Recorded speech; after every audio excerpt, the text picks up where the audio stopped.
Welcome, welcome everyone! What was the game audio? Welcome to... What's today? Monday. Another Monday Metroid. Monday Metroid stream. And a new month. We are now in April. April 3rd. Isn't that crazy? I can't believe... Is my mic on? Yeah, it is. I can't believe that... Oh, you know what? Hold on. The chat is... Why is it doing this lately? Hang on. I gotta fix the chat. It's not showing up on screen again. It's crazy to me that it's already April. Like, I feel like New Year's just passed by. Like, I feel like I just streamed Star Wars Holiday Special. Like, the other week. That was like 4 months ago. Like, 4.5 months ago already. It's insane. Yeah, I'm fixing the chat. Yeah, I'm fixing the chat right now. I don't know why it's been doing that lately. I have to, like, because I set it up before the stream. And I guess it doesn't like that lately. I have to go in there, delete it, and put it back up after the stream starts for it to show up. See? There it is. There we go. Feel like yesterday was the American Hero stream. When did I do American Hero last year? Or was that the year before? That was last year, right? Just today I was organizing my playlist, and I was looking at my Ocarina of Time stream. That was 2021. I swear I thought that was last year. Oh, by the way, let me change the leaderboard here real quick. But let's start our beginning of the month shout-outs here for our top March supporters. We've got the ring. I wish I had the Mario Kart music going. We just have Metroid sound effects in the background. But in first place, Elite E. I don't think he's here. With 308 of support dollars. Yeah, or Bison dollars. Yes Men Inc. in second place with 117 Bison dollars. And Mr. Bosco, $100. I'm sorry, 100 Bison dollars. So thank you very much to all of our supporters here on this channel. As I always say, you guys are the backbone and the foundation of the channel. I got to change this though because it's a new month and we are no longer in March. We are now in April. So let's do this. Someone needs to calculate how much Bison dollars are worth in American dollars. Yesterday was Dead Space Remake. Yeah, that was... You know, it's funny you mentioned Dead Space Remake because I completely forgot that Callisto Protocol was a thing. Nobody's talking about Callisto anymore. Sorry, I'm changing this real quick here. Enter. What am I doing? I'm here for my reward. Did you miss your shout out, Elite? Did you just get here? I gave you a shout out. I didn't know if you were here yet. Probably more than the Mexican peso. I don't know, man. Bison dollars are pretty valuable. It's enough to make a Bisonopolis. All right, here. Let's do this right here, and then we'll get started. So today we are going... I think I could finish this game today. It's a very strong possibility. It all depends on the BS levels, because I am playing on hard mode. So everything takes a lot longer to hit for no damn reason. Everything takes a lot more damage. We are prepping to go into the Phazon Mines right now. Oh, God, I hate that X-ray. It's so distracting. There. Right now, I'm actually, I was traveling to, we got to go to, where is it? Yeah, what we're trying to do is, we're in Phendrana Drifts, we got to get here. So, that will take us over here. The gravity chamber, and I think that's where I get my gravity suit. I thought so. Callisto what now? Yeah, nobody's talking about it, which makes me wonder, like, what... I haven't even really heard about the DLC. Surprisingly, I haven't heard about any Resident Evil 4 DLC yet. You'd think, like, they'd be mentioning it already. But you know what? I bet you E3 time. Of course, there is no E3 event, but still, a lot of companies will use that time to announce upcoming projects and whatnot. So, if I remember correctly, I think that's when they announced the Shadow of Rose DLC, isn't it? I thought it was E3. See, this part of the game, I hate having to go. Because basically, before I started stream, I started, like, all the way out here. I came up through here. So I had to travel all the way through that dark base where the lights are out. It's so annoying because you have to be like this the whole time. You have to have this vision on the whole time. And then you have all those like stealth space pirates attacking you nonstop, and you're just trying to get from point A to B. Like, this is, if this game got a from the ground up remake, you know, how Resident Evil 4 did, and they have all these quality of life improvements, you know what I think would be better? That they do some kind of fast travel system. So, like, if I'm, like, all the way in another end of the map, and I need to go, like, to some room, like, why can't I transport here or something by clicking on the map? Like, you have to go through the whole area. Apparently, I ordered Legend of Dragoon on PS3 at some points. It was listed for free. Oh, you get it for free if you ordered it on PS1 on PS3? Yeah, because it's like an updated version, isn't it? Yes, man. Coming in hot at the beginning of the month. $20. Thank you. In order to beat the Phazon Mines, I had to get the upgrade for the Wave Beam. I never used that. I forget I have it. Go back and get all the energy and missile tanks I had missed and watch YouTube videos to memorize the solution to the Morph Ball puzzle. You know what's scary about the Morph Ball puzzle? The fact that a lot of times when I get there, I'll have, like, no health. And if you touch any of those little electric walls, you're screwed. Like, it takes health away. So you have to, like, I do, like, centimeter by centimeter, I wiggle the Morph Ball. Yeah, I'm not looking forward to it, but it must be done. Because we're going to try to beat this game today. I hate this area. We're actually pretty far into the game. Phazon Mines is the only, like, real new big area left. After that, it's just collecting the artifacts, which I've mostly memorized. I think I mostly remember where they all are. We'll see. If not, I might have to look one or two up. But and then we go into the Impact Crater, and yeah, we're in for a tough fight. The Metroid Prime itself is pretty tough. That thing's kind of a bitch to fight, actually. And it's in 2 phases. And I hate these things, especially right here. Ah, so obnoxious. These stupid drones. You think they will also remake Prime 2? I fully expect them to. What I thought and what most people thought was that we were going to get an HD collection. Since we got just this one remastered, man, we're going to get Prime. I bet you next year we're going to get Prime 2 remastered.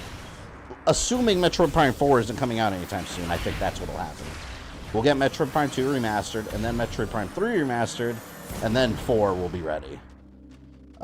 So I'd say, we're in 2023. 2024 is the year of Metroid Prime 2. 2025 is the year of 3. Here's my theory, and I have absolutely nothing to back this up. I think...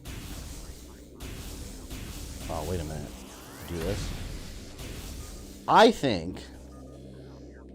What do I think? I think that Metroid Prime 4 got delayed and scrapped and started over or whatever because they want to make it for the new Nintendo console.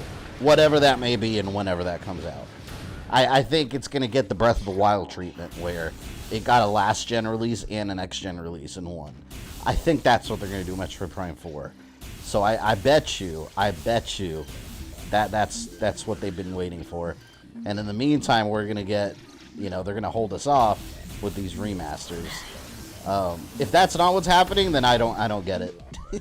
Because that's what shit... Okay, here we are. We're in some unexplored area.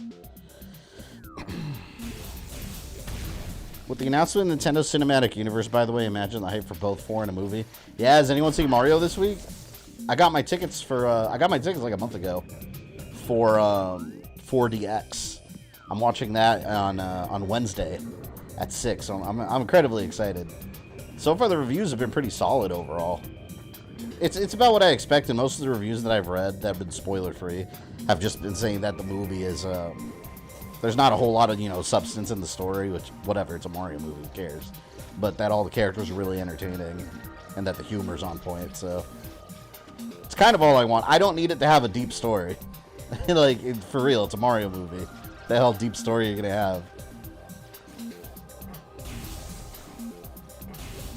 Next Nintendo console remade Amico. Yeah, television bought Nintendo, right? Going Wednesday morning to watch 4DX. Yeah, and I usually don't pay for 4DX because it's like ungodly expensive per movie ticket. But man, for this movie, I have to. It's my most anticipated movie of the year so far. Joe, welcome. Going Wednesday, too. It's going to be so cool. I think the last movie I saw in 4DX, I've only seen 2 other movies in 4DX. It was Guardians of the Galaxy Volume 2 and Spider-Man, the last Spider-Man. And they were so cool. The only downside is if, like, you get snacks like I do, like, your shit's going to be flying all over the place. I swear, I had, like, popcorn. Like, I was trying my best to hold on to my popcorn. I hate this area. Seriously, pain in the ass. Because you can't really do much here yet without the grapple beam. Come here. I like these Metroids. Like Hunter Metroid, they have, like, different variety of Metroids that we never saw again. When do you think Nintendo will announce a replacement Switch? I don't think this year. There's rumors about people saying it's going to be this year, but I hear that every year. I think this year they're all guns blazing on Tears of the Kingdom. I don't think they want any focus outside of Tears of the Kingdom right now. I'll go ahead and say probably next E3 time period. Next year. I'd be surprised if by next year Nintendo doesn't announce something. Or not even a release date, but at least the fact that, like, hey, there's a new console and we're working on it. It's code name whatever. I think at the very least we'll get that next year. But I don't know. I kind of feel like we should have had a Switch replacement by now, just time-wise. Because I mean, the Switch is very outdated. But then again, it's still pumping out hits like this. But realistically, this is a decades-old game. Just with better graphics. Let's go over here. You know what other place I hate in the I think it's near the Chozo Mines. It's like there's like a bunch of like radioactive mushrooms and Phazon everywhere, and you have to use your X-ray vision through there because you can't see, or thermal vision or whatever. I hate it. And there's a bunch of Metroids floating around harassing you. Anyone expecting a deep Mario story of the movie is obviously not played through the games where the story's basic as fuck. Yeah, exactly. Like. The story's probably more detailed than it should have been. I mean, they're doing a whole, like, they're fusing the Donkey Kong universe in there too, you know? And somehow, like, Mario Kart made its way into the story. Like, what? Who the hell expected Mario Kart to be mixed in? Like, you always think of Mario Kart as, like, a little side, like, fun game, not part of the, like, mainline Mario universe, and here it is in the movie. Rainbow Road. It's amazing.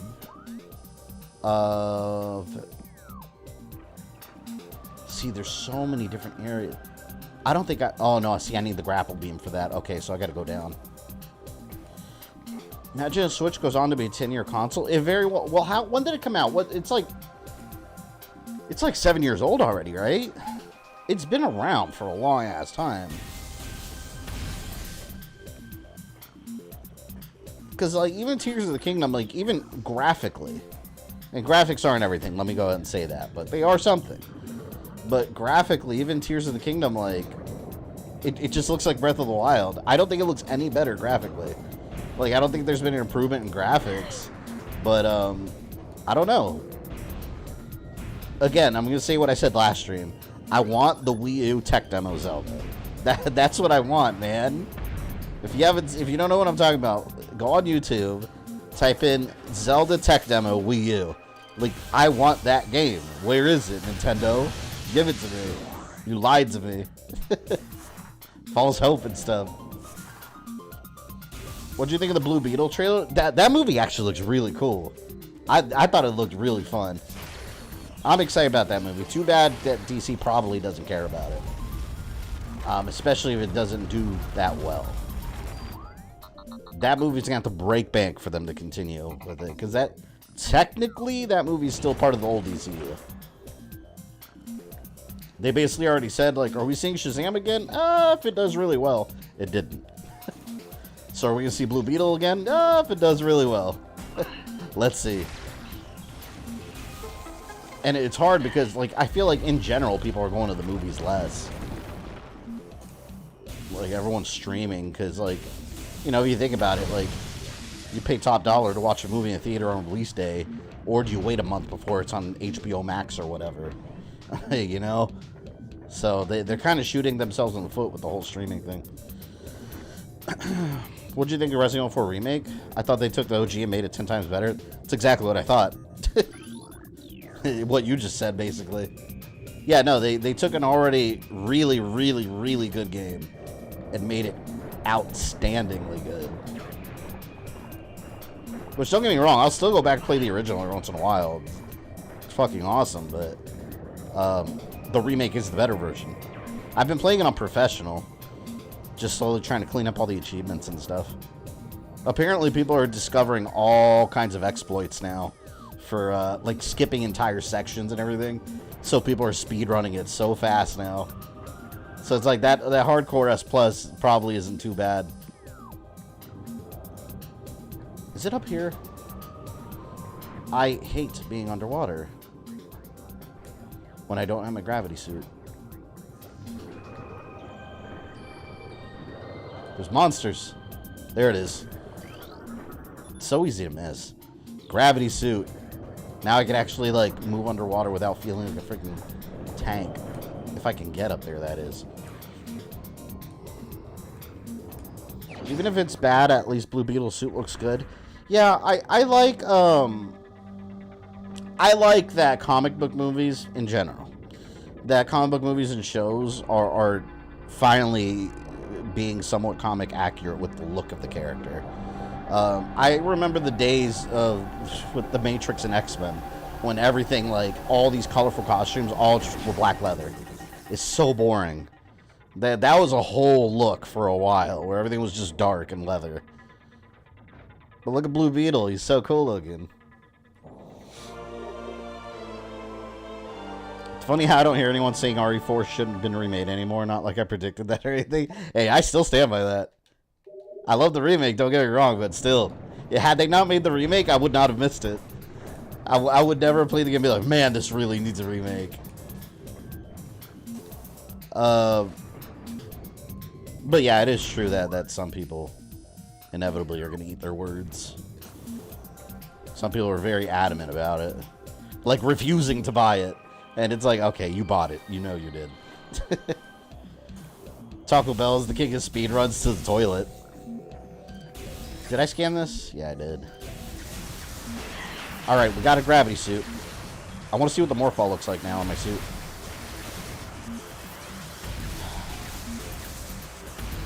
Ozzy is adamant that RE4 should not have been remade.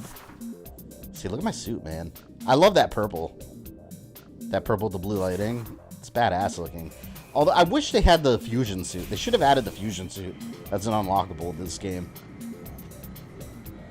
I like the color of the gravity suit. Yeah, it looks cool. I think my favorite suit in this game is the Phazon suit, though. That solid black look, it looks so good. So fresh, clean. I like it a lot. Oh, what's up here? This looks like it'd be a secret.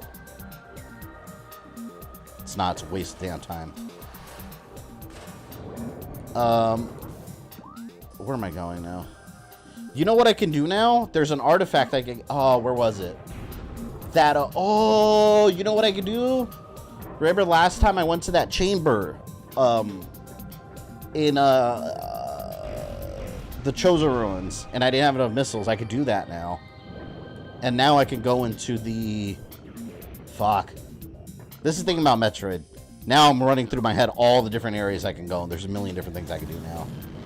Alright, so 2 steps. 1, we're going to go to the chamber, the missile, let's call it the missile chamber.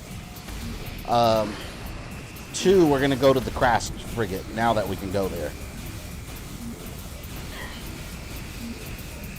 I was one of the people who were reluctant to buy RE4 Remake, but in the end I enjoyed it. It's worth having. I mean, regardless if you think the game should have been remade or not.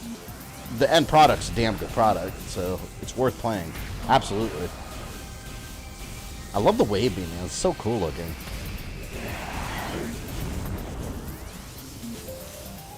How do I get back up?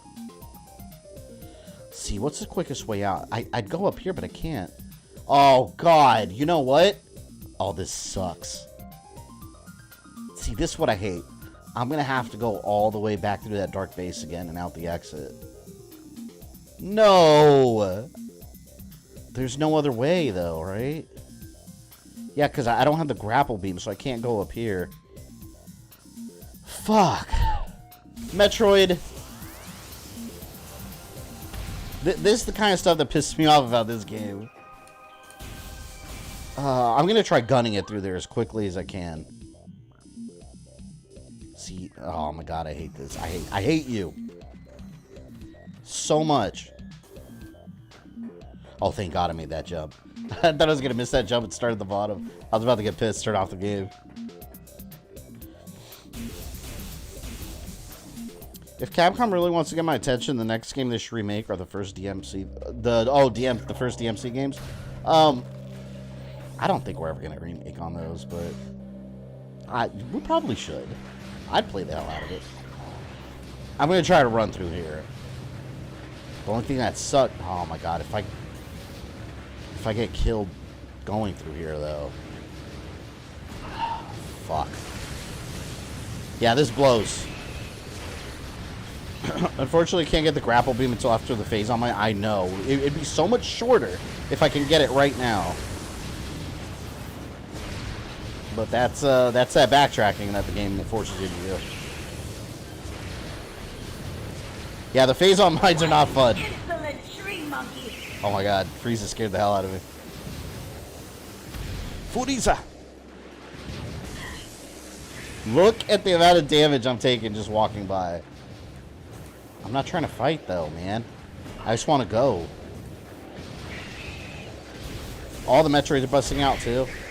I don't have time for this.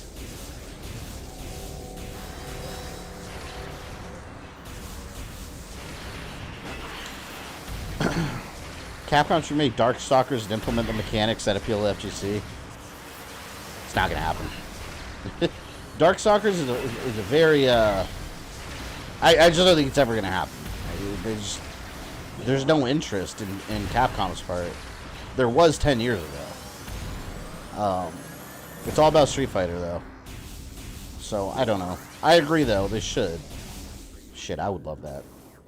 Alright, you know what? I'm gonna have to actually fight my way through because I'm trying to avoid combat and I'm getting hit, trying to avoid getting hit. This is one of my least favorite places in this game is the Phazon Mines and having to travel through this damn base. I don't like either of them. Because you go through here so much.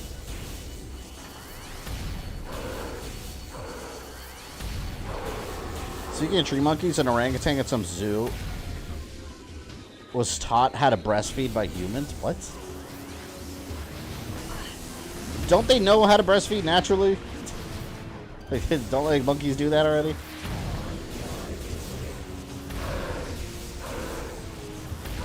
Wonder if Capcom released DLC to unlock the entire game without playing it for art. Oh, you're right. They did do that for the other. Wasn't it? It was like a $5 key or something, right? That you download that unlocks everything. I hate that, but you know what?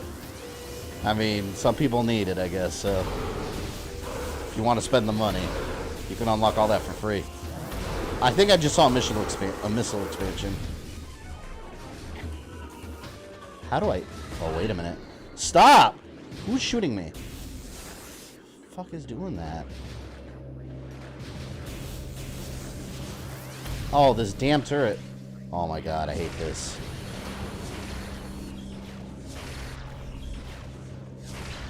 There. I think I got the turret. Why would it need to be taught they do that naturally? That's what I thought. Like, they're mammals.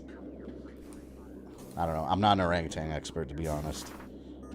Oh, God. Okay. Oh! I have to go by this tiny little blue line. Shit! I was right there at the end. Come on, man. I want that missile expansion. They really had to keep the lights out for this whole area, too. Like, you really didn't need to do that. Man, it's going to be a pain in the ass streaming Metroid Prime 2. Whenever I do that one. That game, like... I really dislike playing through it. Ah! There we go.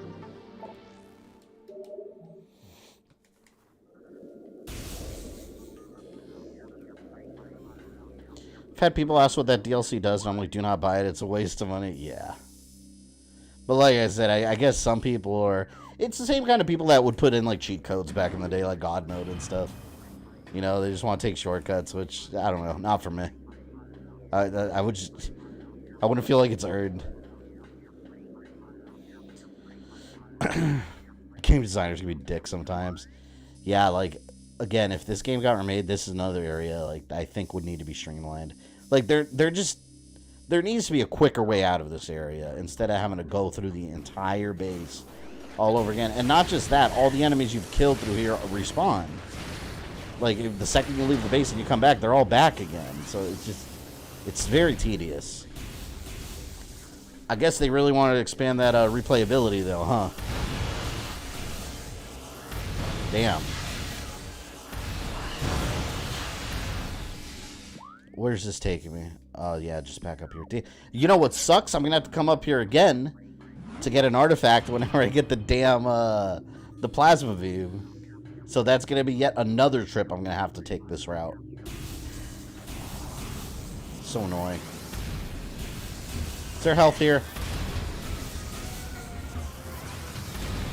No health. I'm leaving. Need to bring back the Justin Bailey code. Yeah, it's funny. For years there were theories on who Justin Bailey is, and it turns out that it's nothing. It's just like it just happens to be a jumble of passcodes that happen to spell that. Like it's that. There's always been theories that it's an actual person. You know how cool that'd be if your name was like forever in a video game, like as a cheat code. Dale, welcome. Had to use YouTube real quick to find a park medallions in Fallout 4. I don't know about Fallout 4. I think I got the R2 remake, unlock everything, but I'll play it legit first. Yeah, you should play legit first, because if you do the unlock everything, it just makes the game just way too easy. Like, you'll just blow through it. It's going to be way better just trying to survive the first time. That's how you really play the game as it, you know, as it was designed. One thing I do like, but I never use it, is the 1998 graphics in the remake. I think that's so cool. I think it's cool that it's in there, but I never use it because it's like, well, I'm not going to play the remake and use the old graphics. What's the point? I'll just play the original. It's funny, though. It's kind of goofy. My God. By the time I get all the way back, I'm going to forget where the hell I was going.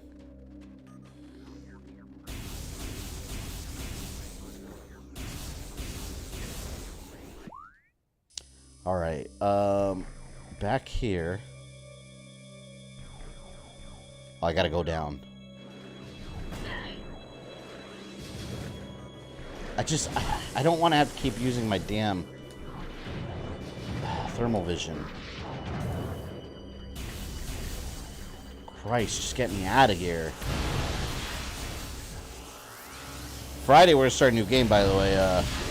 Transformers War for Cybertron. You know what sucks? Here's something shitty about that game now that I didn't realize. I was looking at my trophies. I was like, I wonder what I'm missing.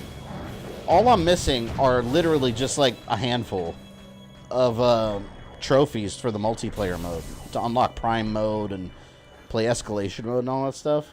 Which the multiplayer on that was super fun. The servers are out. I looked it up online too. I didn't know that. They shut down the servers for the game. So you can't play it online at all. It's like, oh, great. So the game's never going to have its platinum. Because I did everything in the campaign except for the multiplayer online stuff is the only thing I need. And also, co-op. One of the fun features about that game was online co-op. The whole campaign's online co-op with 2 other friends. And now you can't... That's like such a core element of that game. And now you can't do it. Like, it just won't work. There's no online co-op for it. It just tells you that the servers are offline. It's like, fuck, man, that sucks. I had such a good time. And, you know, back when it came out, one of the reasons I said War for Cybertron was better than Fall of Cybertron was because it had online co-op. Now they both don't have it. One was designed without it. The other one is shut down. So, fuck. That really sucks. You can't even buy it on Steam either. What? War for Cybertron? It's delisted?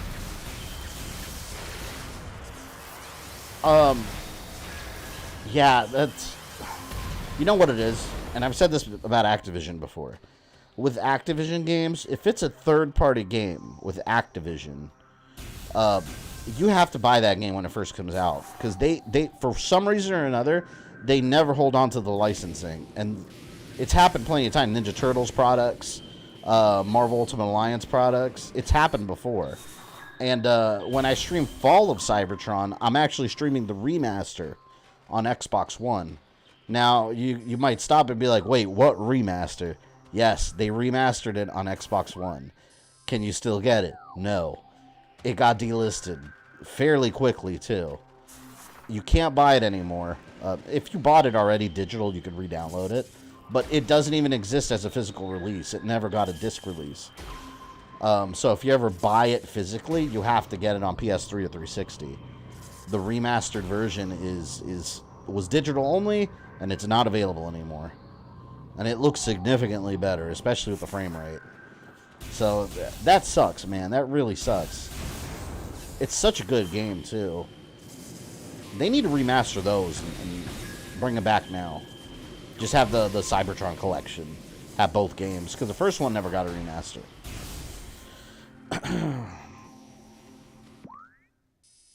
Oh, wait a minute. Look, there's something up here.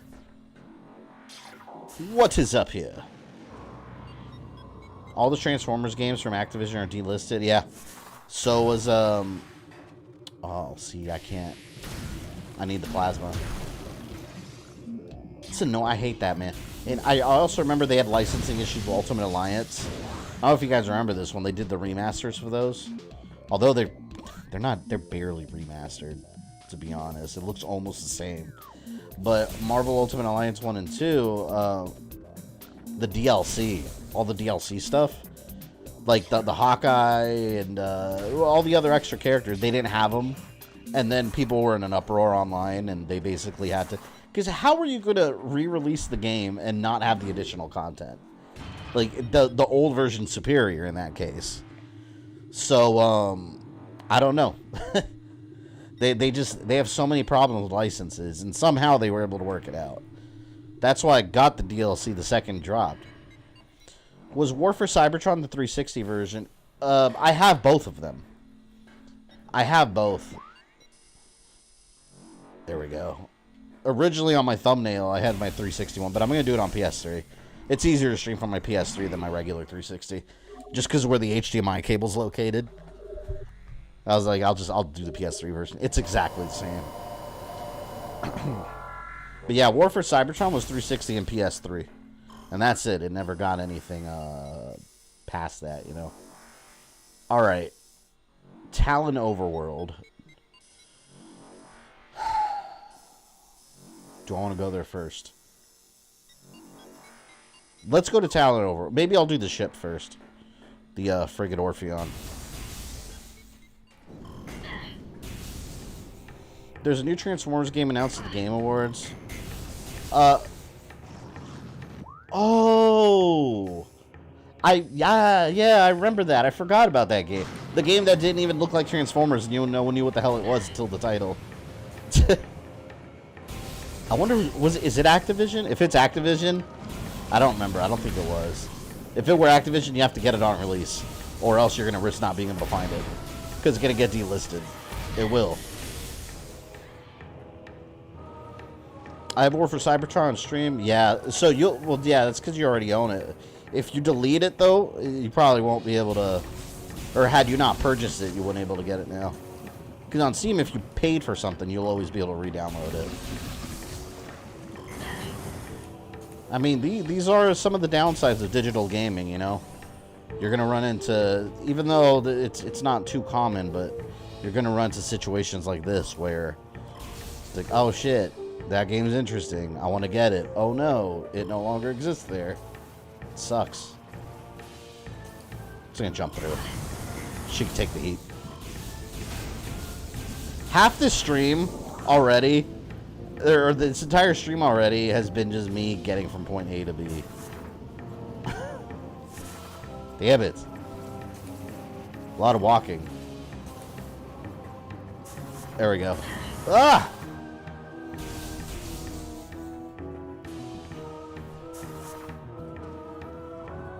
What was that Transformers game called? The new one?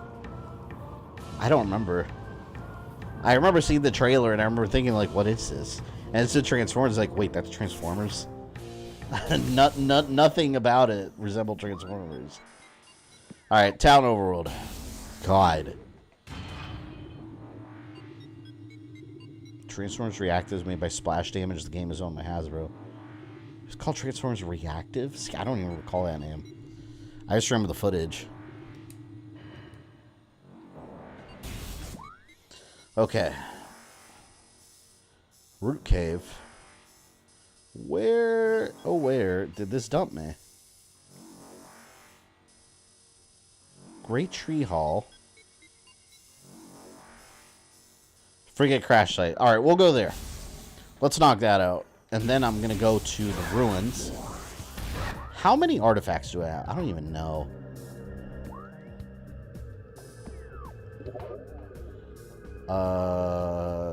Where is it?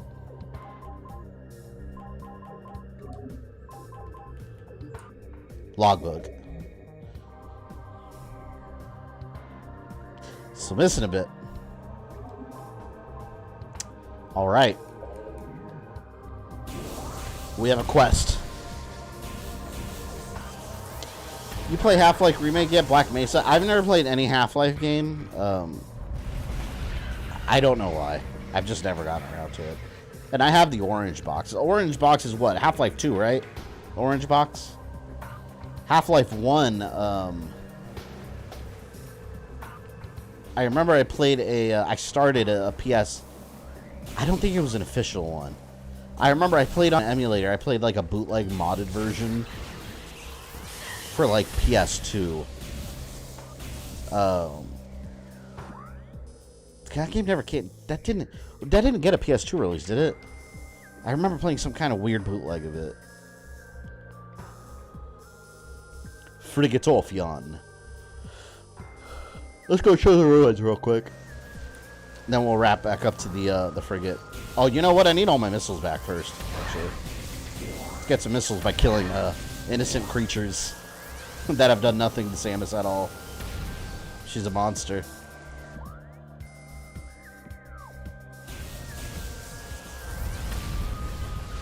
Activision's done with third-party licenses. Well, they never did a good job holding on to them to begin with. Honestly. And I wonder what's going on with that Star Wars Ubisoft game. We heard that they're making it, and then just nothing. Total silence. I need it to be a Mandalorian game. Do Star Wars 1313 and make it based off the Mandalorian. That'd be badass. Yeah, you couldn't have the bonus characters for Ultimate Alliance 1 and 2. And I enjoyed playing as Carnage. Yeah. Well, they added them, but I don't know if you could still get it. I don't think you can. I'd imagine you can't, knowing Activision history. But I remember there was a big uproar online. People were pissed. They were like, what the fuck? Like, I bought this, and it's missing content. And you're calling it, like, an updated remaster version? Like, what do you mean? It's a downgrade. Okay, the room I was trying to get to. See, I don't have the grapple hook. I can't go in there yet. It's this room. Over here. That little room right there. There's going to be two things I'll be able to get there. I feel like I'm playing a Resident Evil game now. With the backtracking. You mean Star Wars Eclipse? No, not Star Wars Eclipse. That's not the Ubisoft one. Ubisoft's doing a Star Wars Eclipse. Or Ubisoft's doing a Star Wars game. But there's no information on it whatsoever. Just the fact that, hey, we're making one.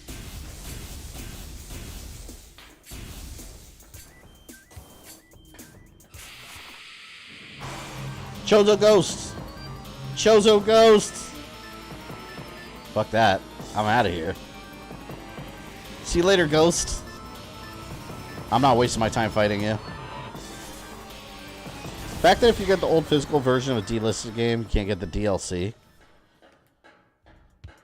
Oh, is that... You can't get the DLC if you get the physical? See, I don't know. I got it digital. What other game did they do that? Wasn't it...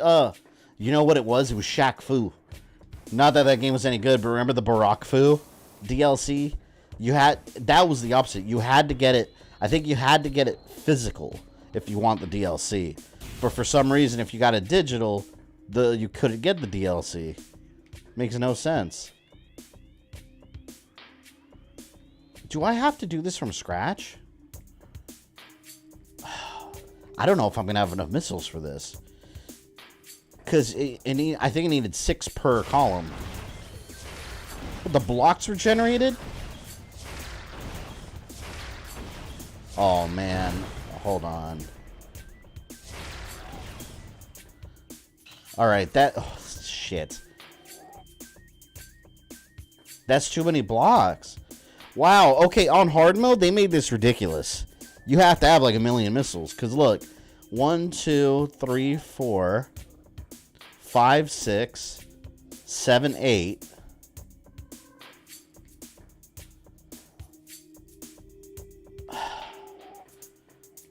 Nine, 10, 11. 11. What? I'm not gonna have enough, even if I have my missiles filled. The fuck, man. Let's do what I can. On normal mode, this is like 3 or 4 hits. I thought some of the blocks would remain destroyed. This is nuts. I'll do 1 layer, and then maybe I could come back. And maybe I'll get lucky and some of the blocks will still be destroyed.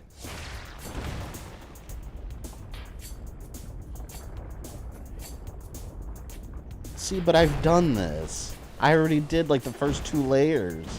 And then I ran out of missiles, man. Erica, welcome. Been catching up on wrestling content. WrestleMania was this weekend.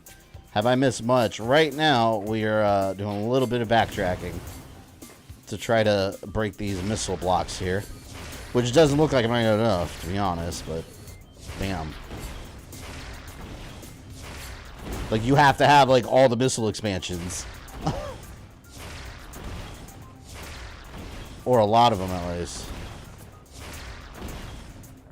Well, either way, it's not a waste of time, because I had to come to this room regardless. Because there's a thing at the bottom. There's an artifact.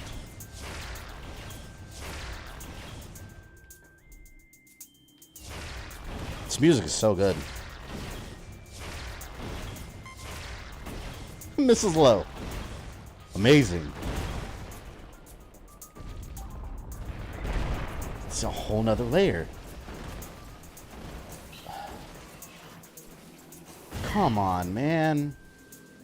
That is absurd. Alright, let's go down. I'm hoping that I could get some missiles in the next room and come back and they actually haven't all reset, but I'm not counting on it. See what happens. Wouldn't a super missile be faster? But super missile still takes 5 regular missiles. Like, it's still same shit. See, look. Oh yeah, but see, there's no... Regardless, I still don't have enough missiles. And if I shoot a super missile and I accidentally hit the stupid little bugs, it's going to bounce right off and I wasted 5 instead of 1. There we go. Another artifact achieved. It's funny, a few months back, someone get mad at me saying that he could still play his physical games if he wanted to and refused to believe that the game downloads to his hard drive. What? I mean, yeah, the game... This... Alright. And you're totally right. On these new next-gen consoles, PS5 and Xbox, the disc is just a formality. They're doing that because people like physical. The disc is just, think of it as a key generator. It's just for the console to verify that you own the game. It's not reading the game off the disc. That's why when I don't know, maybe these people don't realize that whenever you pop that PS5 disc into your console, it says copying. Yeah, it's installing the game to your hard drive. It's playing it off your hard drive. It's crazy that some people still don't realize that. So yeah, technically you're not playing anything physical. as far as the PS5 and Series X is concerned. Alright. Look, look. See, they gave me more missiles.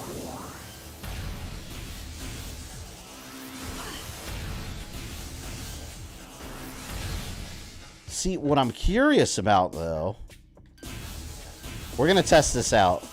I'm curious if I go back to that room, are the blocks back? I bet you... Oh, my God. I bet you they're going to screw me. I bet you the blocks I broke are not going to be broken anymore. Let's go see. Because if they are, I'll have enough to do it now. Such bullshit. Nintendo. Damn you.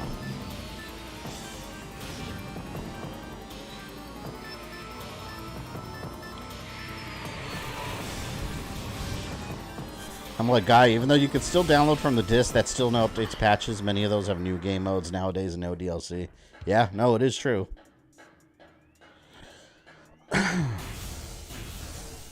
Here we go. Let's see.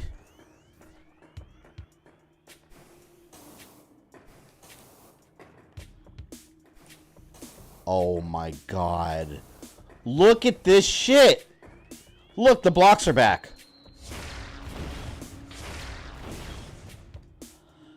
As much as I love Metroid, I love Nintendo and Retro Studios, that right there is not good game design. That in particular. Like, why is that like that? Well, forget it. I mean, really, all that was? What was that? Oh, that's the electric beam for the wave beam or whatever.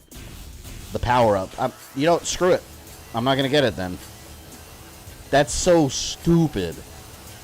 I can have 60 out of 60 missiles right now, and it still won't be enough to take out all those blocks because the blocks are stronger on hard. Why are the blocks stronger? It's not like an enemy. Ridiculous. Yeah, it is shenanigans. I'm out of here. Alright, now we go to Frigate Orpheon. So we're going to have to go back down here. So dumb. That's absolute BS. I should have counted how many there were total. There were 4 on each side, 3 layers, right? Anyone remember? I think it was 3 layers. No. Or were there 4? There were 4 layers, I think. 4 by 4, 16. What's 6? Someone do math for me. What's 16 times 6? I don't know what that is. 16 times 6. That's how many missiles I'll need. Which, of course, I don't have enough, so I would have to keep getting missile expansions before I can even think about it. 96. 96 missiles for that shit. You think you went a little crazy there? 96 missiles? I mean, it's cool because I'll get an upgrade for this, but damn, man. It's so annoying.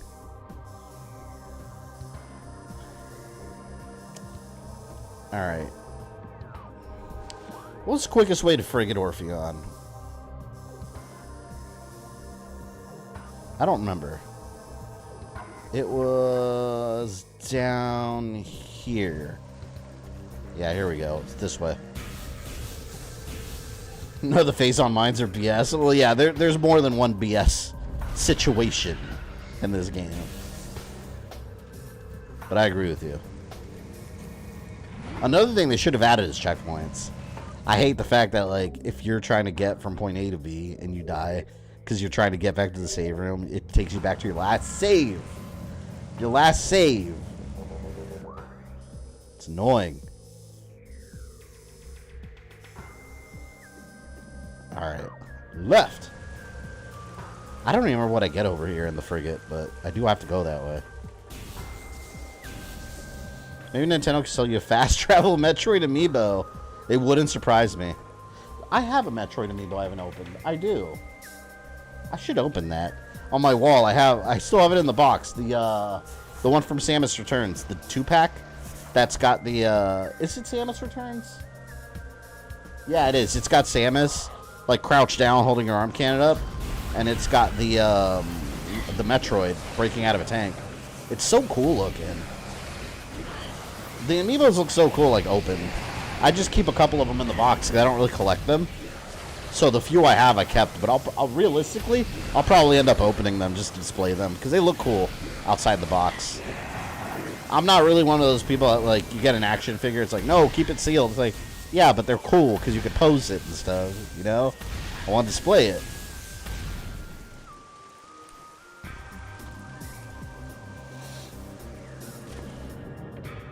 It's Metroid bullshit. It's in its DNA. Yeah, that's very true. There's always some level of BS in these Metroid games that might be off-putting to, like, new players. Oh, man, wait until... Because I know a lot of people discovered this game for the first time because of the remaster on the Switch.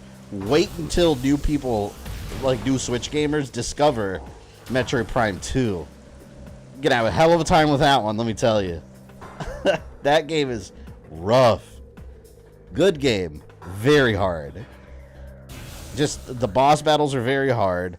Finding where to go is very hard. The backtracking is very hard. Everything, there's not an easy thing about that damn game.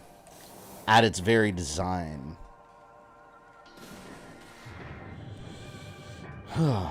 Wait, if she's got infinite ammo for all the weapons that she just got during this mission, why doesn't she store the guns that use the infinite ammo she keeps on her ship? Because gameplay. I mean, also, why doesn't she just take her ship and attack everything? Like, why can't you just fly the ship around and, like, laser everyone? She could do that in 3. I suspect that in Metroid Prime 4, I suspect the ship's going to be a core part of the game. As in, like, you'll be able to use it for attacking and stuff. Because in Metroid Prime 3, one of the original ideas was that they were going to have your ship almost like an AI buddy. A dead card, thank you for the $10. Appreciate it. What's the highest donation this month? See if I can reclaim my position for a while. Well, this month we just started. Yesman donated 20, which I'll update it there on the next stream. I would do it on stream, but it's a pain in the ass because I would have to stop, open Notepad, and save it every time someone donates. So I'll just do it next time. So currently, Dead Card, you are in second place out of 2 right now. But yes, thank you very much. Very appreciated using the direct dono there. And you guys got a little eggplant tune. Oh, God. You know, at least I can move. What's it talking about? I forgot. Open! At least I can save in here. Oh, I was talking about Metroid Prime 3. Yeah, they were going to have her... basically ended up being too big for the Wii and they couldn't do it. But they were going to have the ship being more of a core mechanic. Like almost like a little helper AI that you could call in for airstrikes and stuff. But they a part of that still survived. Like, you could do that in certain segments of the game. So I suspect her ship's going to be a bigger factor in Metroid Prime 4. My only Funkos I open are the ones that glow in the dark because they look cool. I open all. I can't leave my Funkos on. Like I got a friend that his wife has in their apartment. They have a Funko room where it's literally just from wall to wall Funkos in a box. But I don't know. To me, that doesn't look good. It just looks like a store. Like I could go to the store and look at that. You know, I don't like that. So I open all mine and put them on a shelf. They look so cool. Like, and the glow in the dark ones are cool. I actually built some shelves. I don't know if you guys can see them. Here. Over here, there's a window. It's probably real small. There's a window. I saw this idea on TikTok. But what I did, I took the curtain. This used to have like those what are they called? The ugly like the blinds. Had some ugly plastic blinds. I ripped them off. And I put like a privacy filter on the window so it's dark from outside. But it was a big, weird, empty space, so I built shelves that they're replaceable. I could just remove them if I want to. But I built little brackets on each side, and I'll put a wooden plank in the middle that I made, and then I use that for more Funko storage. So right there on the window, I got a bunch. All you need is a little Dead Card coming with 15 dono. Thank you. The bit is less funny when I started second place. Well, there you are. You are currently in the lead. The battle begins. But yes, very much appreciated. Thank you. Everyone could use a little eggplant wizard in their life. I'll never understand the appeal of Funko Pops. It's like to me, it's just like an action figure. I don't go crazy collecting them. For me, I only get them when, like, I find them cheap on sale. And you find them all the time on sale. Usually I'll go to, like, a comic book store and they'll be like, buy one, get one free. And I'll be like, oh, cool, let me grab 2. And I'll just get some, like, characters I like.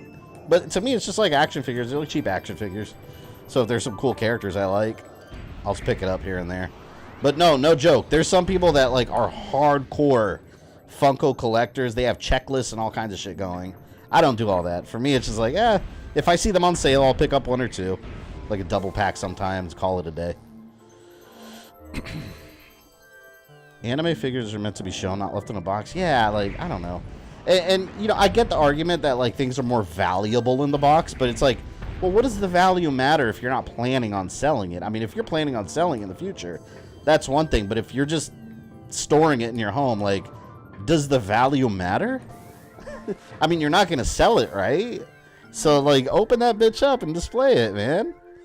It's cool.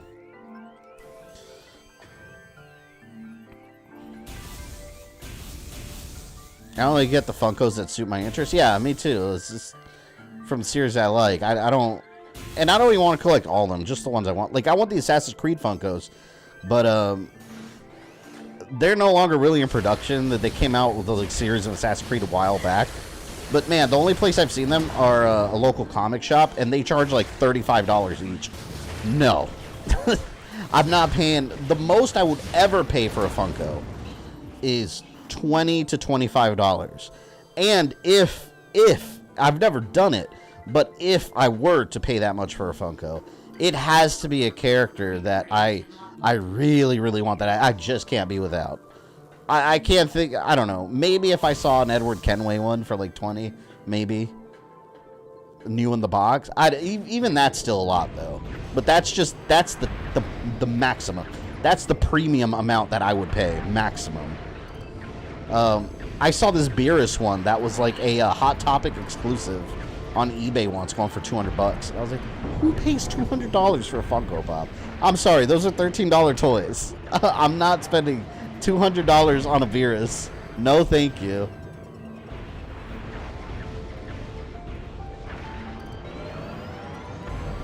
The only reason I saw my comment figures... Oh, you have no room to display them? That makes sense, though. If you don't have room to display it. You're not doing it for, hey, it's perceived value. And Hybrid Moments, thank you for 16 months of membership. Appreciate it. Pops are also made with no tape on the box, so you can take them out if you want, put them back in the box later. Not me. I throw my boxes away. I don't have room. Like, I have a house with kids and shit. I don't have room to be storing crap. So, like me, I literally just tear them out of the box. And that's why, like, if I could buy them somewhere, like, loose, like, I'll buy it loose if it's a character I want. And then I'll, like, clean it with, like, you know, like antibacterial wipes and shit, because I don't know whose disgusting crusty fingers were all over it at one point or not. But yeah, I don't care about the box. There's one more power circuit. Here it is. God, this visor's so disorienting. I think my 10-inch glow-in-the-dark Shenron was like 30. Oh, I know which one you're talking about. I see that the Dragon Ball noodle bar in my area, Super Saiyan, they have it there. They have a bunch of rare Dragon Ball ones, but you can't buy any. They just have them on display. When someone asks what the Funko is from, I just say, look at the box.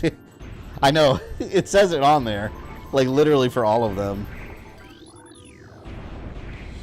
I asked my son for Creatures Funkos for Mother's Day. Last he got me the Balrog from... Oh, I was thinking Street Fighter when I read that. From Lord of the Rings. And Fox and Buckbeak from Harry Potter? Is that Harry Potter? I don't know Harry Potter. I display them loose. I have so many just, like, around. I have some shelves I built here. I'm going to take them off. And I'm going to put this, like, cubby organizer that I saw. That when you, like, put two together, it makes it look like a really cool display shelf. So I'm going to put a bunch of stuff on there, like Funkos and whatnot. I've gotten better over the years of both getting rid of junk and just collecting specific things that I really want. Like back in the 360 PS3 era, I was buying all kinds of knickknacks and every collector's edition that would come out. So as I've gotten older, I've gotten way more selective over like just stuff I want. Because you can easily spend a fortune just filling your house with junk that in time it'll end up just in your garage. And I'm very there's one huge difference between me and my fiance. I'm very minimalist, which you would never know from all the shit I have.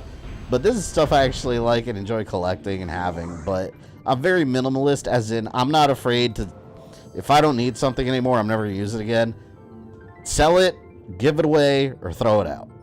That's it. Get it out of the house. Like I hate having clutter in the home with just junk that you don't want. But I bring up my fiance because she's very like, she likes keeping everything. Everything. She'll look for a reason to hold on to it, and I'll be like, we're never gonna use it. Throw it away. Give it away. It's like the other day we were cleaning the garage and we found my son's bike. Keep in mind he's almost 14. I found his bike from when he was 5 years old. He never really cared about it. I think he used it once or twice, and then he just didn't really like use it. So it's just been in the garage for years. She didn't want to get rid of it. She thought maybe we could sell it or fix it up or give it away. So you know what I did? I slapped a piece of computer paper on it with tape. I wrote free in big permanent marker, and I threw it into my driveway. And within like 2 hours, like we went out to get a bite to eat, we came back, shit was gone. Someone took it already. And I was like, there you go. Family that needed it has it now. It's out of my garage. I'm very much about getting rid of shit. I want official Nintendo Funko. I've never seen a Link other than very rare custom. Don't they have Pokemon Funko, don't they? I think they have Pokemon ones, I thought. Pokemons are dangerous. Like, if you have Pokemon Funkos, those are very dangerous. Because, think about it. How many can you have?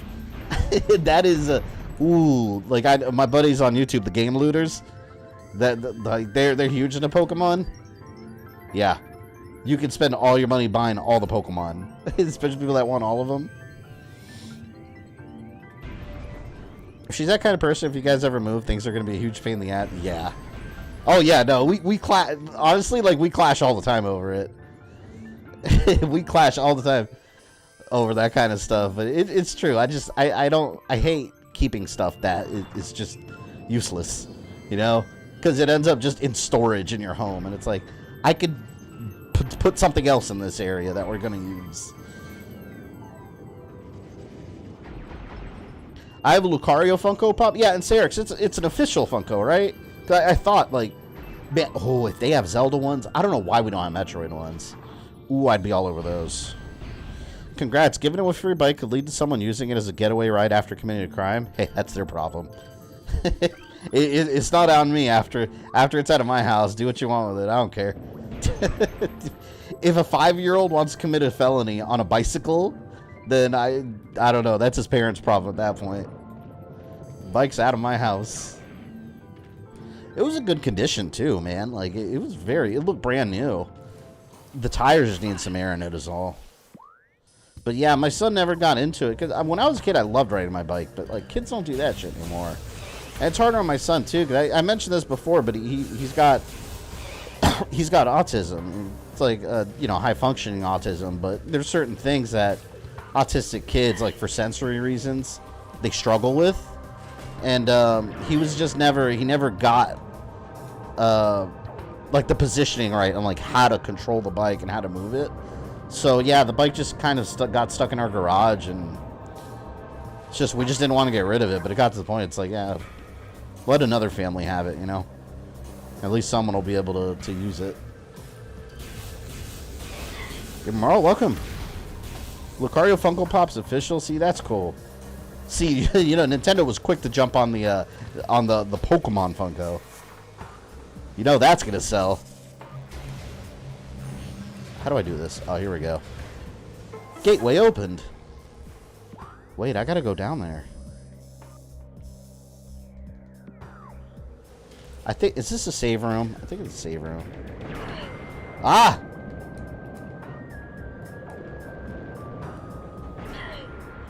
I wasn't really a bike guy myself. I was more of a scooter kid. I never had a scooter.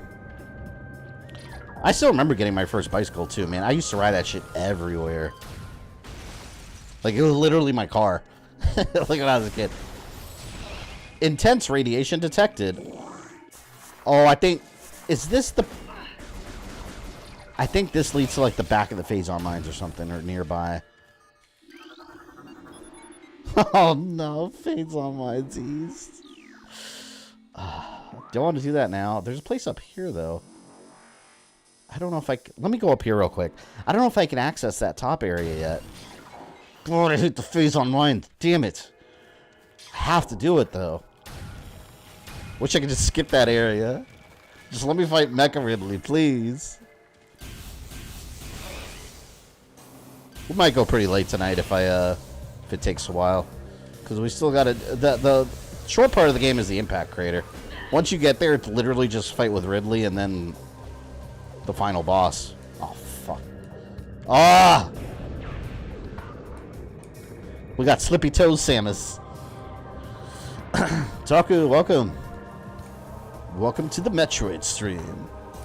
You can't avoid the mines forever. I know. I'm trying to delay them as much as possible, but... The time has come. Alright. Let's see what's up here first. Someone just said the BS that is the Phazon Mines. They are BS. Yeah, no, the Phazon Mines are the worst part of this game. Is it? Don't get me wrong. This game's amazing. But there is BS involved. Oh, I remember this. I can't get up there. It's just the problem with the mines is... It's the beginning. The beginning is the problem with the damn mines because you're in survival mode in the whole beginning part because when you're trying to get from point A to B, which is basically you trying to get the power bombs, on the way there's not one damn save point between the beginning of the Phazon Mines and the power bomb. The save room is where the power bomb is. And you can't access that save room until you kill the enemies that spawn in that room. But by the time you get there, you're running on fumes. It's so hard. I hate it. The mines aren't bad. The plasma beam is awesome. Yeah, but I can't get the plasma beam until I get the grappling hook. So I need the grappling hook first. So for now, we are naked in the mines. Here we are. Yay. But it's the last big part of the game. By Jack and Coke, I mean Kraken and Coke. I love Kraken. It's such a good... It's funny, I'm the only one in my family that likes Kraken rum. Every time I've got my family to try it, they're all like, oh, that's disgusting. It is very strong. It's very powerful, strong taste. That's what I like about it, though. That's how I like my rum.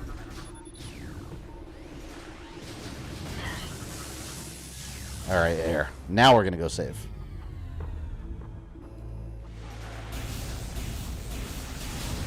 I hate you. I hate everything about you. Damn it.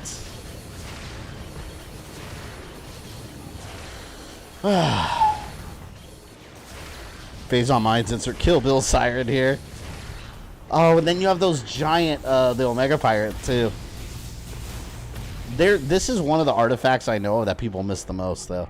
There's an artifact here, not in this room, but later on, where you see a Omega Pirate that's in a tank. You have to bust the tank open and fight him. Like sometimes it's just kind of thing that you think it's part of the environment, but it's like a secret boss fight, and that's how you get it. He dies, and you get the artifact. And the Omega Pirate boss fight's a pain in the ass, too. Everything's a pain in the ass here, man.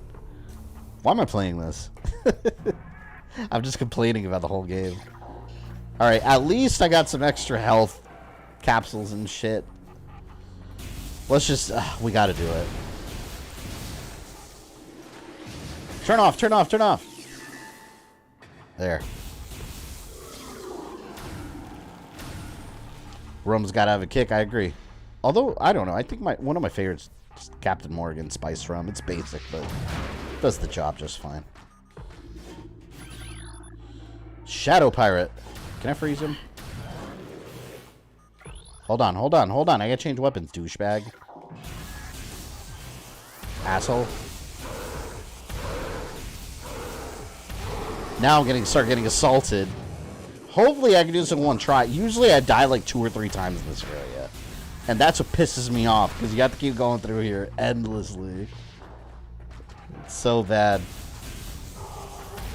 Let's see if I can make it this time. Probably hear my dog barking. That dog, man, I swear, when he's alone in the living room, he just stares out the window. And he feels the need to bark at any little thing. He'll see a squirrel outside, and immediately he needs to bark at it.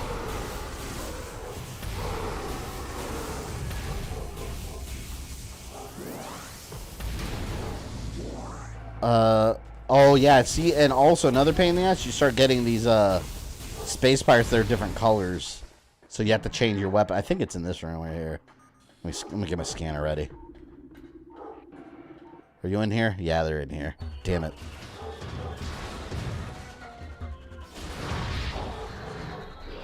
Here we go.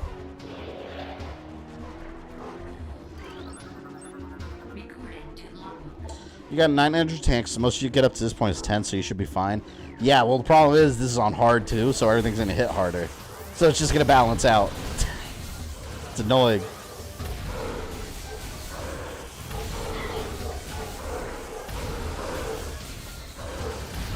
Yeah, see, the different colored ones, you can only damage them with certain weapons. Damn it, I lost 2 energy tanks already. You can't see a damn thing, too, because everything's flashing in front of you.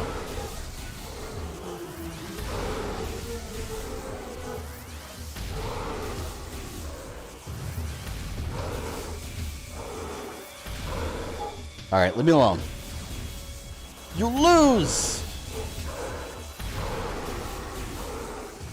There we go. Alright, they're destroyed. My health is in shambles. Sort of.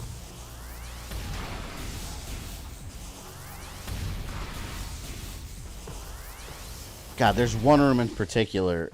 See this? Oh, you know what? Yeah, I need the super bomb for that. There's one room in particular that I always get my ass kicked in.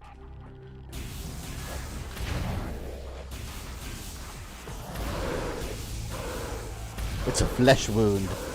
You'd think none of the shit would damage Samus. She's got that suit.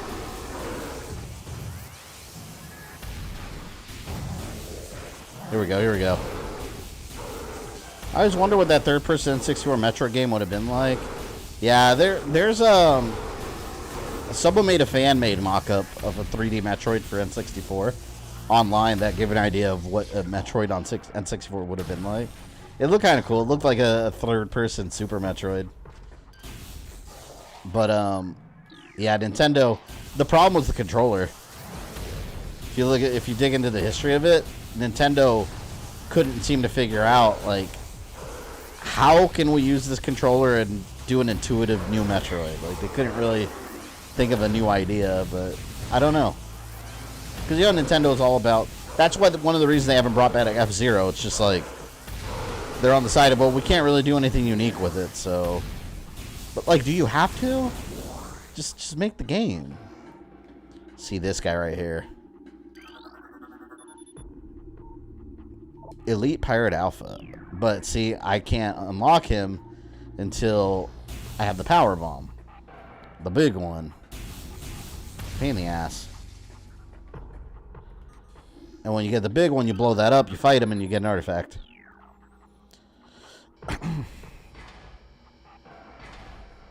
Samus is coming up. She's coming. Nintendo kind of shot themselves in the foot with that spaceship controller. Yeah, honestly, the N64 is an awful controller. I don't know, like, you know, in their defense, it was still the early era of, like, 3D gaming. So they were still trying to navigate, like, how to create controls for this type of games. But, man, emulating N64 with an Xbox controller is so much better than playing an authentic N64. Like, that controller is just... you know what it is? It's the C buttons. The camera buttons. Like, I've always hated those. They're not comfortable to use as an analog stick, and that's how they act in most games. Like, as a second analog. That reminds me, I need to play GoldenEye on the remaster that came out officially. I gotta play through that and get the achievements for it. Would you like to see the Prime games remade in the 2D style and 2D ones remade in the opposite? That'd be cool. Well, I honestly, out of those two options, I'd rather have these demade into 2D than 2D into 3D. I think that'd be more interesting. Because there was a little while back, Ozzy, I remember you showed it on your channel. There was a Metroid Prime Demastered. Someone made a 2D Metroid Prime, and like they had the Tallon IV section, and then Nintendo sent them a cease and desist. I'm like, man, leave these people alone. Like, they're not trying to make any money. They're making something cool for the fan base because they love the series. Like, what the hell, man? I would have loved to see that happen. And you know what, Nintendo, if you want to shut it down, fine, go ahead, but make it. If you're going to shut a project down, make it. So I can pay you for it and I can actually play it instead of just disappearing it.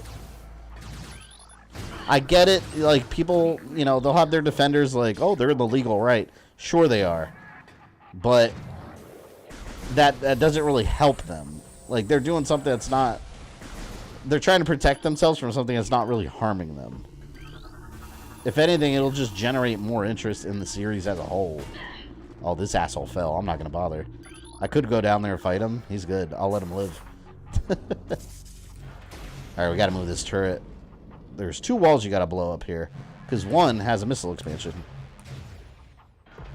Nintendo's very protective of their IP. Yeah, no, I get that. But protective. That's the key word. What are they protecting? Like, you know what I mean? Like, they're not really in any kind of danger. Like, people know Nintendo didn't make that.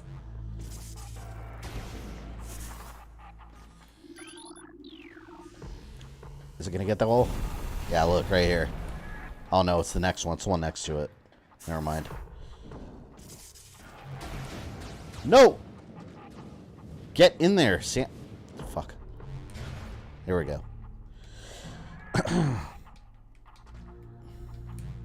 Culture difference between the U.S. and Japan has something to do with it. Yeah, well, yeah. Look at the copyright laws that they have over there. They're renting games over there. To them is copyright infringement. Like, what do you mean? You don't belong in this Rogue world. flexing 30 months. Thank you. So many months of memberships and only half a year more.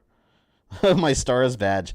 Yeah, but then you get the Doomslayer, the greatest of all enemy destroyers. That is the ultimate. All right, last one. Sometimes I like actually going through and blowing up each wall just for satisfaction, for completion, but it doesn't matter because they all come back. Japanese copyright laws are kind of bullshit. Yeah, they're stupid. They're incredibly stupid. They're just outdated old world copyright laws like that don't belong in a digital age, but Japan will do what Japan does, I guess. Like, they don't see the benefit. God.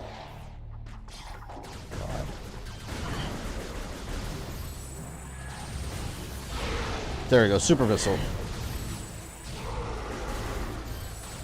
I'm not looking forward to the Omega Pyre boss fight because he has minions. You guys know I love my minions. Oh! Bitch went flying. Oh, this part's kind of a pain in the ass. I think I remember the solution here. It's about as stupid as Konami shutting down PT fan projects. Yeah. They got to bring that back. I mean, PT was so freaking cool. That was one of the few games. Like, I mean, I can't even really call it a game. Demo. But that was one of the few interactive experiences in recent years that legitimately scared the shit out of me. Like, it was horrifying. Alright, what am I doing now? Red? Yeah, I gotta connect the red.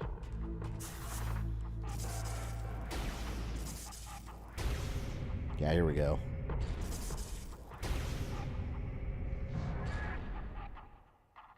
Did I do this right? See, I don't remember if this was right. Because red has to connect. No, I didn't do it right. Because I have to connect it. This part I always forget. I have to connect it directly all the way to the bottom. That's what it was. So now what I have to do, it's connected there. So now I got to connect the bottom part. That's what it was. I remember last time I played this, it was so annoying because I was I was playing this at like 2 in the morning. And you know when you're playing games really late and you're just really tired, and when there's a puzzle that comes, like you're sitting there like normally be able to figure something out, but you'll sit there and like for an hour just struggling. I was stuck in this part forever because I was like half asleep in my chair. And then I ended up just saving the game and trying again the next day at like in the morning, and I figured it out right away. You can't do these kind of puzzles when you're tired. Oh, nope, nope. Wave beam. Wave beam function activate. After you would Sega didn't hire the fan game people like they, with the guy that made Sonic Mania, yeah. Well, and you see everybody won at the end. Fans got a really good Sonic game, and then Sega got money off of it. And someone got a job. Win, win, win, all around. That's what happens when you're together with the community instead of treating them like criminals.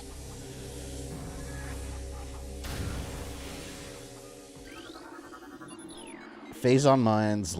Okay, we're going down. We're going lower. Man, they're really big. There's the impact crater. See, this is where the crater hit. Look how big that thing is. It's huge. And then, like, pieces of it are just floating in the air.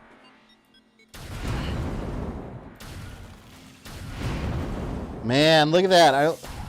Health, health, health, health. I need all the health I can get. Gimme. Fans can win against a company, especially fans asking for a Sonic redesign. I love that we have both Sonics now. Think about it. We've got fixed Sonic for the movie, and we've got ugly Sonic still in the Chipmunks movie, and I was the Chipmunks, the Rescue Rangers. That movie was so much better than it needed to be. It was so good. Oh shoot, the mine stuck 4 times. I left here to get an item. Yeah, the mines suck. The mines suck. Hands down.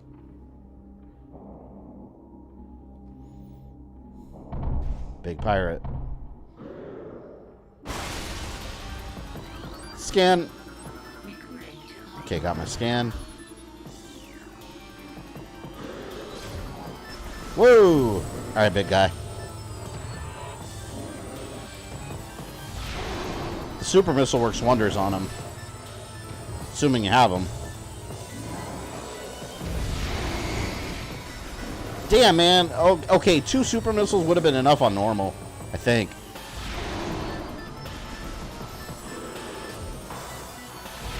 Ah, it missed. Let's see how many it takes here. I've hit him with 3.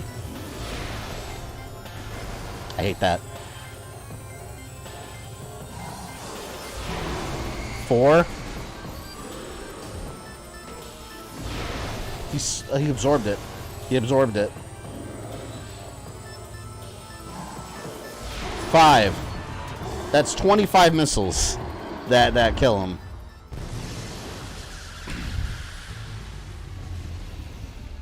Please don't confuse a company's generosity with fan games, because in the end, they all want your money. Yeah, it's true.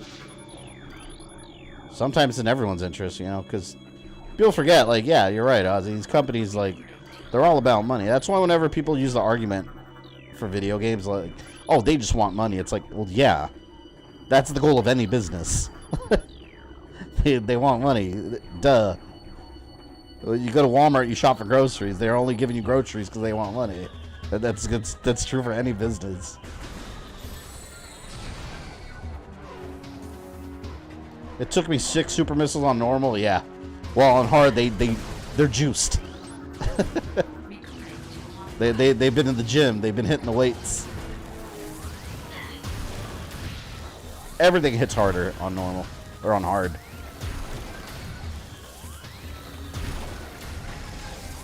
Dick. You're broken. Ah! Man, I need a save room. Where? At least the ice ones are easy, because once you freeze them, like, they can't do shit. If they're in big groups, though, you're screwed.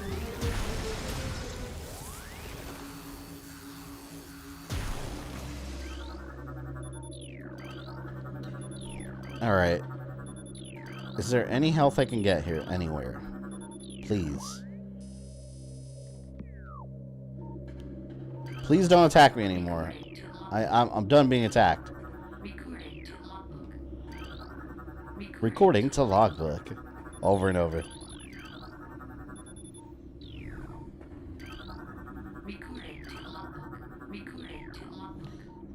What other scans? That's out. They should at least give me some health there.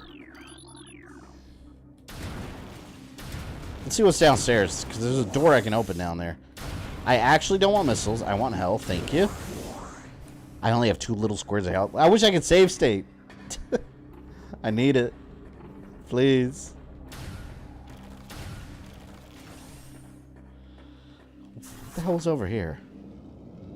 I don't remember this little tunnel. Oh. Need a super bomb.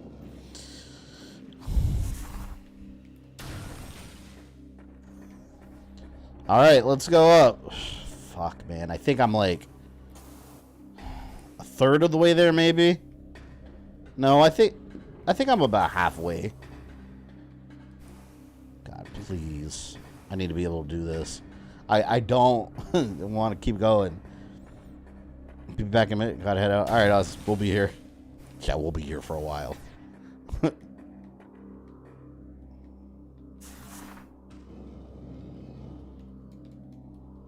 See, there's something in there too, but can't get that yet. You know it's gonna have to suck when you have to leave and come back? Well, at least there's gonna be a save room, though. And, like, shorter ways to access the area. Man! This is, like, where there's an insane difficulty spike for no reason. Duh!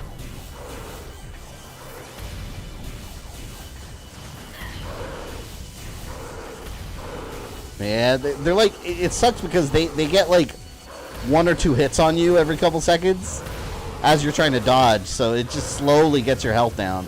Next thing you know, you're like half dead. Oh, he fell. He's got to get back up. No, I'm not going down there. Screw you. They got to come up here.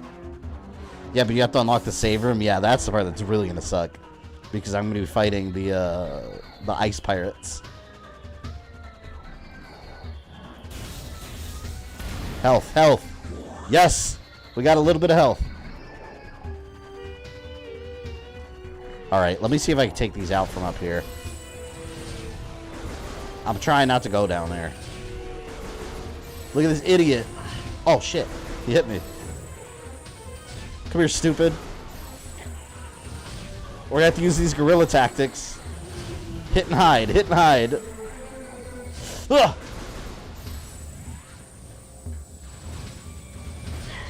Jackass.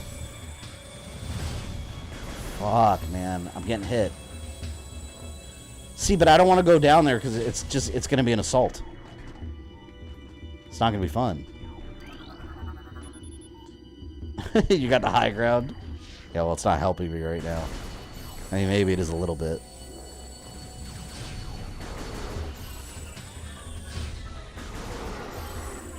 Did I get him? Did I get him? Alright, he's dead. I just got the wave beam, jackass. Oh, crap, there's another one. Oh, he dropped health.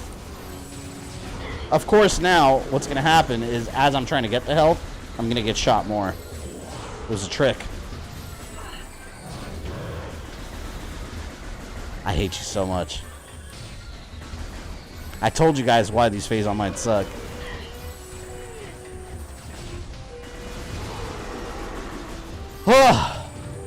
Please give me health. He didn't give me a damn thing. he gave me a middle finger as he vanished. That's what he gave me.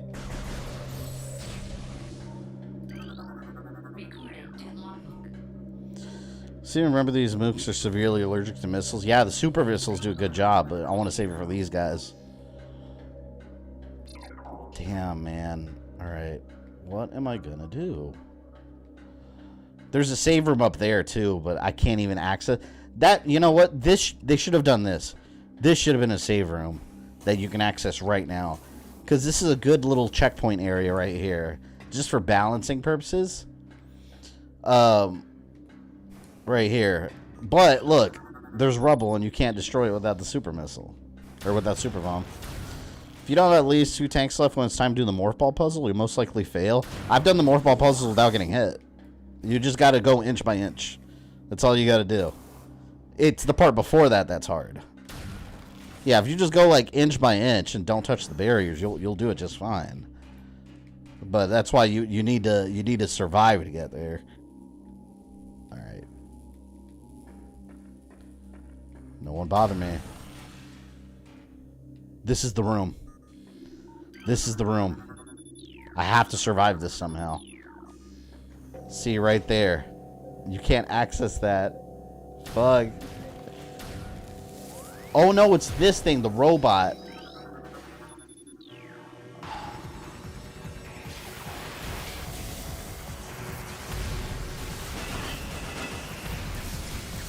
Come on, come on.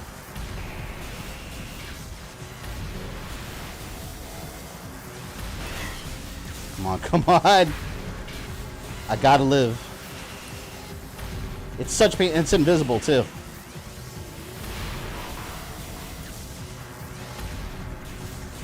You can kind of cheese it using this barrier, but I'm just trying to avoid going down there.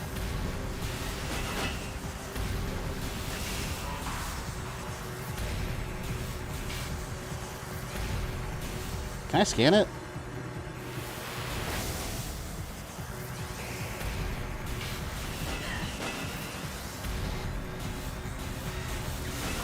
How did I hit this before? How did I hit this before? I forgot how I hit this. I think I have to use this.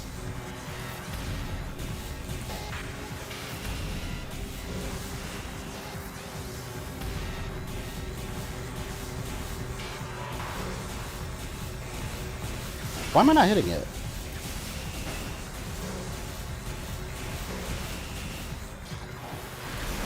No, hold on. Let me use the regular.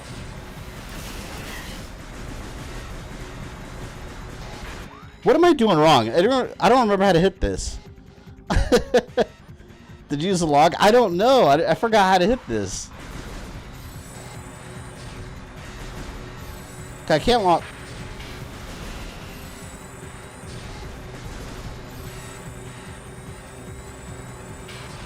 This is the bitch right here.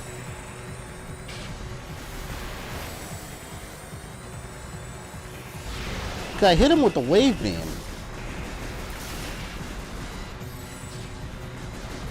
You know what it is? I think he's only visible when he attacks. Yeah, see? Like right when he attacks. I think that's what it was. So I gotta like wait till it's right about to attack and then... See? Right when it's about to attack. Woo! Oh my god. Right when it's about to attack, that's when it was vulnerable. That's what it was. You're almost 25k subs away from 100k. Almost. Almost. Look at my health. Fuck. Alright, let's see if I can do this. This is the part I was telling you with the puzzle. Like, I have to inch by inch make it. Leave the room, get energy? Yeah, no, well, that... I can't. No, literally, look. I can't leave. That's it. And also, to get energy, I have to kill enemies, which puts me at risk.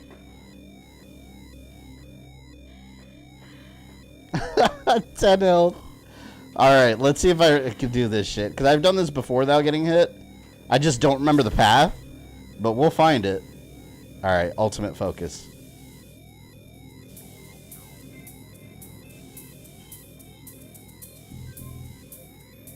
I can't, like, move fast at all.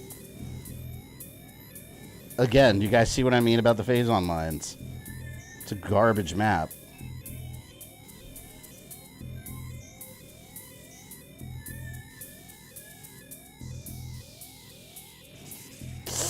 shit, I didn't mean to do that.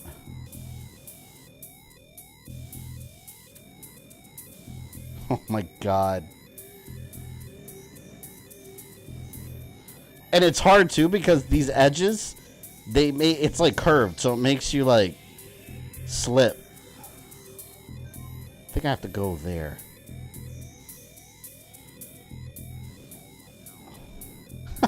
Yeah, Jackalope, that's exactly right. Oh, you beat the puzzle? Do this puzzle. Or you beat the boss? Do this puzzle and kill you for an upgrade. They should have at least unlocked the save room right before this, you know?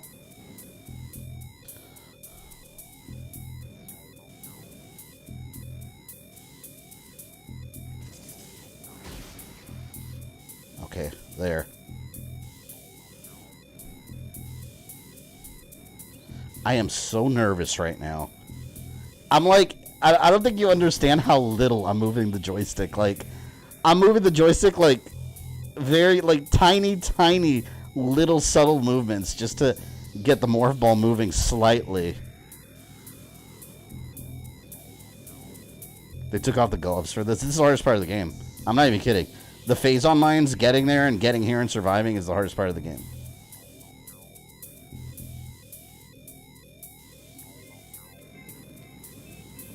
What? Ah! I hate this so much. I think I might be able to take one hit. I don't know. But I'm not going to risk it. Definitely can't take two. God. Inch by inch. This is so stupid.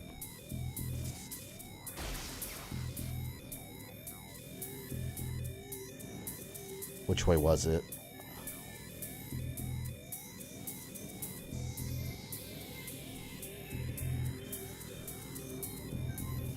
Yes, I got it. Oh my god, never again. I'm saving immediately. I am running to that room. That was horrible. Absolutely horrible. 10 health. 10 health. And it sucks that boss, too, when you get here. Like, imagine playing this for the first time ever. You wouldn't even know what to expect. You'd be like, wait, what do I do? Because the thing's invisible. Imagine if they put an enemy right there. Oh, my God. What an absolute nightmare. Woo! First try. The worst part's over. Everything else is just a matter of exploring and getting through here. Fuck this area. There's a lot of places I could go back. You know what? Do I want to go back now? Because there's a lot of little areas I can go back and blow up the walls for. I probably want to go through here first, though. Because I could just reroute the way. I could just come back around. All right, let me go through here. Here's a little shortcut right here. You don't have to fight any of those turrets. You go here, and then you turn them off. As Darkwing said back in the day, singed but triumphant. Very true. So when do we have a no save run? It's in Imagination Land. Not here. Never. Horrible. Big ass Metroids. I love this look. You release the Metroids, so they all start gobbling up the space pirates. You fools!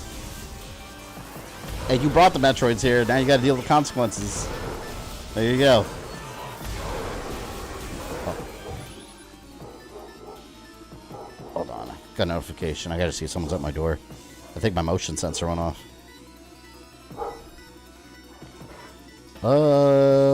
Motion detected at your door. Must have been the Amazon or something.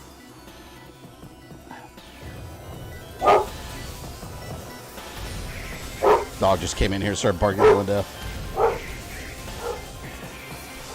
Oh no, it's the consequence of my actions. There we go. There we go. Oh, Metroid's getting fatter.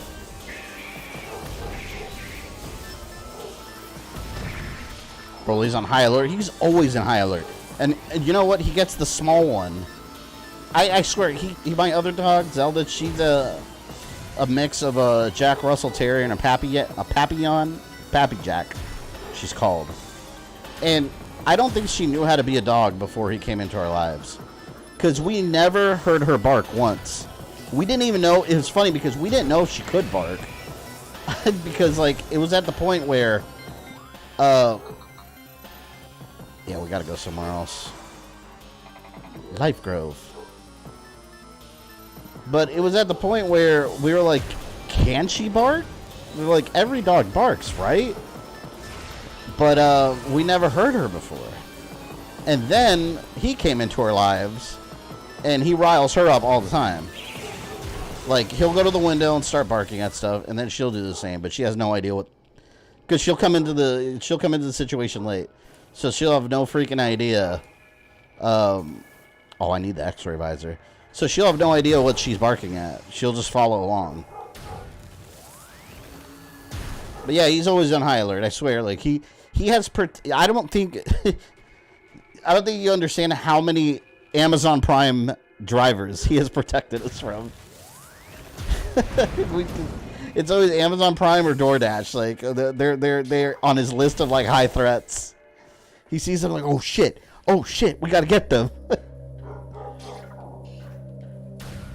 Your bro-in-law still miss him? Oh, he's always getting into it with my sister about it. He's always telling my sister, like, I hate you. You made me lose my dog. If he would have lied about it, though, it wouldn't be my dog, would it? Yeah, he's always talking about him. He's like, that's my dog. You took my dog. It's okay. They got 2 chihuahuas. They don't need a dog.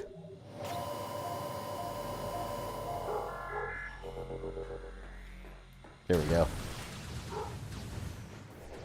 Yeah, but, like, I always have to yell at him when we're outside because I can't take him outside when there's other dogs in the neighborhood. 'Cause, like, he doesn't bite. He's not a vicious animal at all. But he looks big and scary because he's a pit bull. So anytime he sees another dog outside, like, he goes crazy. He starts barking and pulling on his leash. He won't do anything. But you always see people, like, they're, like, straying far away because he looks big and scary. And if a dog actually came up to him, like one of my neighbor dogs out loose, it's a little Scottish Terrier, little tiny dog. And the owner's like panicked because he came running at my pit bull, but he didn't even do anything. He literally just came up to him and like went right up to his face. And then my dog, he just kind of sat there like this, like freaked out. He like froze. It's like, that's what he'll do. He's not a dangerous dog, but people see big dogs and immediately they think, uh-oh, scary dog. How about you keep your tiny dog on a leash? There's a guy in my neighborhood that, no joke, he has a chihuahua. Like, sometimes I'll look out my window because I'll hear my dog barking.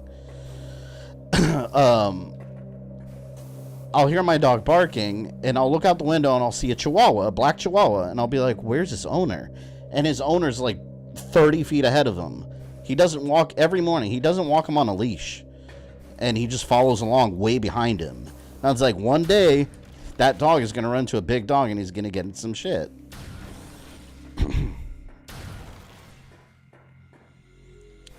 Remind me, you adopted Broly first, am I wrong?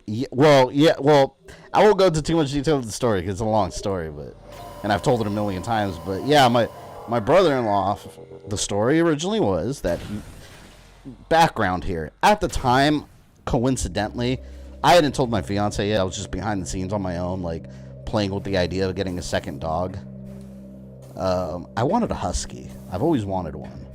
So I was looking around and stuff, and I was like, fuck, they're expensive. And then my older sister calls me that her husband, my brother-in-law, found a dog. And he was at the bank, and, you know, he heard some noise, and he went by the ATM, and, like, right there, like, in the bushes, there was a little box with a baby pit bull in it, like 2 weeks old. Damn, I can't make that jump. And it was crying, and someone abandoned it, and then he called my sister in tears. In tears. Remember this. He called my sister in tears, saying that he found the dog, and he doesn't know what to do with it. He can't just leave it. And he ended up bringing it home. She's like, "We'll bring him to our house. We can't until we find the owner. We're not just going to leave the dog." So he brought it to the house. You know, she sent me photos, and I was like, "Oh, that's a cute dog." And I was like, "Shit, it's a pit bull?" She had no intention of keeping this dog, but his intention was to keep the dog. She said, "Hell no." So in conversations with me, I was like, "You know what? I've been looking for a second dog. Maybe, like, you know, maybe I'll if you guys can't find the owners, you know, I'll take the dog." And long story short, I ended up keeping the dog. And then the story got weird. I said I wasn't going to go into detail, but now I'm going into detail. The story got weird. Suddenly, my brother-in-law started showing my sister photos of another dog that looked the same age as this dog and the same breed.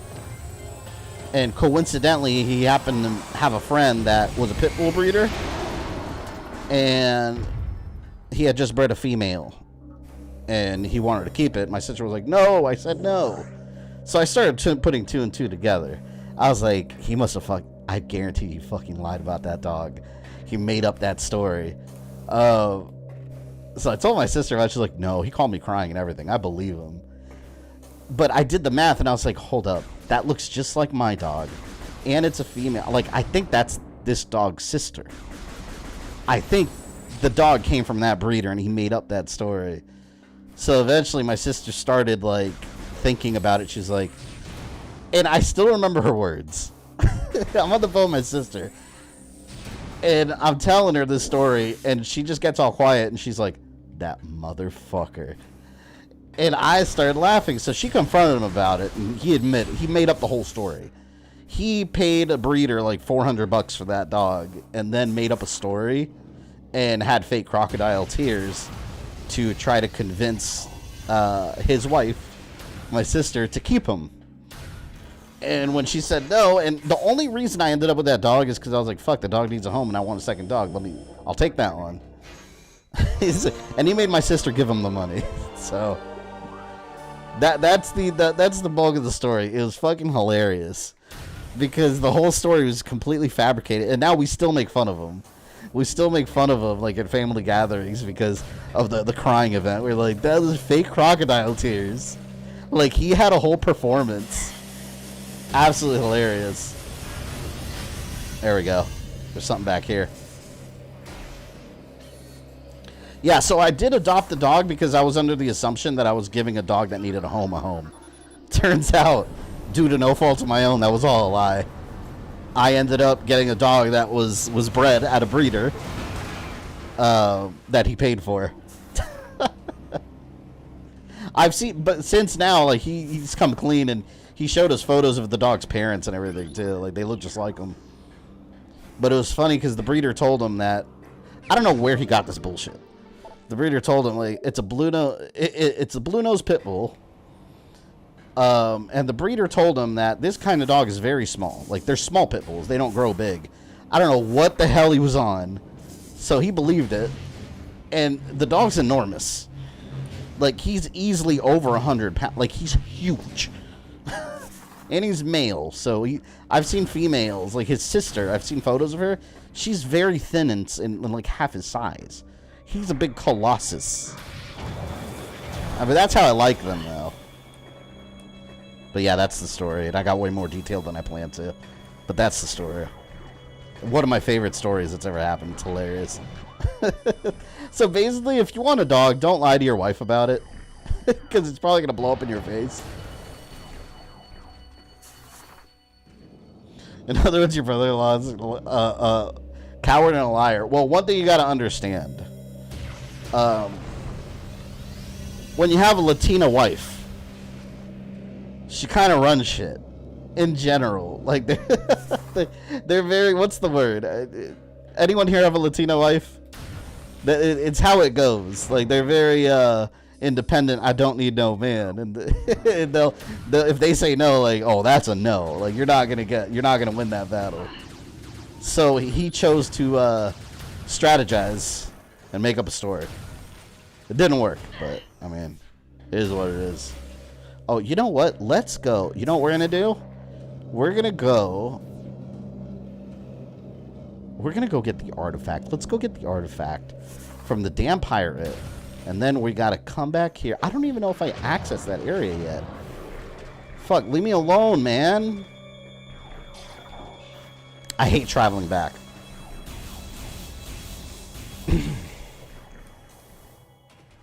Of course, the Colossus. What do you expect naming him after the legendary Super Saiyan? Exactly. He is named after Broly. Latino women are very demanding. Yeah, you gotta know how to handle them. It's true. Very fiery. I know what you mean. My good friend is like that. Yeah, they're very fiery. It's like if you would have been like, oh, you know, I bought this pit bull without your permission, and I want to keep him. Wouldn't be sleeping in the house that night. he would have been out until he learned a lesson, and then he'd be allowed to come home. Okay, let's go this way. I need my grappling hook, man. Oh, man, I need more power bombs.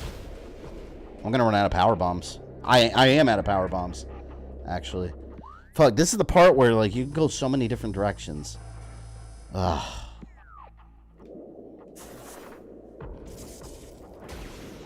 Alright, so the yellow... Where's the yellow connect? On the other side? Yeah, I think it's over there. Can't see shit. Okay, here. Now we gotta go on this side. Connect the yellow over here. It's funny, too, because I actually talked to my sister, and I've told her, like, you know, my stream knows about that story. And she's like, why are you telling people? Then I look like a dumbass. Because I fell for it. And I was like, well, you're a dumbass. I told you it wasn't true.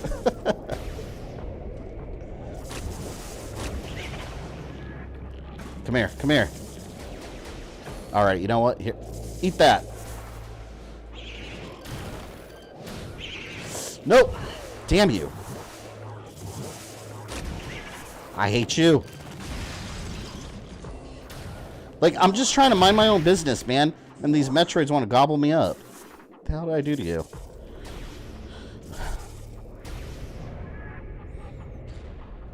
Considering my dad's Italian and mom Puerto Rican, I can see their personalities clash all the time. Oh, yeah, Italians too? Yeah. That's a clash right there waiting to happen. Very much.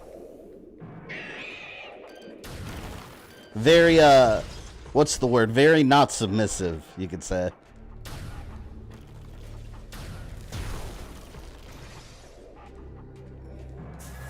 Been playing Connect 4. This is more like Connect 3. There we go. Yellow's connected.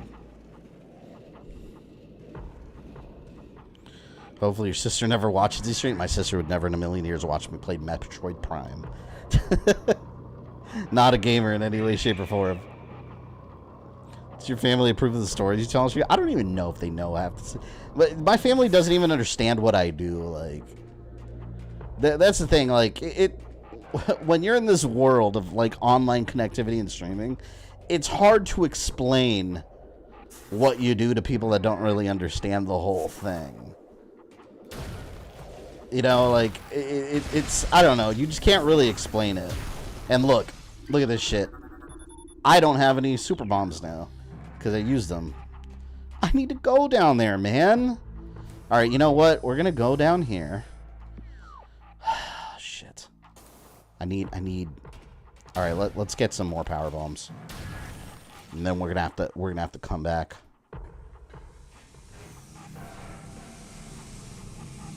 Damn it.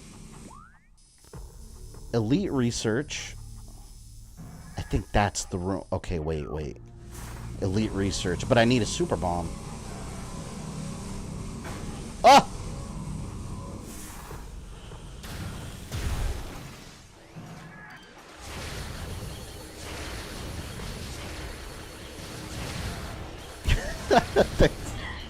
This is so bad what I'm about to say. Before I say it, I want to say that I'm completely joking before I get canceled. But no, it's funny because if you've been on stream long enough, you guys know I always fuck with my fiance jokingly. like today, I saw it on TikTok and I said it to her just to hear what she would say. But I saw something on TikTok and I went up to her and I tried it because she was in the kitchen. And this is where what I'm talking about with like the fiery Latina thing. You gotta be careful what you say. But she made a coffee this morning and we ran out of creamer. And I was like, "You used the last creamer?" And she's like, "Oh, I didn't know." And I don't know. I just threw up the line. I was like, "Oh, what was it?" I told her, I was like, "Less bitchin', more kitchen." And she's like, "What the fuck did you say?" I lost it. She got so mad. I was like, "I'm just kidding. I'm sorry." I saw it on TikTok. I almost got myself in trouble. Less bitchin', more kitchen. Again, I was kidding. You're allowed to do that with your significant other. Playing with fire. I indeed was playing with fire. And she did make me make my own coffee after that, so I was willing to pay the price at least. Look, I can't do shit here because I don't have power bombs. Ugh. Come on. So stupid, man.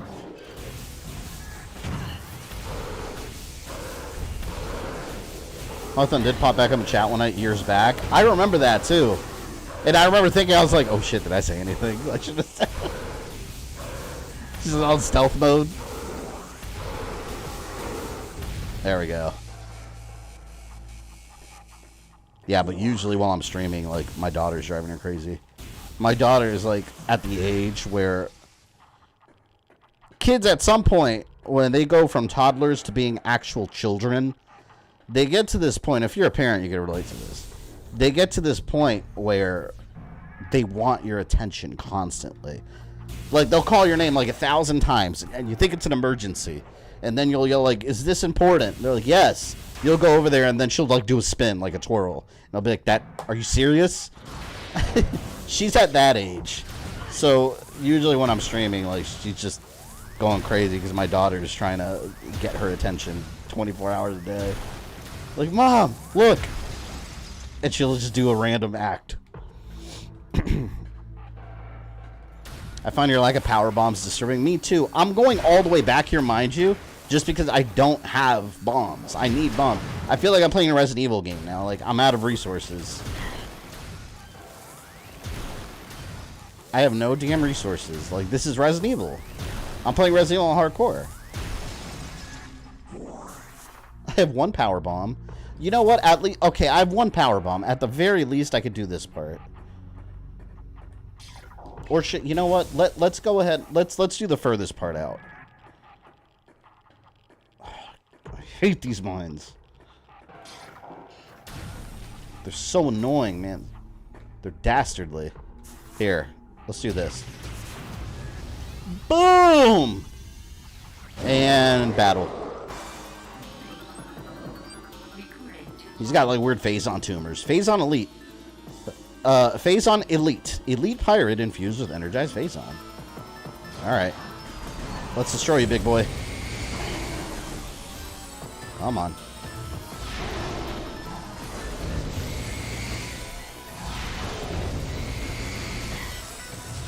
My cousin's told me horror stories about his kids trying to get his attention 24/7. Yeah. That's what they do. See, and my son's easier because he's a teenager. Teenagers, most of the time, they just want to be left alone. Like, he'll be in his room all day chilling, watching TV or doing his own thing. But my daughter, she'll be like, "What are we going to do next? I'm bored." And I'll be like... And then she'll watch a bunch of YouTube videos. And she'll be like, Daddy, do you want to do a coloring challenge?" And I was like, "The fuck is a coloring challenge?" And then I have to sit there and, like, color coloring books. That's what being a parent is, though. If you want to be a good one, you interact with your kids.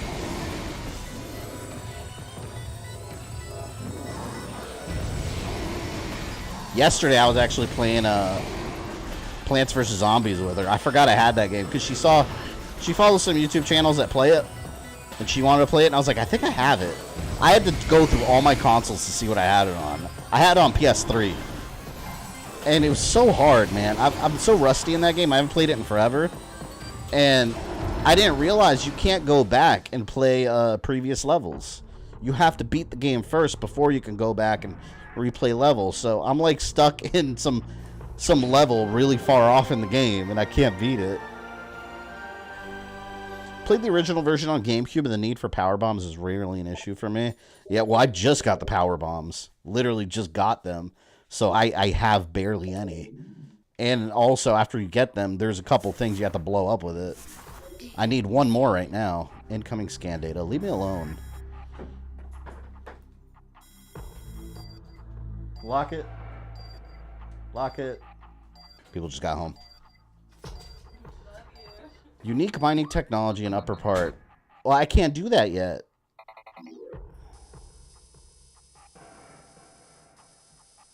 Ugh. Alright, you know what? Hold on.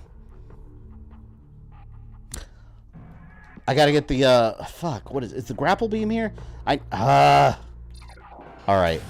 I need to get one more power bomb. I can't progress without one more power bomb. I literally just need one. Two, actually. I need two. I fucking hate the Phazon Mines. I told you. Have you ever had a viewer cancel you for some bizarre reason, like refuse to watch you anymore? Because Soma went dark side in your timeline or some nonsense?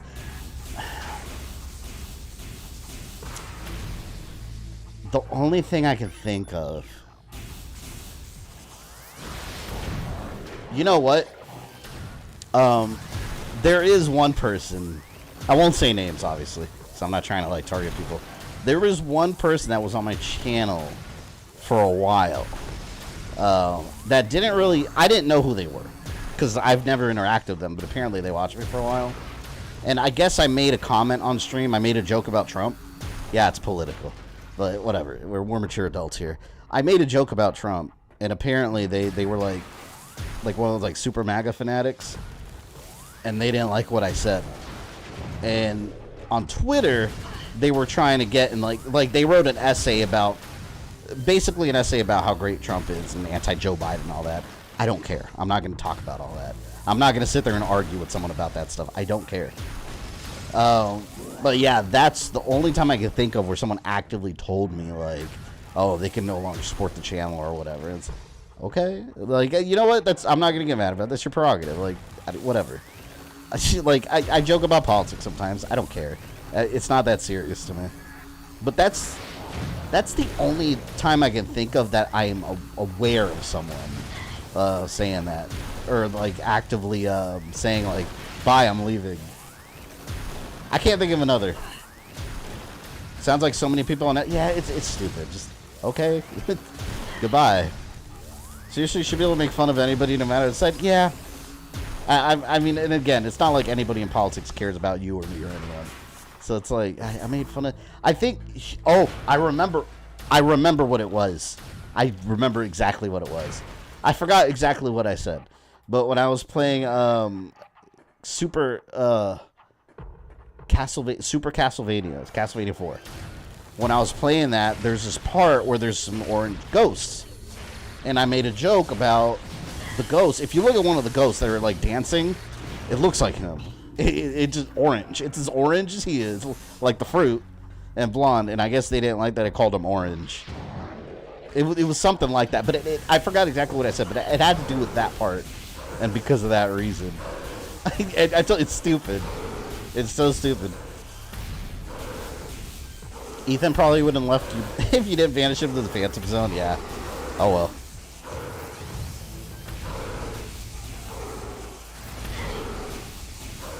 Power bombs, please. You know what? Actually, oh, I got a power bomb. I need two. You know, at this point, I might as... You know what I'm going to do? I'm going to go back to the main area and save. I made some progress. I might as well go save and then come back. Because I'm right across from the save room area.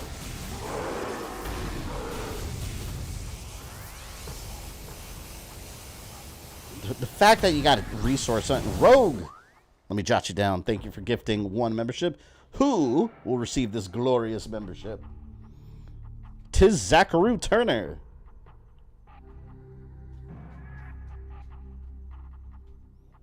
I hate that YouTube doesn't keep track of gifted memberships. They have to do it manual. Why am I not surprised that was the outcome with that dude? Yeah, and it's also, like, to add on to that, it was very bizarre. Because, it wasn't the kind of thing where... I'm trying to say this without not sounding condescending, but there's no other way to say it. It sounded like a person that you could tell they're not all there. And I'm not just saying that because they like Trump. But the way, when, like, those people that attach, because there is a segment of people that are very, very, like, Trump-loving. I guess you could say any politics, but you see it more on that side.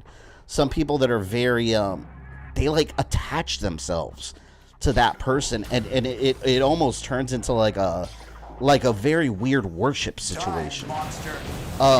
So they started just ranting in like essay, like they.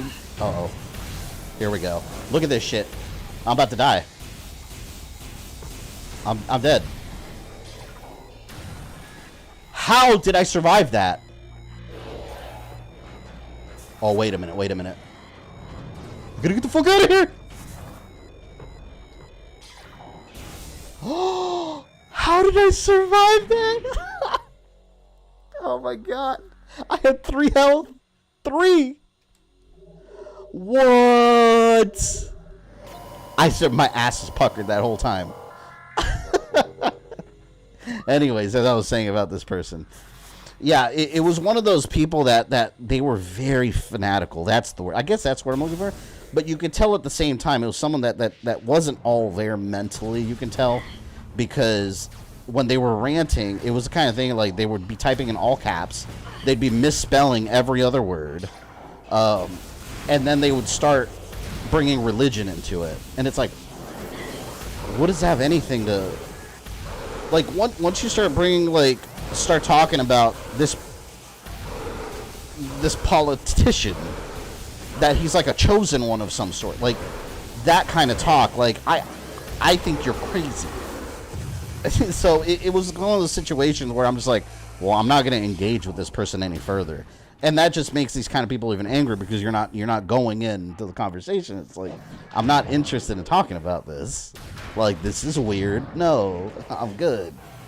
But that's what I mean by not all there, you know? Because you could be a fan of one side or the other and not be batshit crazy, you know? But when some people are batshit crazy, like, yeah, you could... There's a vibe there. Like, oh, yeah, you're one of these. That's weird, dude.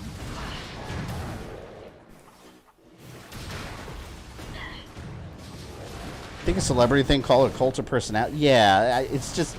To me, it's very bizarre. Alright, that's what I needed. Force field inactive, and I can't access that door anyway. So that's all pointless for now. I gotta get out of here! Ooh, there's so much shit going on. Oh, I'm getting the fuck out of here. Ah! Do you have merch as a caption one hit man? No, I used to when COVID was going on. I had some masks that Teespring was selling that with that on it, but I don't know. It's a hard thing to like make a logo for anything because it doesn't really mean anything.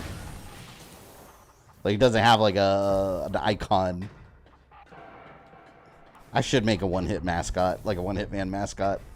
Maybe that should be the logo of the channel. Feels like every celebrity is acting a politician these days. Yeah, I don't know. I mean, at the end of the day, everyone's got an opinion. It is what it is.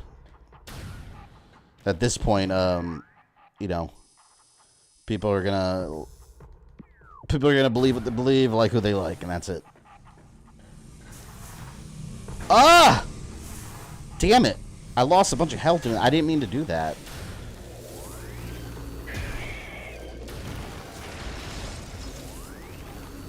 Do I have to do that puzzle again?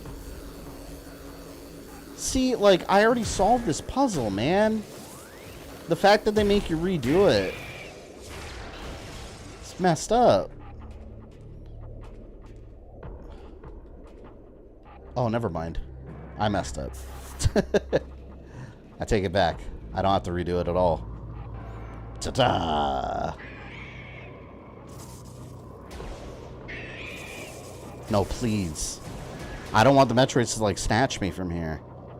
Go away, go away, go away, go away. Oh, never mind. Come here, get closer. I got something for you. It's called a super bomb! Or a power bomb. There we go. Now we have all kinds of areas we can access. Grappling hook!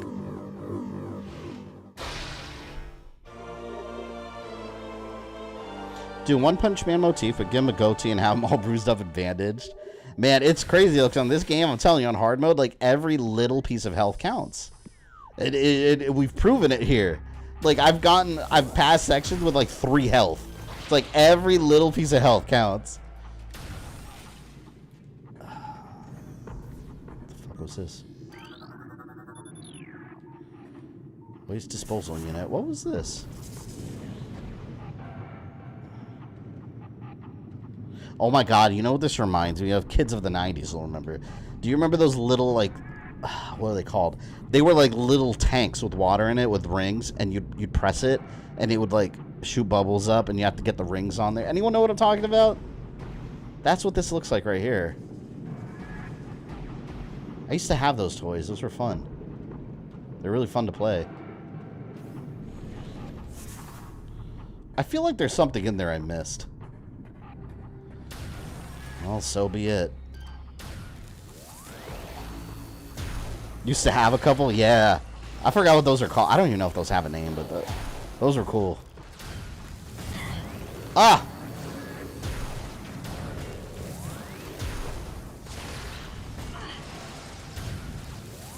Trying to get these from far away so they're not hopping around all over the place. One more son of a bitch. Where are you? Ha ha! Broken.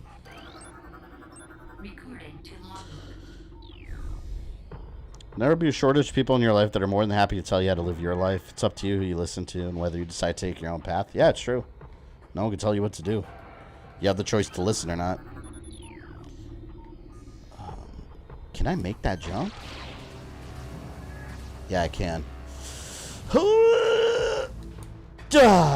Alright.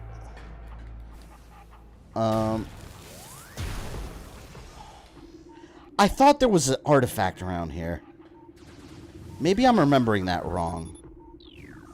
I thought there was a panel I could shoot or something with. Maybe I'm thinking of something else. This is just to power that on.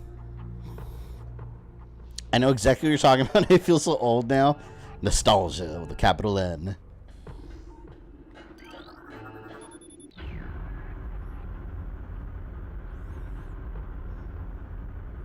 Okay, we got a crate in position now, so we got a little shortcut open there, too.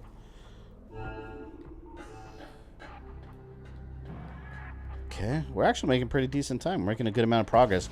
I can actually go and get the, There's 2 areas I need to visit. There's an area in the Chozo Ruins, and what else am I thinking about? What's down there? That's a red door. And there's also an area in the... What am I talking about? The grapple, the grapple, the grapple. Fuck. Magmoor Caverns. Oh, shit. Oh, wait a minute. Here. Let's get the...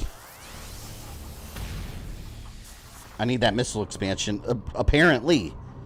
Because I can't get the wave beam upgrade without every freaking missile expansion across the entire trilogy, apparently.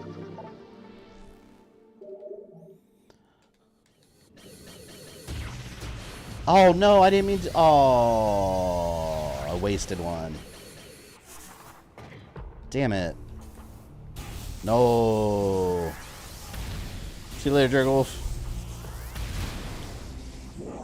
Somehow, I got most of the Phazon Mines done. Somehow. Somehow, Palpatine has returned. I know you're a 90s kid, but were you also a 2000s kid? I mean, in the 2000s, I was a teenager.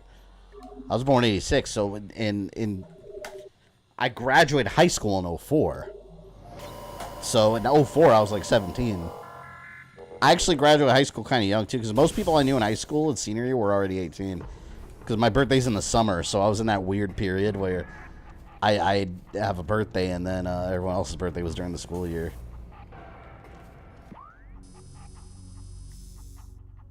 I'm trying to figure out. Okay. First, let's get the Phazon, the plasma. We're gonna go with the plasma beam. That's what we're gonna do. Tallon Overworld.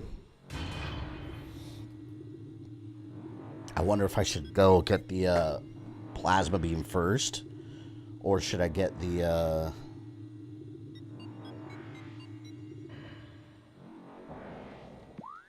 let's look at the map. Life Grove. Spectral presence detected. I don't even know if I can make it up there. Oh, I can. I got the grapple beam. I can make it up there now. Get out of my way. You too. Intense radiation detected. I'm really not looking forward to the Omega Pirate boss. It's another damn minion battle. And I'm sure on hard mode it's going to be absolutely brutal. Everything's going to be murdering me left and right. Careful, Morbius might attack you if he finds out you got a plasma. Yeah, you know, I forgot that movie got made. Like, sometimes I completely forget that movie exists. Michael Morbius. Damn it.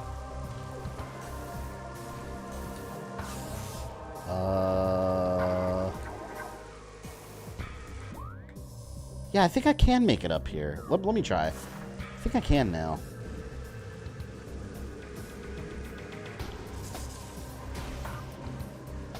Fuck. I was like doing this right here. The cool spiral. Graduated from high school in 2001, so no, I wasn't a 2000s kid, but I was an 80s kid, and that's way better. Yeah, that's such cool stuff back then. To early 2000s, I remember console live. That was the era of the Game Boy Advance. I remember me and one of my friends used to play. Well, it was his console. I would watch him play, but in the gym before school started, that's where everyone would hang out, and all the Latinos would be breakdancing. There was like a breakdancing club in there. So all the like Latino men would be breakdancing every morning in there. X-ray visor. But I remember my buddy used to play Advance Wars. Which, did that remake come out already on the Switch? I actually want that, because that's actually a fun game. Alright, look at this. Check this out. Don't know where to go? You have an X-ray beam. See? Although, can I use super missile, or do I have to use a power bomb?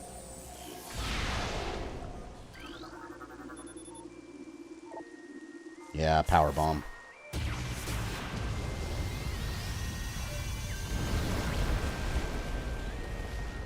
It's still not out yet. I remember it got delayed under the guise of the whole Russia-Ukraine conflict, which I think was BS. I don't think that's really why. I think it just wasn't done.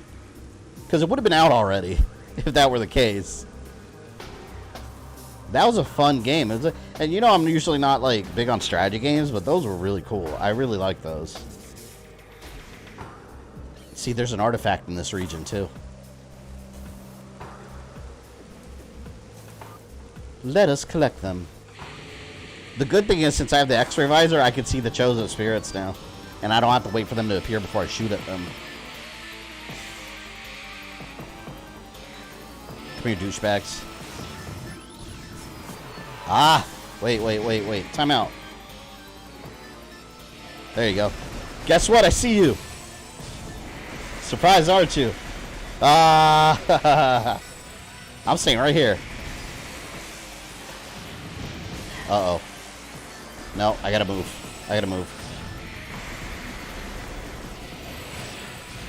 Man, I genuinely hate fighting these. Like, they take... For no reason, they take so much damage. Then again, I am playing on hard. But still. It's tedious. The hell is it?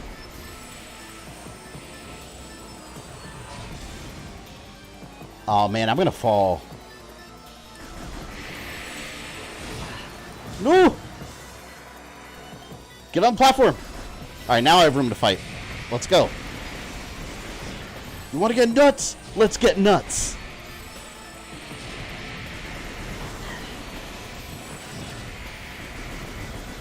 I graduated high school in 2017, so technically a 2000s kid. Damn. Holy shit. So when I graduated, you were probably a baby. I feel old. Suddenly I've aged 100 years. If I did my math right. And Rogue, thank you for the $2. Annoying to see an empty list of supporters. Yeah, I need to update it. It will be updated Friday. I always do it right after the stream, because I don't want to stop every 2 seconds. Ugh. Oh, he fell. What? Ah, my finger. My finger. Oh my god. Fuck. Alright, I think there's one more. You know what's annoying too? When you go to the Hall of Elders, these idiots respawn. That's another thing you gotta deal with.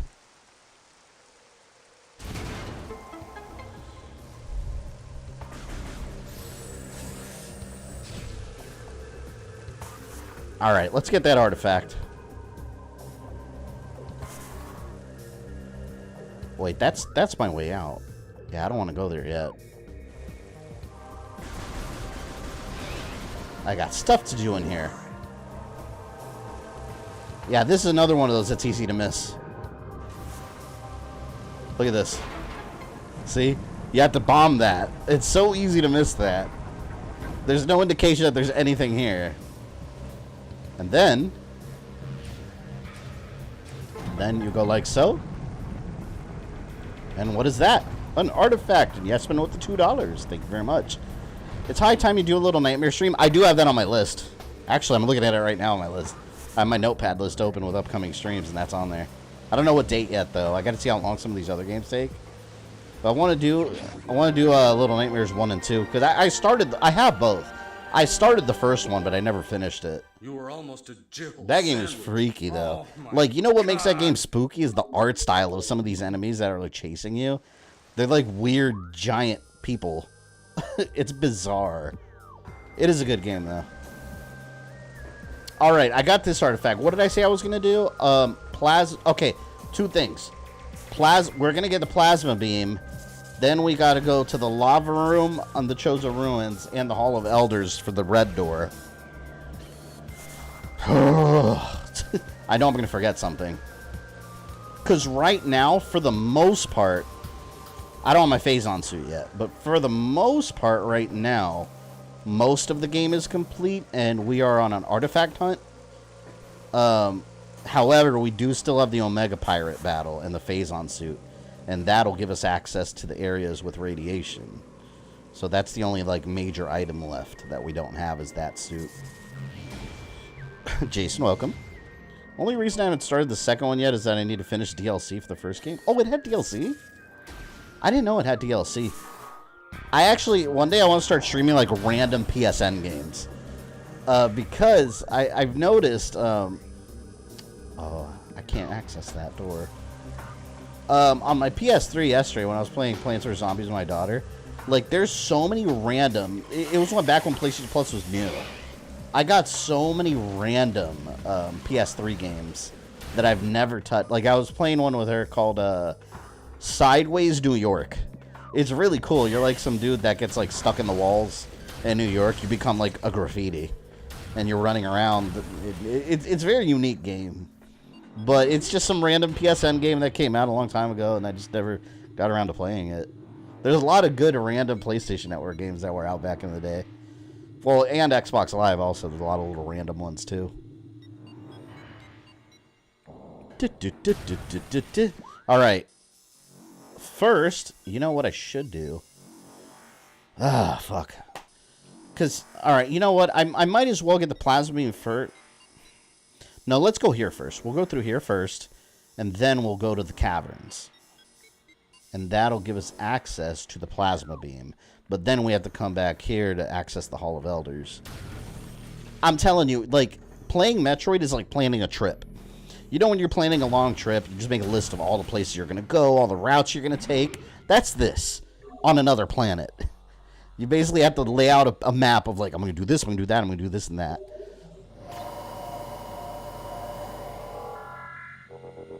You got to be like a freaking cartographer. And we also got to take a trip back to Phendrana Heights to get some of the upgrades with the one thing at a time.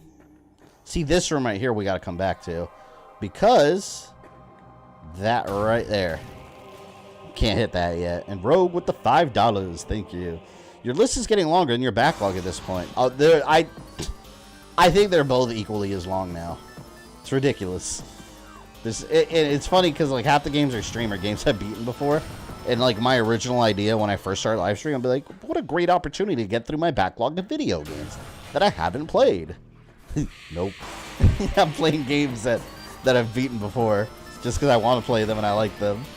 I mean, I'll still play stuff, obviously, it's in the backlog, but the backlog, the rate, it's like an algebraic equation. The rate at which I clear my backlog compared to the rate at which I add new games is completely unbalanced. So I think I'm just never going to finish my backlog, and I just have to accept it. It's just fate.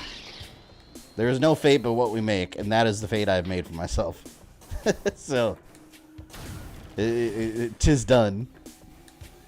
Get away, eyeballs. I like freezing them. Doesn't matter. They respawn. The hell does anything matter? My friend Dank8000 today forgot he had subscribers mode on, then turned it off. What do you mean subscribers mode? You're almost a Jill sandwich. Oh my god. Oh, let me save down here. Nah, I don't remember that name. If you were a chemist, you would need to balance that equation. Rebecca Chambers was a chemist. By the way, how are you guys liking the Tales series I made with I'm doing another one this week, by the way, by the end of the week. I have 2 videos coming out. One's a Predator video. The one I mentioned, that one. It's going to be a shorter video, but that's going to be another Untold Legends Tales. But Caliban Cove, how'd you guys like Caliban Cove? I've gotten good feedback so far. So far, people seem to be liking the... It was kind of a trial run to see if people actually liked it. And so far, I mean, it's getting the views. People are watching it, so I'll keep going. And if that does well, I'll buy the other Resident Evil books, and because I got Star Wars books and stuff too I want to read, so I'll do like the readings on those. Here we go. That is the room I'm looking for. See, now that I have the grapple beam, I can go over here. How much backtracking have you done at this point? Ozzy, I'm backtracking right now. We have to come back here to get the plasma beam.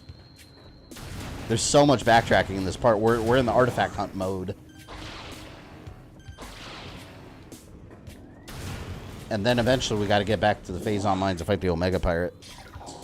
You can't turn subscriber mode on. There's this chance we might one day find Mute Me Bitch Boy. I miss Mute Me Bitch Boy. I'm so upset I never found that clip. I don't know what happened to it. I looked, and I couldn't find it. Plasma beam, we got to go to Phendrana Drifts, because there's an artifact there. The one with the ice coming out the mouth with the mill. Can't forget that. Please make our dreams come true. Ellie, does that mean you're asking for a hot tub stream? I know that's been in high demand. When I saw your Gears of War 4, I mentioned Dan. Oh, that was forever ago. I don't remember shit I said earlier today.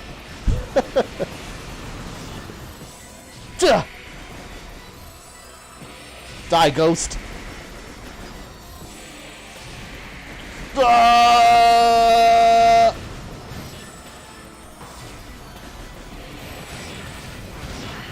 Oh, it's fuck.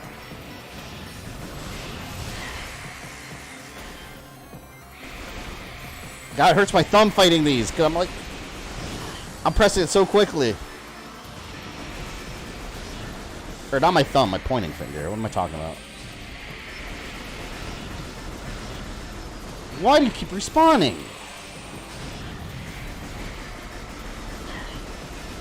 Who are you gonna call? Samus. Always Samus. Ugh! Where's the other one?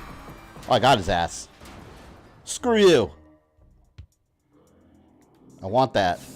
Can I get that? How the fuck? Oh, look. There's a track over there. Alright, morph ball slot.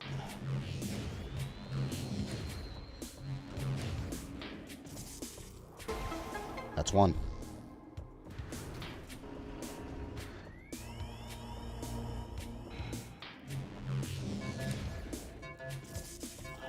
Oh crap, I'm gonna run out of time.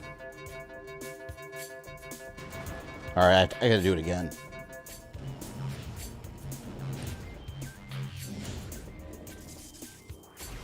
There. I gotta do that one right away so I don't run out of time. Damn, I feel like they really lowered the amount of time they give you on hard. I don't remember it being that quick. Okay then.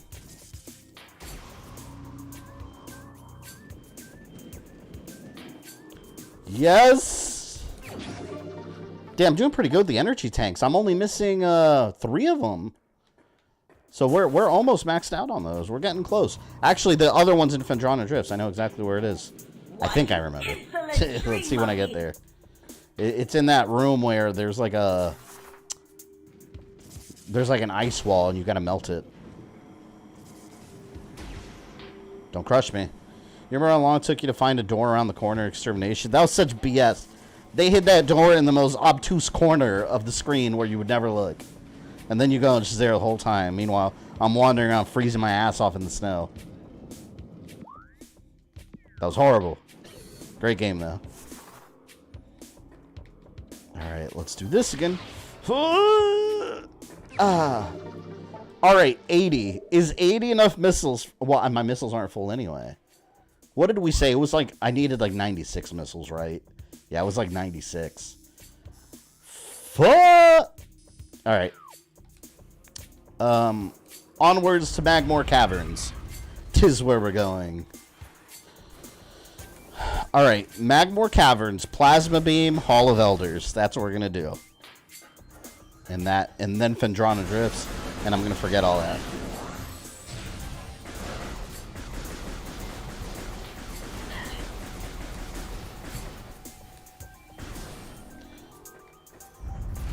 You know what? As to not risk anything going wrong, we're absolutely gonna drop a save here. And make pretty good time. It's only 9:30. Yeah, we'll definitely beat this today. Well, maybe I shouldn't have said that. Because now it's going to be like 1 a.m. and I still haven't fought Ridley. So we'll see what happens. We'll see. Ridley's going to be a son of a bitch, though. I'm going to need plenty of super missiles for his dumb ass. So he could come back over and over, game after game. Honestly, though, with this game, I don't mind the backtracking so much compared to 2. Even 3 had some, like, unbalanced backtracking, but it was nowhere near as bad as with 2. With 2, it's just, it's... They, like, tripled the amount of backtracking you do in that one. And I don't know why. In the second game, it doesn't feel intuitive. It just feels like they're trying to extend the length of the game. Just for the reason of just making it longer, but not adding anything fun to do. Finale curse, no. No. I didn't put finale in the title. I didn't. So therefore, there cannot be a curse.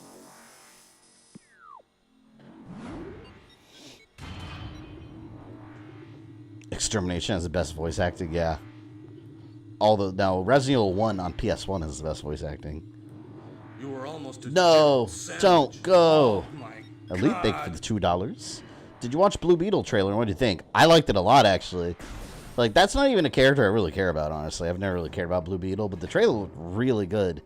It actually looked like something like, I'm not going to say it looked fresh and new, because, yeah, it's going to be your basic superhero origin story you've seen a million times. But it looks very entertaining. And bright and colorful, very different than the usual, like, dark grittiness that you see from DC. I feel like over the years, they've slowly gotten a little bit better at getting away from everything needs to be dark, serious, and gritty. Like, everything needs to be Batman. Like, I feel like they've gotten better at getting away from that a bit. With characters where it doesn't make sense, you know? Having said that, still to be determined how good or not good the new DC universe is going to be. So, I'm hoping Blue Beetle does well, because he's a new hero we haven't seen before in the movies. So it'd be nice if we get someone other than the main Justice Leaguers, you know, that find their way back into the new DCU. I remember I liked him in Injustice. He was like Firestorm. I didn't mean to use a super missile. That was a waste. Ah! I missed the grapple. You, however, put Ridley's Last Stand, which I took as finale. No, it's Ridley's Last Stand. I didn't say the Metroid Prime's Last Stand. See, it would have been finale if it was the Metroid Prime. That is the true threat here on Tallon 4. Ridley is just a robo-bitch that's trying to fight me. Alright, there's a difference. I need to get to the geothermal, that right there. Geothermal core. We're going to haul ass over there. Screw these guys. Kiss my ass. Leave me alone. Oh my god. They're shoving me. They're shoving me. I thought I was going to fall off because they were pushing me. Poison.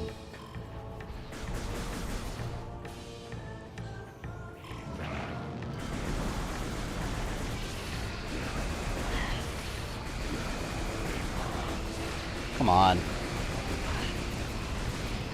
What makes these assholes think I have time for their shenanigans?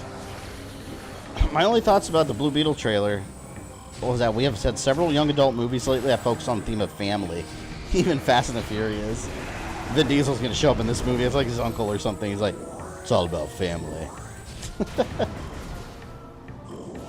Yeah, but they're younger, you know, they're younger characters. So that's what the themes are based around. Blue Beetle, we saw that with Shazam and the Shazam kids. It's kind of giving a lighter tone, like filled with hope and stuff in DC. I remember a while back DC was saying that around the time of Wonder Woman 84, which I thought that movie was awful, and I love the original Wonder Woman.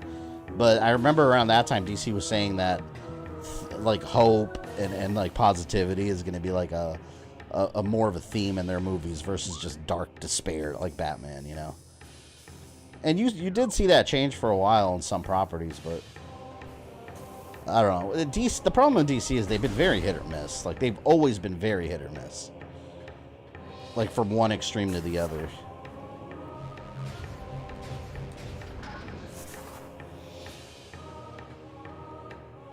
Power of friendship and family or true power, yeah. Well, even in anime, like, use the power of friendship, you go in any battle, right? The power of friendship. I don't know anything about Blue Beetle. I know mildly about Blue Beetle from New 52 DC. That's when I started reading some of his comics, because I started buying a couple and I eventually stopped. But that all I know about Blue Beetle, and he's not even like the original Blue Beetle. He's the younger, like, you know, the younger version that they do now. Oh fuck! It was down here. Because the older, I think the original was like an older white dude, right? Like, I think the young Hispanic kid is a newer take on the character. That's who I know from the New 52. And bridge. Common Metroid trope right there. Oh, shit. And there we have the Ice Spreader. This is kind of like the Shotgun Ice from Mega Man X.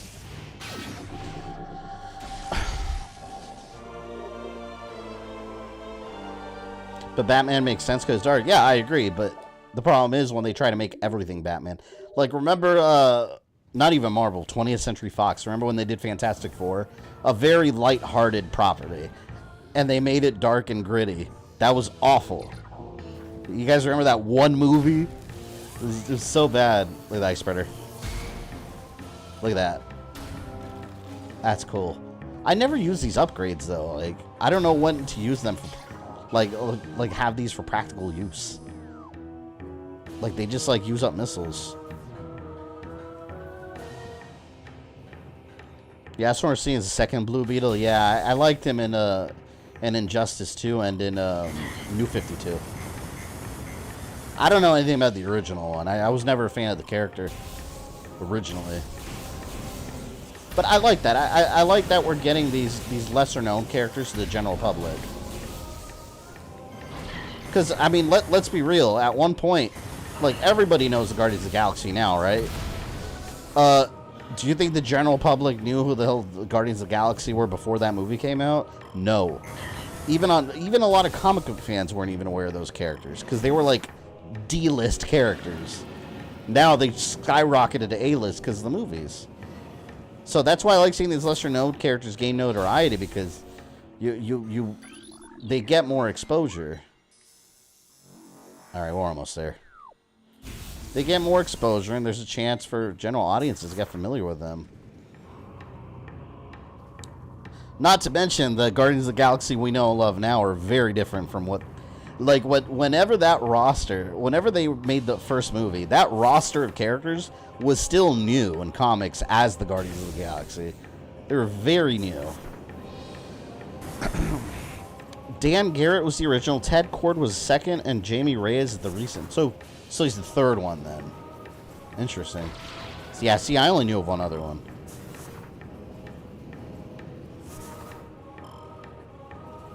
Wasn't the original always like with Booster Gold? Weren't they like a team up like at one point, like Blue Beetle and Booster Gold? Am I thinking of someone else? I remember Blue Beetle.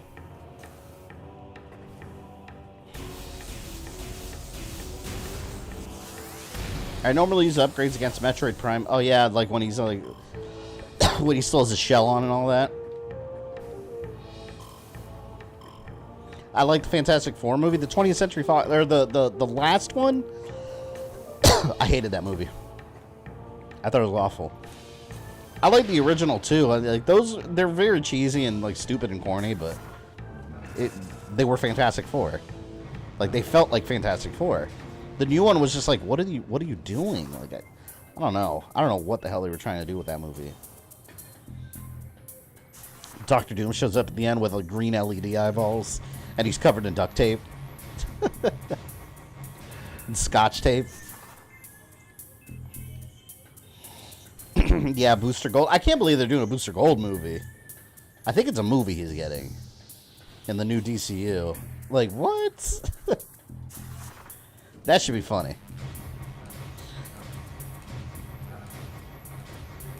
I still remember one of my favorite, it's probably my favorite Booster Gold moment of all time. In Justice League. I think it was Justice League Unlimited. Do I have that? I have it on Blu-ray. When I forgot what the threat was. There was some threat, and they were like evacuating people out of the city or something. And then one kid, he stops and asks Booster Gold. He's like, "Can I have your autograph?" And Booster Gold's like, "Yeah, kid." And he signs his autograph, and the kid looks at it disappointingly. He's like, "Oh, I thought you were Green Lantern." I thought that shit was hilarious. And then Booster Gold's like, "I'm not even green." Like that's just well-written humor. That shit was funny to me. Justice League Unlimited, yeah, it was so funny. Oh, look, this is the path right here. This is a pain in the ass. It can be a pain in the ass if you fall, because then you got to climb all the way back up here. But this is the path to the plasma beam. See, we got these little assholes. I almost screwed up there. Oh! You gotta have left trigger like held down in that part. You're gonna fall right off. All right, let me play it safe. I was gonna try to jump over there, but I'm just we'll do it nice and slow and safe. This is another part I hate. It makes me nervous. Every time I do this part, it makes me nervous. Ah! Get away! Get away! Get away!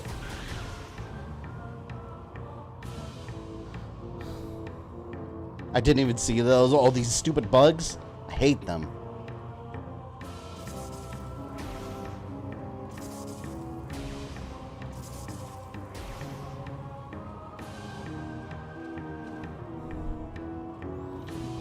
Almost there. Nope.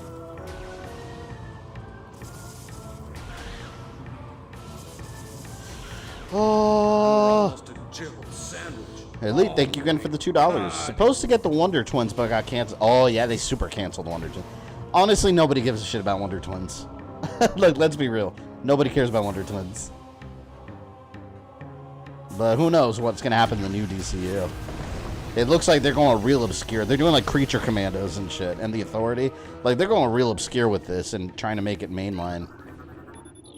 Or mainstream, I should say. So, I don't know. We'll see what happens. Might be good.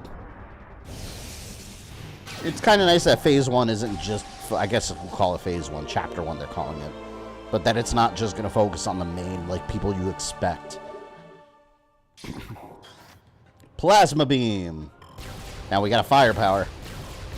This is the shit right here. Now we can massacre some space pirates. Alright, we need to get to Phendrana Drifts. Alright, there's two things we need to do there. We need to get the flamethrower. No. There's a bomb upgrade, I think it was. And an energy tank. I believe there's something else that I'll probably remember. Oh! Oh, no. I just remembered. That artifact that I told you guys, that's real obscure. We got it. Fuck. We got to go back through that base. Again. Again. The freaking, the base with the lights turned off. We got to walk through one more time. I hate you so much. But we must do it. Destiny is calling. And my sanity. Let me get to that save.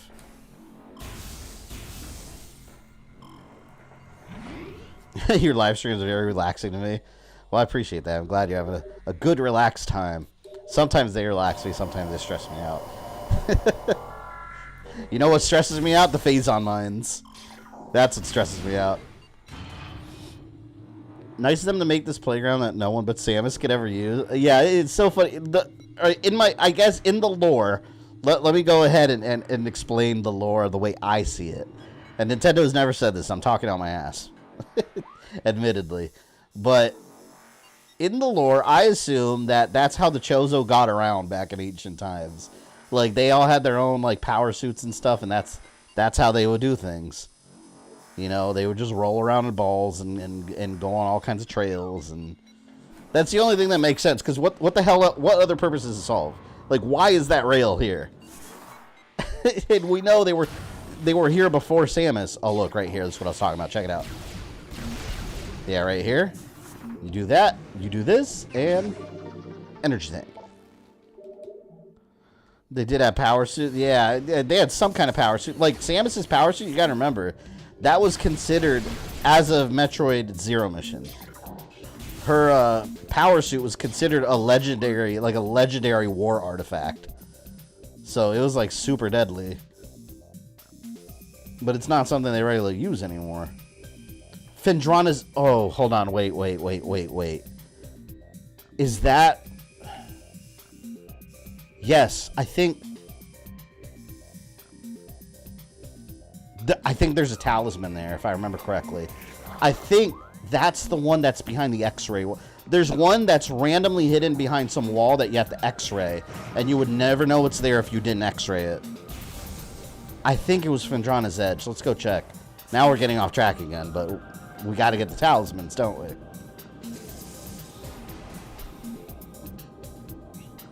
Actually, they're big Tony Hawk fans, so the Chozo are just, like, literally just skateboarding around.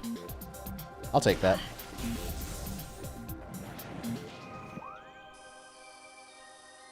I'm pretty sure it was over there.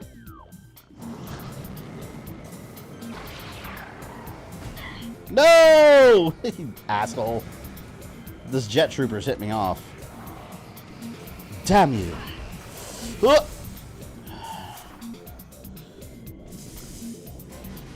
Quite the physical routine, hopping around ancient times. You got to remember, at one point the Chozo had wings. Maybe they flew around. They lost their wings because they didn't use them. Only the Chozo warrior class kept their wings, which was made up as of Dread. But here we are. See, look at that. They fry. Toasty space pirates. See, the only thing is, I don't quite remember where that secret door is. But we'll find it. I'm pretty sure it was here. In Phendrana's Edge. Oh, also, you want to see some BS? Wait a minute. Is it here? I think here's the BS where I'm thinking. Hold on. I think I have to go up here to see the BS. Again, Metroid Prime has the most random secrets. There's this area, I think it's here, where there's nowhere to go except there's an invisible platform. Yeah, look at this right here. You see this? Look at this wall. What looks different in this wall? This all looks the same right here, right? And then suddenly, if you x-ray this wall, there's a secret door behind it. You would never see that if you didn't already know it was there. See? And then, ta-da! Artifact that is required to beat the game. Shit. All the wingless chorizos need his Red Bull. It's true. We only have 4 more.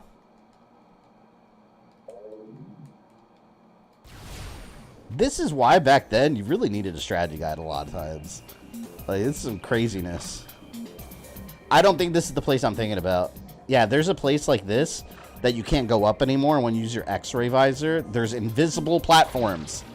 Invisible platforms. Why? I always like turning into a morph ball, like during a jump. Power bomb expansion. Unless you had a Prime official strategy guide, yeah. I remember too, I got the strategy guide just for the sole purpose of collecting all the missiles.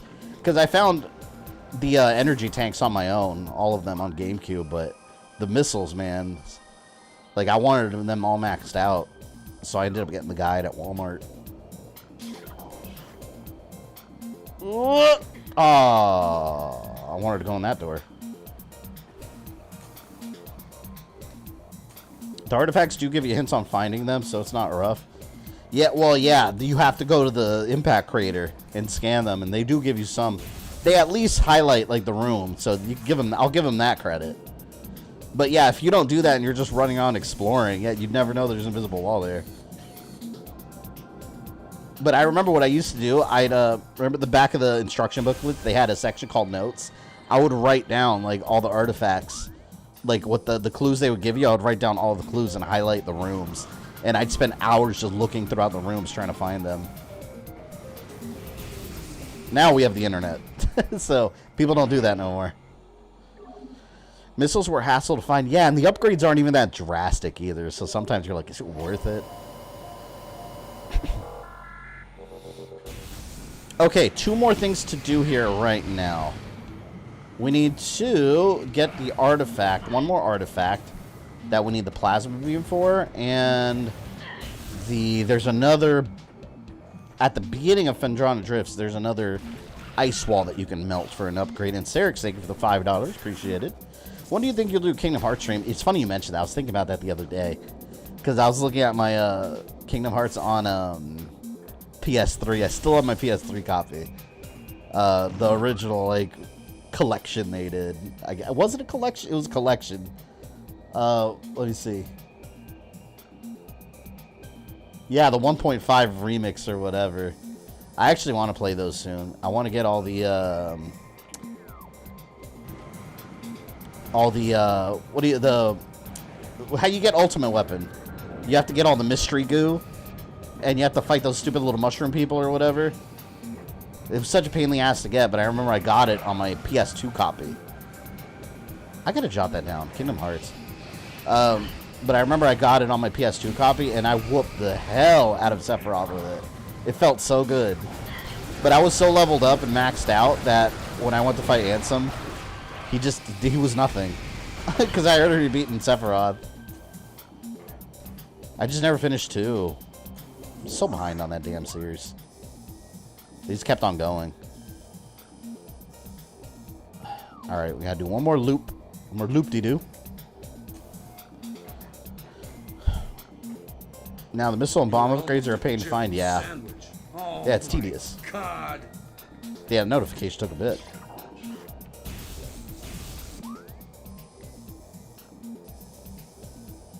Fuck, man. Alright. I gotta get to that room. I really don't want to go to that area. I don't have choice. Here we go again.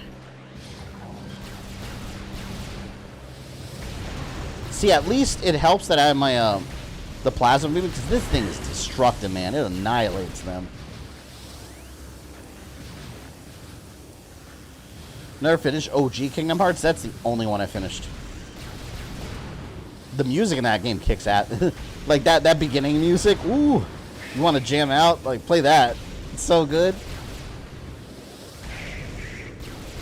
Burn, Metroid.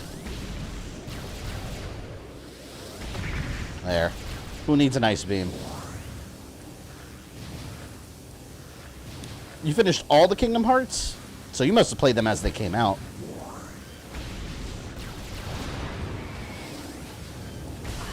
They're very fun games. Like, whoever would have thought that, like, Final Fantasy Universe and Disney worlds would mesh so well. And for some reason, it does work. It's weird. So, alright, someone that's played the series, unless it's a spoiler, why is the new one, was it Kingdom Hearts 4 that got revealed? Why is Soma, like, in the... Sora. Why is Sora, like, in the real world? Why is that a thing? Is that the real world, or what is that? Because he looked like he was in, like, real world Japan. And the Heartless were there.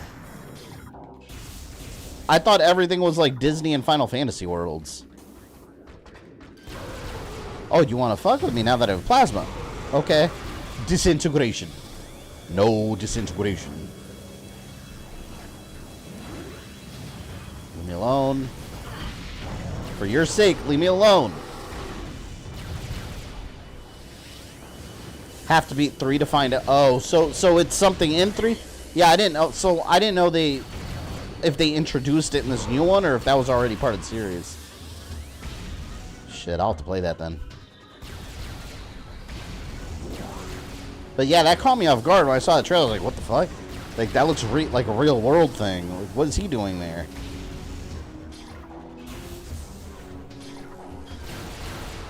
Oh, when is the Final Fantasy... Wesley, I know you would know if you're still... Final Fantasy 16, was that June? June, right?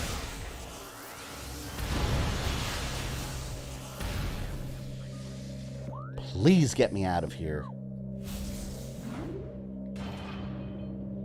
This is the last time we have to come through this place, I believe. Unless I miss something, and I'm really hoping I don't. Yeah, this is it. That tower needs to come down. Or that one. Look how strong this plasma beam is. Thing annihilates them. I hear the jet, but up there it is.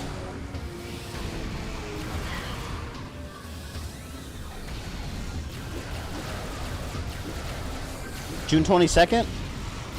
God, so many games coming out. It's so hard to keep track of all this stuff. We're constantly being bombarded. Yeah, there's that window I showed you guys earlier, last stream.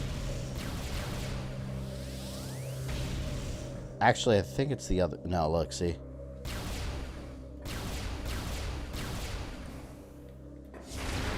There we go. You gotta blast that. And the tower falls. This, I think, is one of the most obscure ones. I always thought the pirate music was dope back in the day. What, in Kingdom Hearts? Oh, you're talking about this. I thought you were talking about, like, the Peter Pan level or something. No, yeah, it always sounds so threatening. It's got, like, this weird, like, techno vibe. Those freaking jet troopers are annoying, though, when you don't have the plasma upgrade. And there's another one.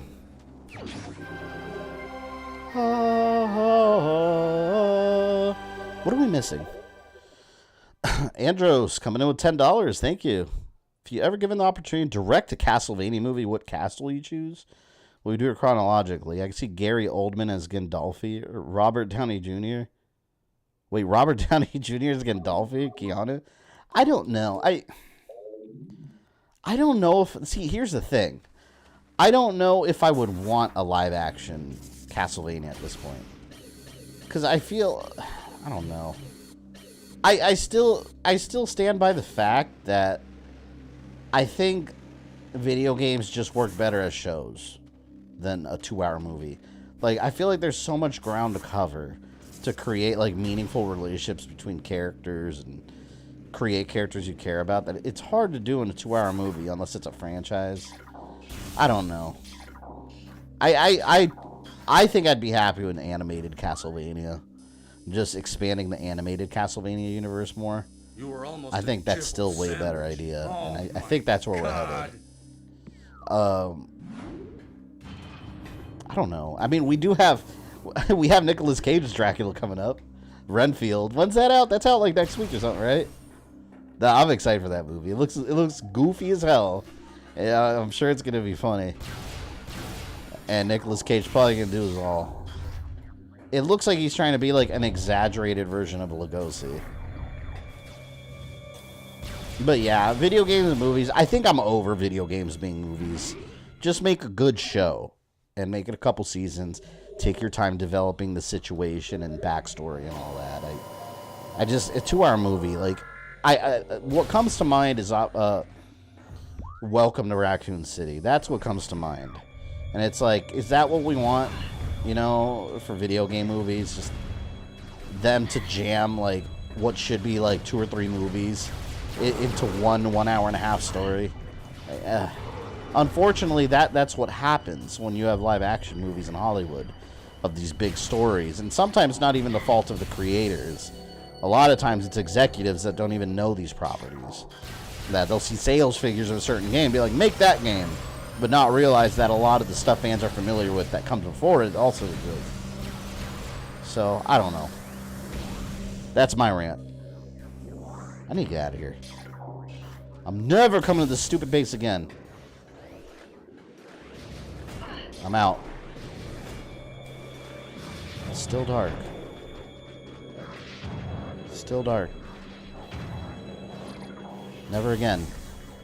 Never again, I declare.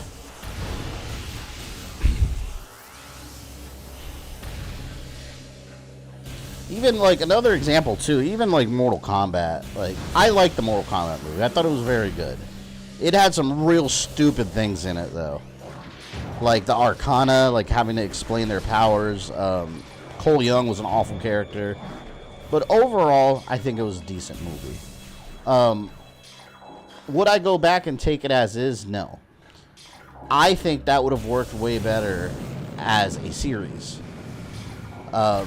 Just imagine, like, a HBO Max series of Mortal Kombat. And before you even get to the tournament, there's a couple episodes about Sub-Zero and the Lin Kuei. There's episodes on Earthrealm about the Shaolin monks and Kung Lao and Liu Kang. Like, you're slowly developing each character. When you make a Hollywood movie that's like an hour and a half, 2 hours long, there's no time to do that. So, I don't know. It just would have worked better as a series. They could still do that, but the movie's just going to get a sequel movie. Make it a series and take your time developing these relationships. Like, how much more epic would it have been seeing Scorpion and his family get killed by Bi-Han if you knew all their backstory before that? In the movie, again, not as a Mortal Kombat fan, as a moviegoer, you have no idea why that was happening. Why these other ninjas with ice powers were attacking this other Japanese guy and his family. You didn't know. And that's one aspect. Like, that could have been an episode or two right there. Develop the history of the clans, why they hate each other, why Bi-Han's there.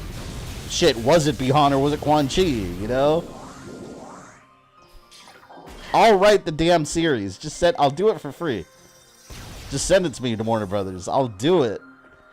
You don't even have to pay me. I want it. I want it. There we go. That's what I was looking for.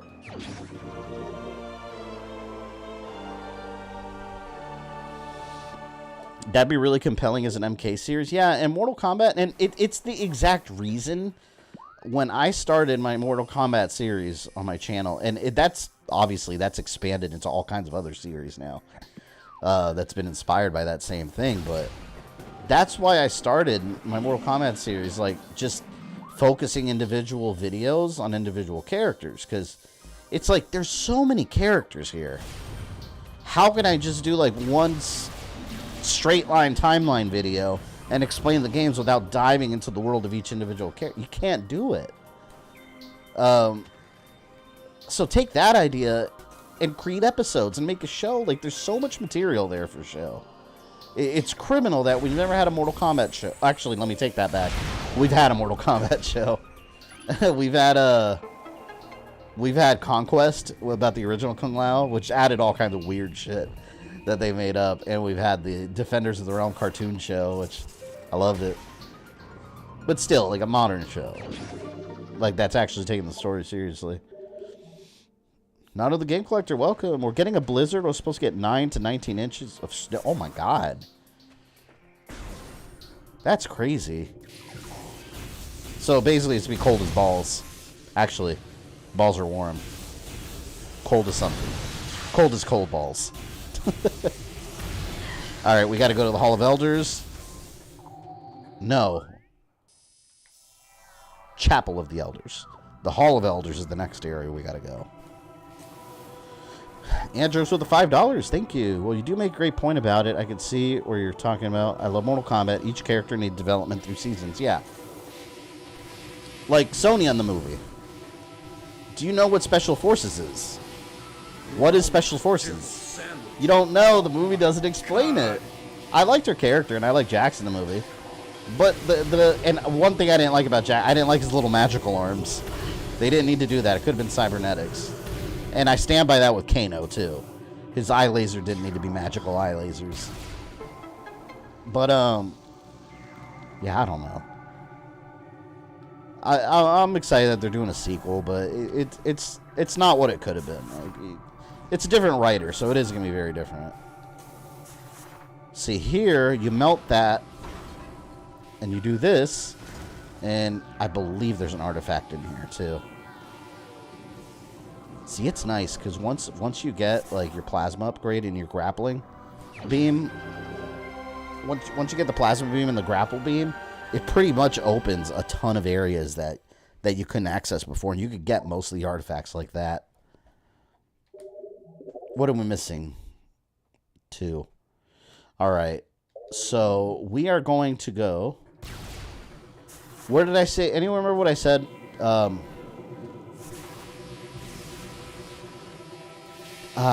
Where were we gonna go?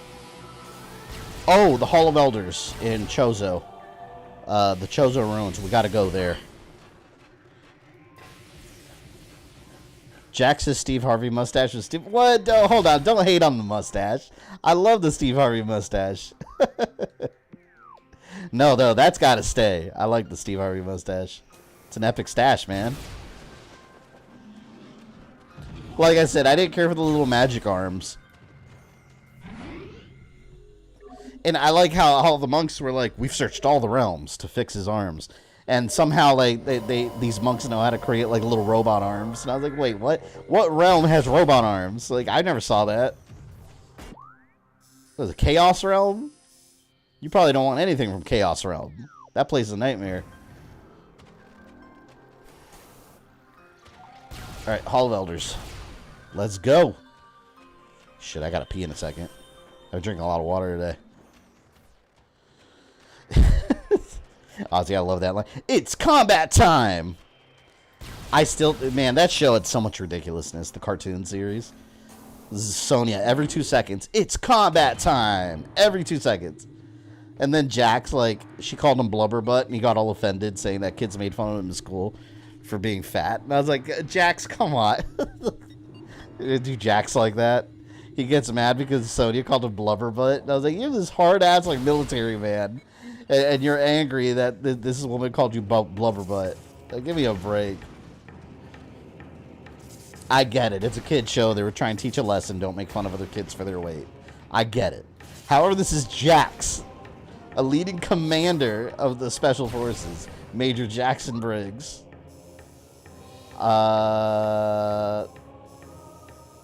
Quickest way out. Chozo Ruins north. We gotta gun it over there. I'm burning! Watching X-Men the movie, gonna watch them all. I wonder how well the first X-Men movie's aged. I haven't seen that movie in a while. I gotta check it out again.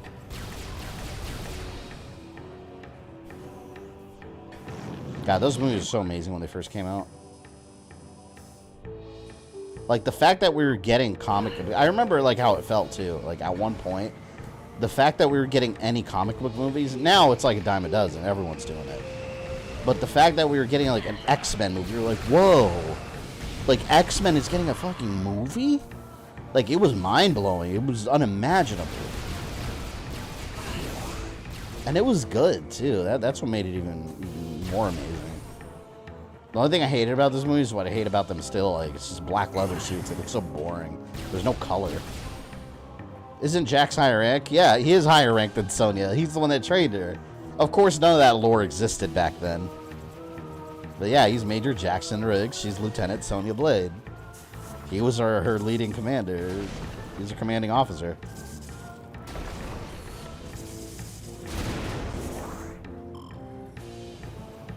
Been forever since I watched the first one. Yeah.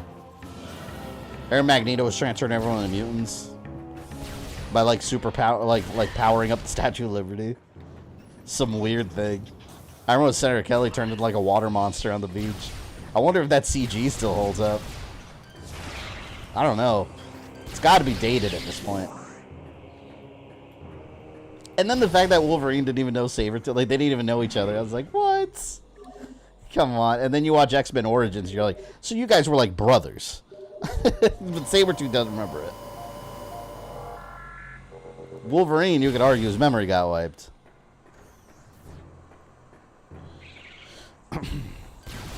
Yeah, I remember how exciting it was, too, because back then, that was before, like, we were used to, there were post-credit scenes all the time. And I remember the last scene of X-Men 2, how exciting it was being in that theater. And then you think Jean Grey's dead because she got drowned in the dam. And then you see, like, the shadow of the Phoenix flying. Holy shit. I remember the uproar from fans. They were like, what? The Phoenix? It was such a huge deal. And then they made that shitty Phoenix movie, too. The third one and Dark Phoenix. They're both really bad movies. I didn't like either of those. X-Men Apocalypse, okay, but that Quicksilver scene was awesome. That Quicksilver scene was... That destroyed MCU Quicksilver. Yeah, there was an MCU Quicksilver. People forgot about him, didn't they? Because they killed him off in the same movie that they introduced him. What a crime. That was an absolute crime.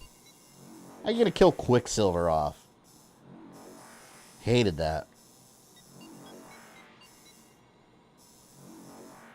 I'm still confused about why they brought the actor back for the that WandaVision role as Quicksilver. It was like came from another universe, but I was like, that made no sense. Like, I don't know why they even bothered doing that. Like, I remember so many fan theories about, oh, this is how they're going to explain Quicksilver back. This is how they're going to bring the X-Men in here. It's like, none of that amounted to anything. It means nothing. Yeah, we were here before and we couldn't get it. Now we can.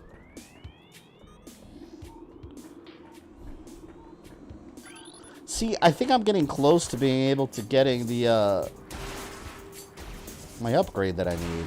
But I need missiles. Oh, this is a pain in the ass. You gotta do that double jump.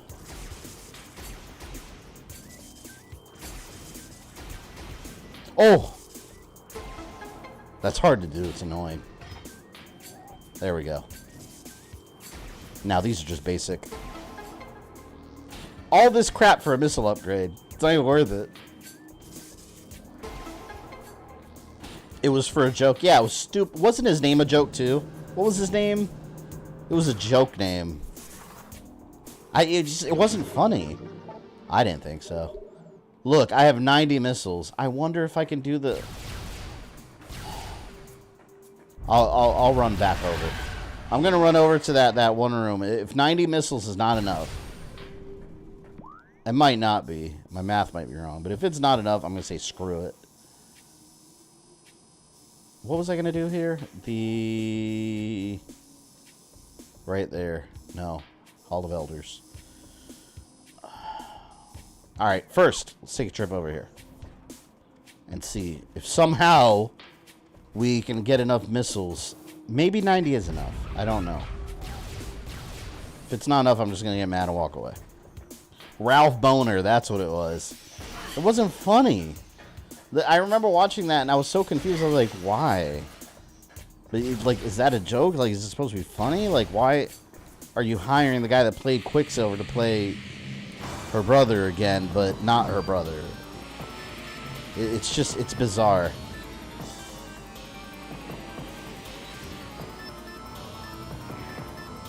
If it was 16 blocks like you said, you're still 6 short. Yeah, I'm hoping that I was wrong about the amount of blocks. That's what I'm hoping for.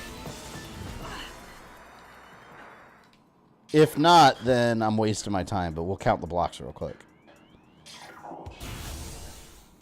Which student beam is your favorite in the Metroid franchise? In the whole series? Shit, I don't know. I was saying earlier, I really like the Phazon suit in this one. It's like that sleek black gloss look. I think that's cool.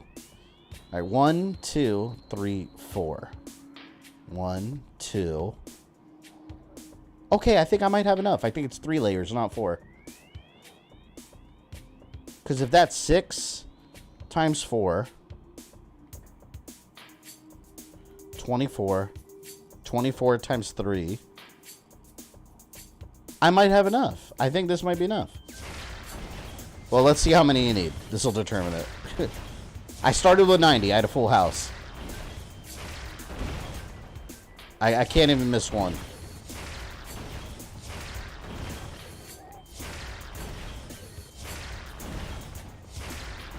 Six. If it's only the 3 layers, I thought it was 4. If it's only 3, I'm going to have enough for sure. It's the most pain in the ass freaking room in this game. And Sarah, thanks for the $5. Thoughts on the Secret Invasion trailer? I don't know. It looks alright. I like seeing Nick Fury back. Honestly, the trailer didn't do a whole lot for me. I'm just hoping it's a really good storyline. I hope it's like a... I know it's going to be kind of goofy because it's got like aliens and stuff, but I'm hoping it's like a... It's going to be more of like a political thriller, like Winter Soldier was. Winter Soldier was a very like action political thriller. That was really good. I'm hoping it's something along those lines instead of like, oh, this person, blast him. You know, we'll see. The trailer didn't do a lot for me, but I'm excited that the series is happening. I just feel it's weird having Secret Invasion without all the other heroes. Like, is it just going to be just government people that are Skrulls, you know? Oh, fuck, I missed one. Because, like, in the comics, Secret Invasion, like, other heroes were involved in. I remember Elektra. Elektra from Daredevil was a Skrull for a while. No one knew. I mean, that's not going to happen now, but...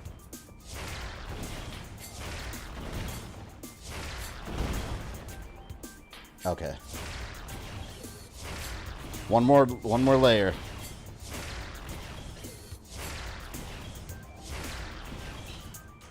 Six. Alright, brings it down to the last layer. Was I right? Yeah, that's it. Who the hell did that?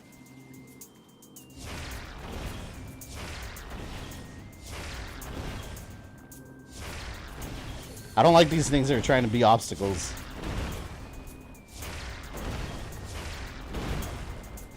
Three, 4, 5, 6. 1, 2. Ah, bounce! Damn you. It's so disgusting how they have like eyeballs on their shell.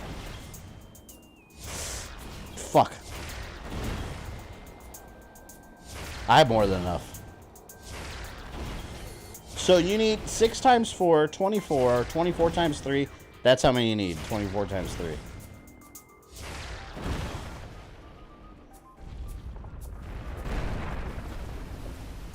Room solved! What's that? Oh, I don't have these.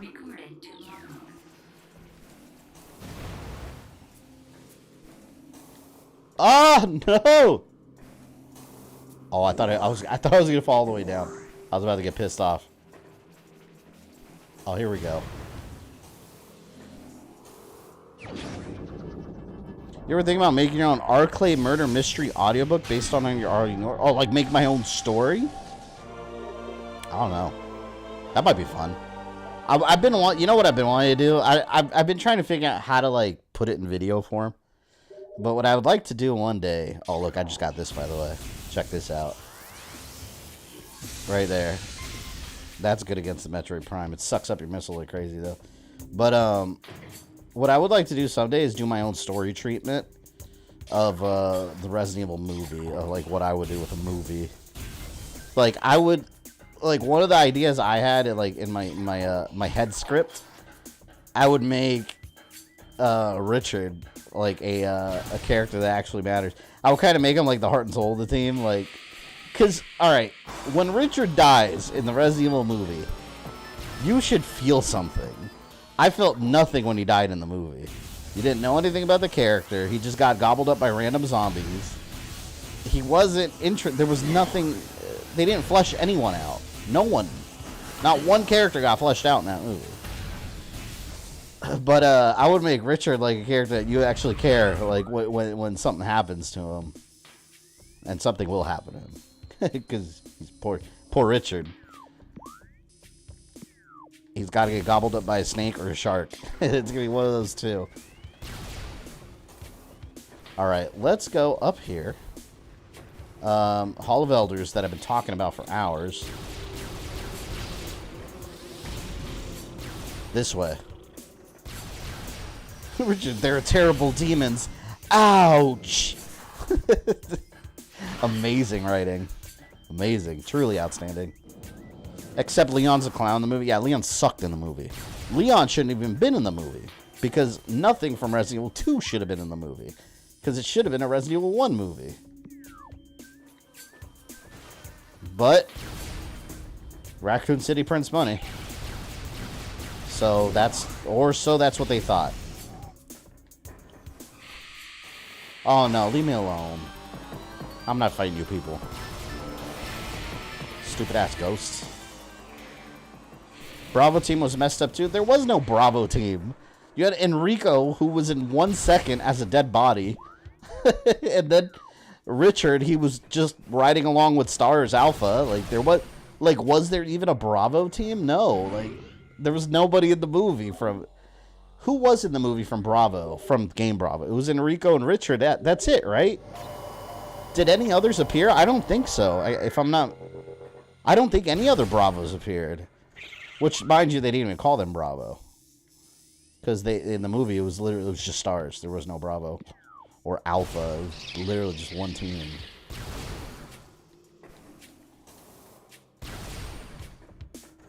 I remember all the hype, too, that the actor... Whatever, he's an actor. He's excited about the role. I get it.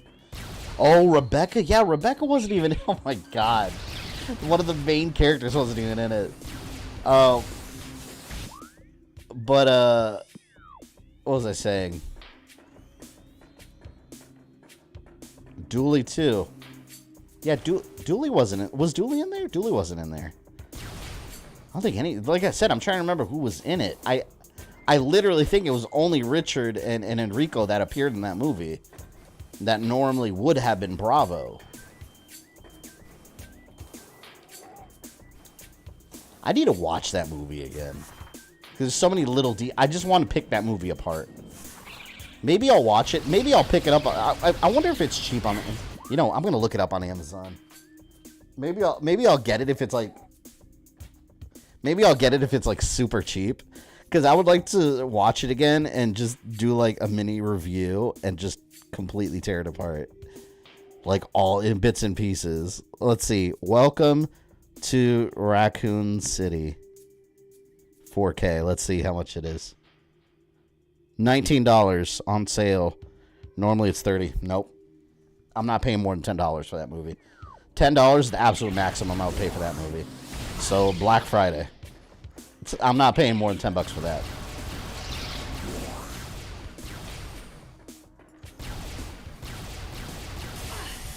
You guys heard about the lady that played Ada too? And man, I hate this.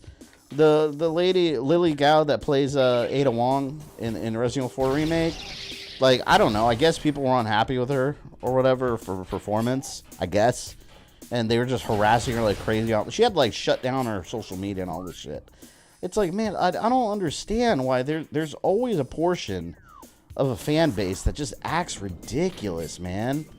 Like, why do people like act like that? Like, are you not a normal person? It just doesn't make any sense to me. Mind you, I had my own criticism of her in that game. I don't think she sounded like Ada. She didn't click with me in the role in that game. Having said that, I'm not going to go harass the actress on social media. Like, why? What the fuck are you doing? Like, that just makes you look like an asshole. I watched the second time last night. It was much less forgiving. It's bad.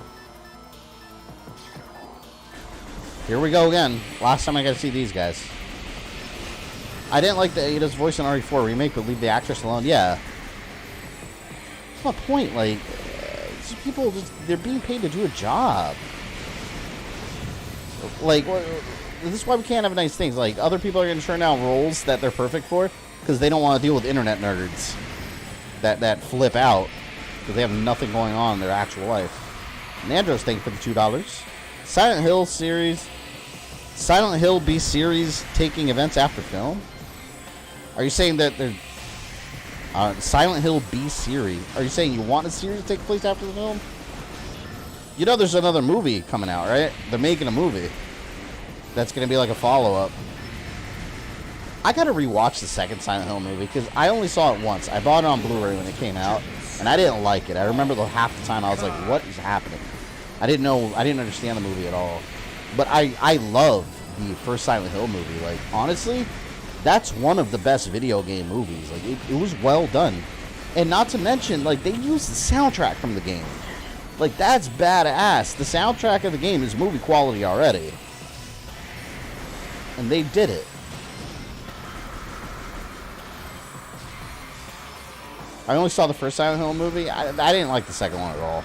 It was modeled after Silent Hill 3, but I don't know. The movie, I didn't understand. The whole time, I was just like, what's happening? And they do have all kinds of random sequences where she's seeing shit and all kinds of crazy special effects because it was 3D.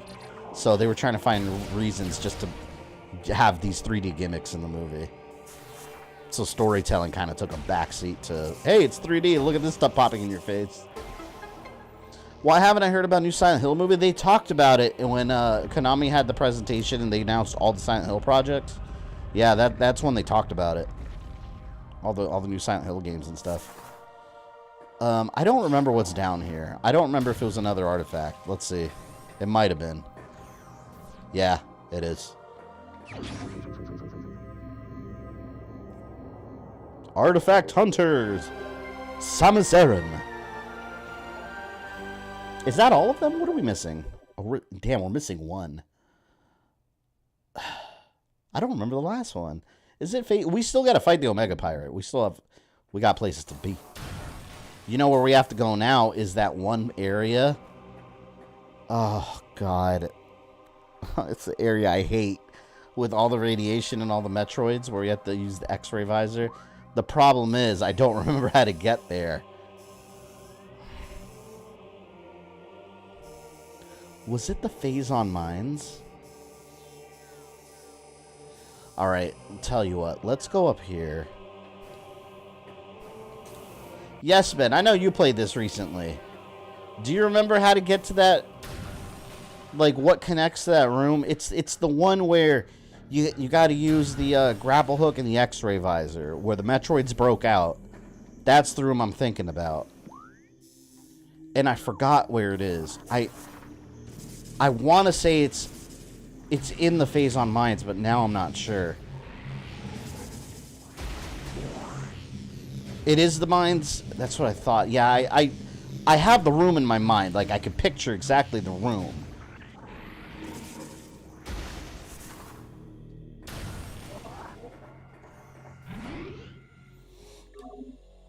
Oh! I know exactly where it is. Oh, wait a minute. There's that red door in the Phazon Mines. That's where we're going to go. There's the red door that I had opened, and I didn't have the plasma beam yet. Now I just got to get to the Phazon Mines. Here we go again to the Phazon Mines. My favorite. Yeah. As a person who left the mines many times, I hate that room. It's annoying. There's so much crap everywhere. But I can't go there yet because I don't have the Phazon suit. So if I go there now, I'm going to die from the radiation. What I need to do is get to that red door, and we got to fight the Omega Pirate. That's what we got to do. We have a heading. Phazon Mines East. There we go. That's exactly where I need to go. Let's go. I gotta pee so bad. I'm gonna wait till I get to the mines. I don't feel like standing up right now.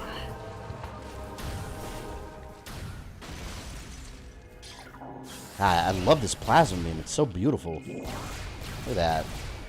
It's so good. Man, I almost have 100% with the energy tanks, too. Just missing 2 of them. Oh, I know one of them is in the Phazon Mines. There's these metal bars you can destroy. So we're definitely going to find one more. Damn, there's going to be only one missing. Go back. Andros, where? Why? Vor's got better pee, too. Let's see, look at this. Right there. That room. I need to go in there. I need to clear that room.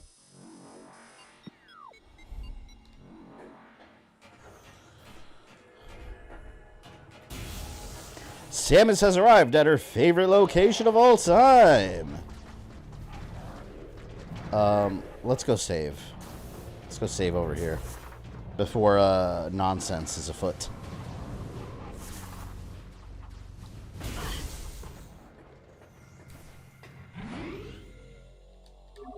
All right, you know what? Let me go pee real quick. Let me put the break screen on, and I will be back in a quick moment. It's not number 2, I promise you. So it'll be quick. Where's my break screen? There it is. I'll be right back.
I've returned.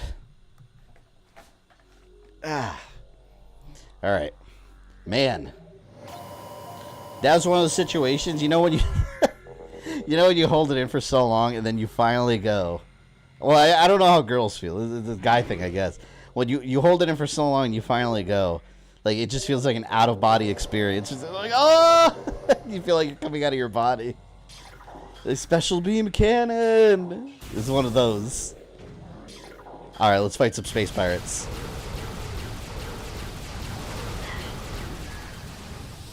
Get out of my way. I'm a busy woman. Space hunting and such. Bounty hunting, according to Nintendo, although they have no idea what a bounty hunter is.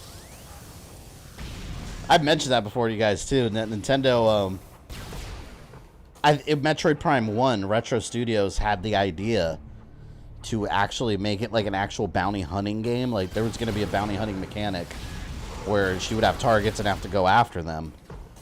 But Nintendo didn't know what a bounty hunter was.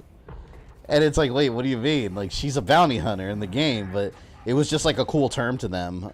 They had no idea. Like, they couldn't process what a bounty hunter was. It's not a thing to them. It doesn't mean anything to them. But, so she's more like a contractor, really. She's like she's more like a PMC. She's like a private military contractor more than a bounty hunter in these games. Does Nintendo know Space Pirates? I mean, yeah, they created Space Pirates. Although, are these really Space Pirates too? Because even if they were Space Pirates, technically, they should be just, like, going around, like, raiding ships and stuff. They're, like, going down, taking over planets. They're, like, a full-blown, like, army that's just trying to take over the galaxy. So, yeah, like I said, the terms are very, that Nintendo uses for these factions are very loose. Who'd you cast different RE characters, like current age actors? I don't know. Honestly, I would probably pick unknowns. Because think about this. Like, even like for like superhero movies back in the day, Hugh Jackman. Did anyone know him before Wolverine? Nope. Tobey Maguire. Did anyone really know him before Spider-Man? Nope. These were unknown actors that had incredible talent. So instead of getting like AAA stars, get some unknown actors, man. There's a lot of good actors out there that are looking for their break. I think you can find some really good people to play these characters. Back in the day, and Resident Evil done right should be a horror movie. Horror movie. Back in the day, a lot of famous actors got their start in horror movies. George Clooney, when he was a baby, well, he was a teenager. He was in Attack of the Killer Tomatoes. Kevin Bacon, he got an arrow through the back of his throat in Friday the 13th. Jennifer Aniston, Leprechaun.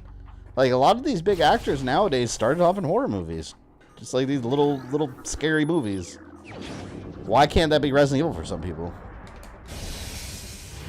Tobey Maguire was in Pleasant Hill? Yeah, but Spider-Man was his big break.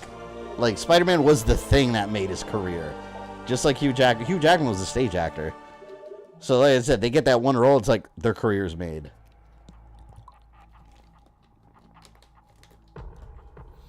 Lily Gal was both Ada. Yeah, she was in the game and the movie. Which, I don't know. Did we ever determine what happened? Like, why they picked her over, I don't know. Like, why did they pick the actress on the movie? And it's funny that you say that Ada Wong is in the movie, because she literally was just in that one scene. Like, at the very end, just to give Wesker sunglasses. Ah, such a bad movie, man. I don't know what the hell they were thinking. I'm going to go save again real quick since I got that. I think I have all the special weapons for the, yeah, I have all the special weapons. Where am I thinking about? I got to get to the Omega Pirate. I forgot how to get to it. It's in this area. Wasn't Halloween Jamie Lee Curtis's first movie? Yeah. She was kind of a shoo-in, though, honestly, because she had already had someone in Hollywood. Her mom was already famous from Psycho. Alright, let's look at this. See, I'm trying to remember what room. It's this room. It's this fucking room right here. I'm pretty sure. Yeah, it's that damn room.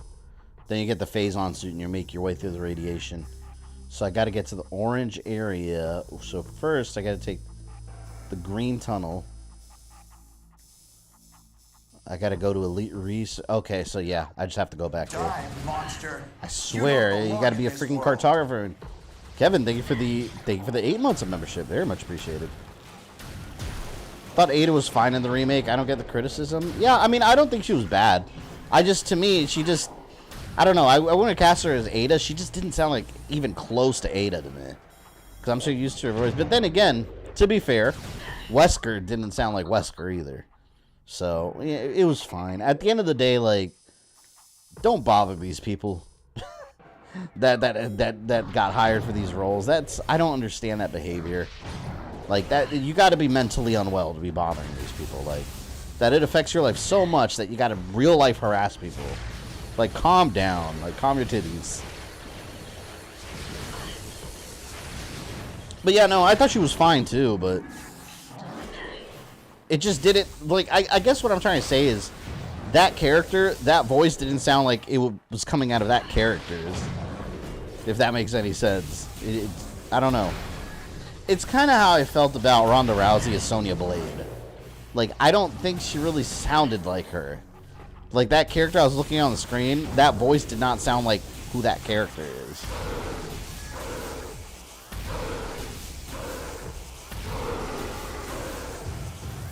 Did she have different voice actor in multiple games and movies? I don't know I mean, I know there's the classic Ada voice.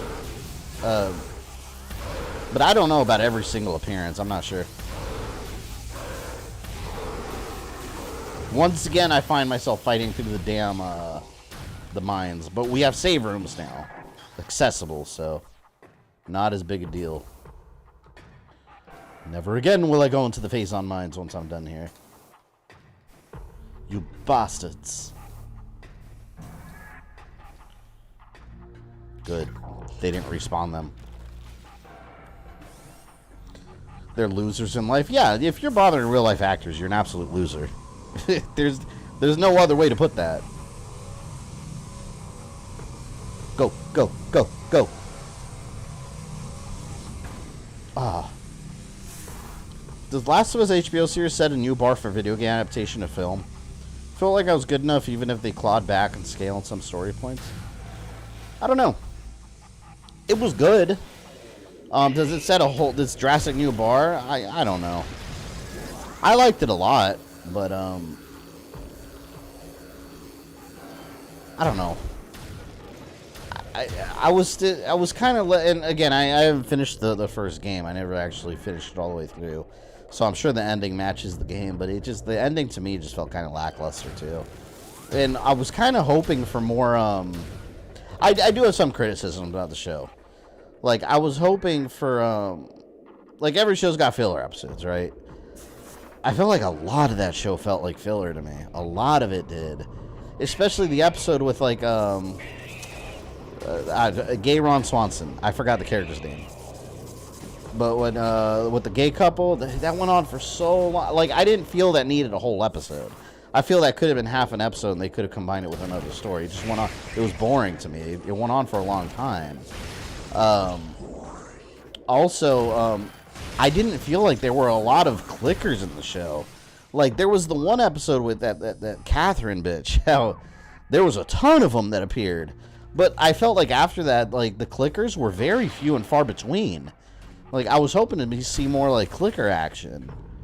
And, yeah, you can argue that they were going for the whole, like, Walking Dead feel, where it's like, okay, people are more dangerous than the zombies. Which, okay, cool, but we've seen that already in The Walking Dead for how long? Like, I wanted something more out of that show. Very good show, but I think there's room for it to be a little better next season. Which I don't know about that. If they follow the game story, I know people are going to have problems with it. But I'm talking about from the standpoint of, like, we need more monsters and shit. Like, it was so cool seeing that giant one, that giant brute one, and then seeing the, like, where they talk about the show after, and it wasn't even CG. A lot of it was a suit. It's like, that's fucking cool, man. I wanted more of that in the show instead of them just running around beating bad people. Like, I feel like I've seen that already in shows like The Walking Dead. I get it. There's raiders and there's bad people out there. I bought Welcome to Raccoon City when it came out on Blu-ray. Oh, no. So you overpaid for it. Terrible mistake. Okay. See, I need to get over here to the orange room, and that's going to take me to the Omega Pirate. Alright, assholes. Well, good in the show, that ending presentation is far better than the game. Really? See, I gotta finish. I almost bought the game the other day, but it's just like, it's still $70. But at least the part 1, the remake, the remaster, it's still $70 game. But I'm just like, you know, I'm not even gonna have time to play it right now anyway, so I'm gonna hold off.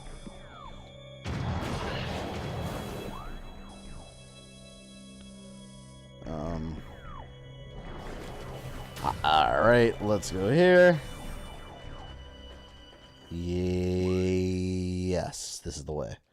This is the way. It's a good low-budget sci-fi film to me, but not there in video game standards, I think. I don't know. Hey, even as a zombie movie, I thought it was super generic. It's like... Raccoon City was so small. There were like 3 people infected in the whole city. Like, where is everybody?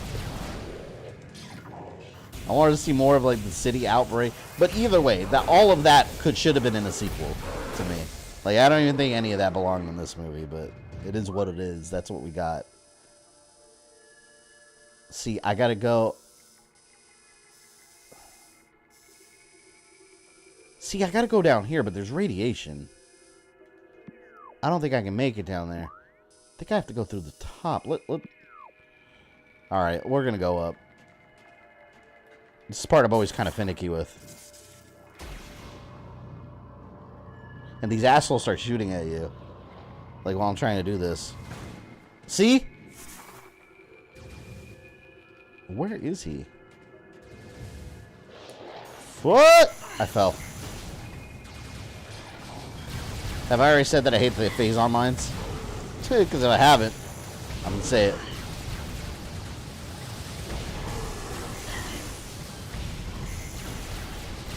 And all this damn radiation.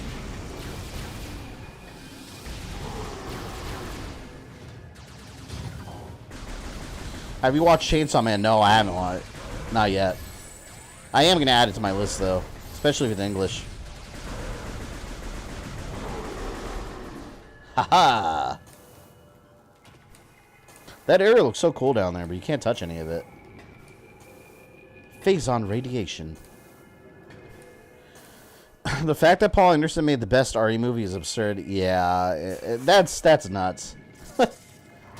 As inaccurate as it is to the games, like Resident Evil Apocalypse in particular was a far better representation of the Raccoon City outbreak than the actual more accurate movie. That's wild.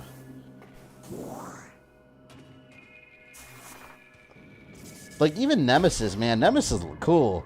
I remember he had that chain gun. I like Nemesis in Apocalypse. And it's weird they gave him the backstory, though. He was that environmentalist guy, Matt. And then they turned him into Nemesis instead of him being just a tyrant with a bug in his head. Whatever, it doesn't matter. But they made him all nice at the end. Like, she's like, Matt? And his eyes turned all nice and blue. And I was like, ah! That's hilarious. It was stupid.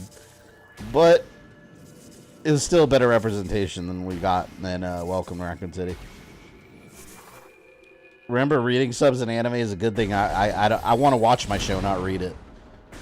I will be watching in English. Alright. Let me get this son of a bitch. Oh, there he is. How am I supposed to get his ass?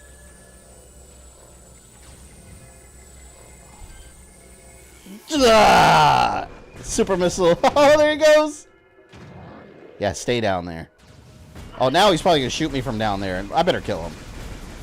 Oh! I hate you. I hate this guy. He's the most skilled space pirate in the entire armada. God damn. Well, he's dead now. Absolute prick. Should only have done the Mancha and not Raccoon City. Those locations each have so much substance of their own. Yes. Well, alright. Here's what they should have done. Here's what they should have set up in the movie. 3 acts. The first act, and I'm making this up as I go along. The first act, you introduce stars, you introduce Raccoon City and its major players, like the mayor, Mayor Michael Warren, Chief Irons, whoever. Introduce the people in the city. They're going to play a role when the outbreak happens, right? So, because you want to set those seeds up. And then you also introduce stars. Why are they there? Maybe it's a crime-infested city. Show them stopping some bank robberies or some domestic terror attacks.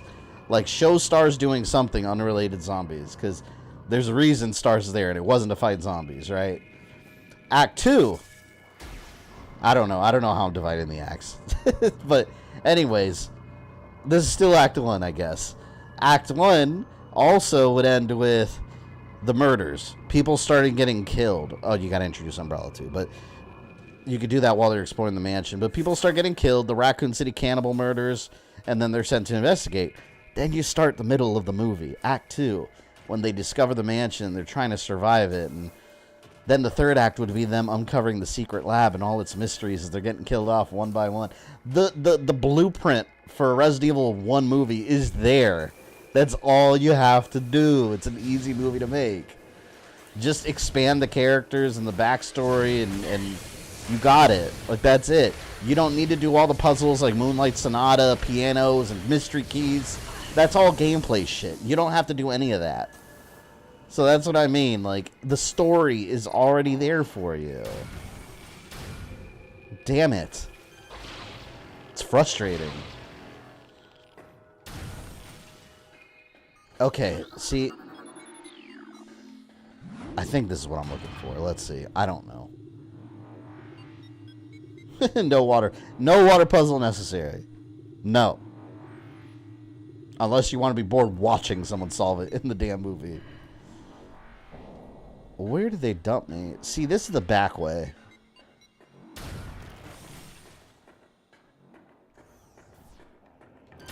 I remember this area. I think this just opens the shortcut, right? See, because this dumps me in Magmoor Workstation. I don't think I have to go here.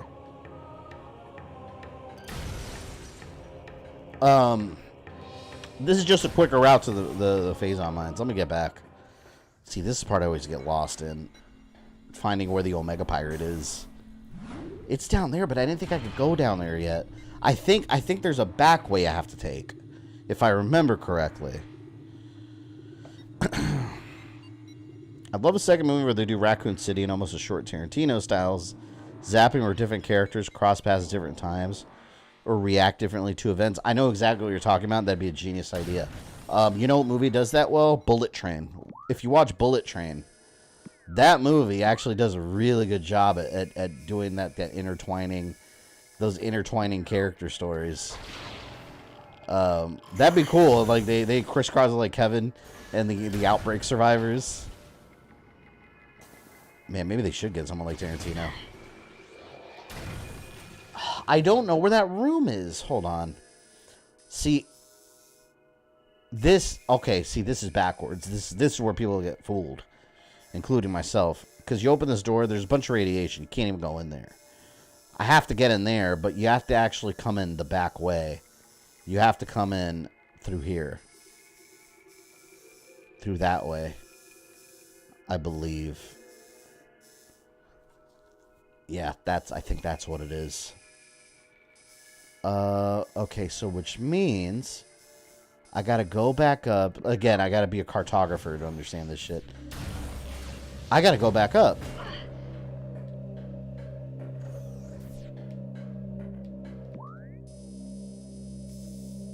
Wait. Is it up? No. Yeah, I gotta go through this tunnel. That's what it is. Might almost be more suited to a series. Well, they were going to do a series called Arclay. And that forever got canned and slowly morphed into Welcome to Raccoon City. And all saw how that turned out. Fantastically. Okay, I got to get in there. Okay, so I got to go up. I feel like a pirate back in the day, like trying to read a complicated treasure map to find where the treasure is buried.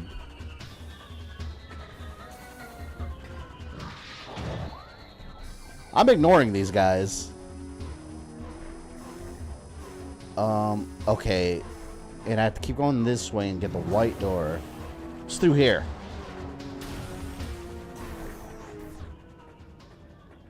Ah, this is the area I'm looking for. Okay, I'm on the right track now. I believe. And then... Map station. Alright, let's go down here.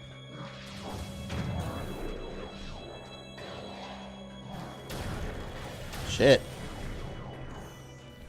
Oh, yeah, this is the right way. I remember, because now I gotta fight people. That's how you know you're going the right way, when you piss off the big guys. The big gorilla pirates. Come on, bitch. Eat that missile. You want more? I got more for you. I don't want to waste them all on him.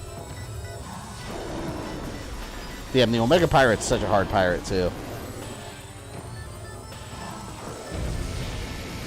They look like Rhino from Marvel. Yeah, when they made him enormous in a suit.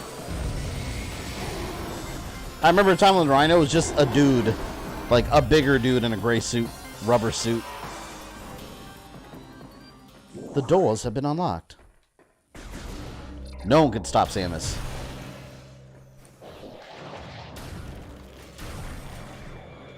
Except the Phazon Mines. that has stopped her multiple times, sadly. I should watch Welcome to Raccoon City Night this week anyways. Rogue, you haven't seen it all yet, have you? You need to see that movie. So you know what we're talking about. You have to experience it. It's an experience. A lackluster experience, but an experience nonetheless. Whoa! Watch party for Welcome to Raccoon City. Oh, you know, I should do that for Halloween time. That'd be fun. That'd be a good Halloween movie watch party.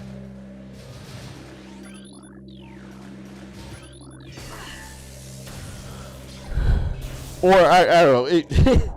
I said it'd be a good Halloween watch party. I don't know about good, but it would be a watch party. This is the room I was looking for right here. Yep, this is it. This is the back way that's going to get us to the bottom. The back way that you have to take. And this is also the part I was mentioning I hate. Because there's Metroids everywhere. See, like, look, check this out. So there's this pit. How do you cross it? Well, there is invisible freaking platforms. Why? Like, what's the science behind that? Why are there literally invisible platforms that you can't see? Bullshit. It's some Chozo quackery.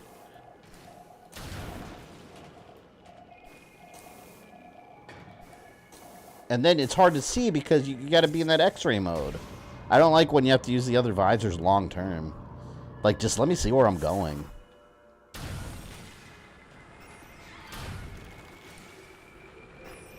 Nope, just gonna go. Yes, this is it. Deeper and deeper into the Phazon Mines. See, look, that's the big crater. That's the impact.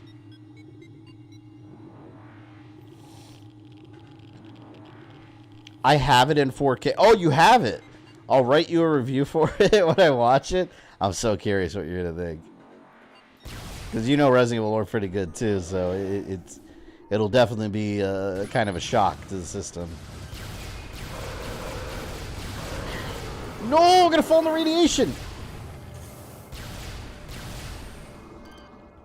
Speaking of radiation, anyone remember that movie Chernobyl Diaries? That was a pretty good movie. I saw it in theaters. It was pretty spooky. Oh, shit. Stupid Metroid. Came at me when I was throwing ice cubes. Ah! I'm here to exterminate. You will lose. Oh, that one almost came at me. I need a save room because I swear if I fight the Omega Pirate... I think there's a save room actually coming up. I can't fight the Omega Pirate and not have a save room. Because I am not... My ass is not going through the Phazon Mines again. I'm done.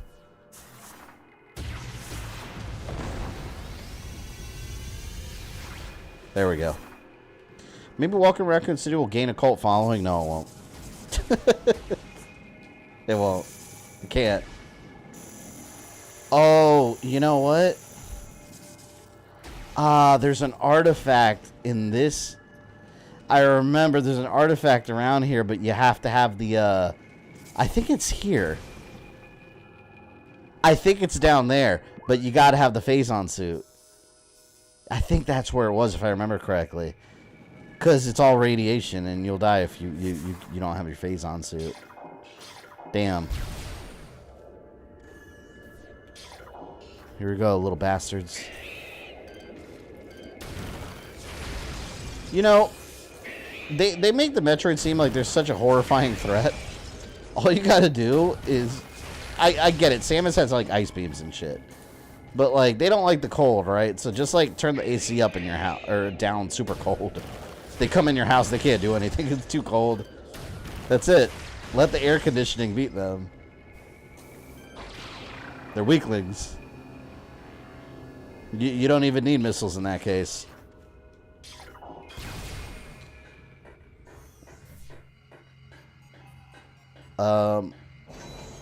Damn, it's a map room. I thought it was a save room.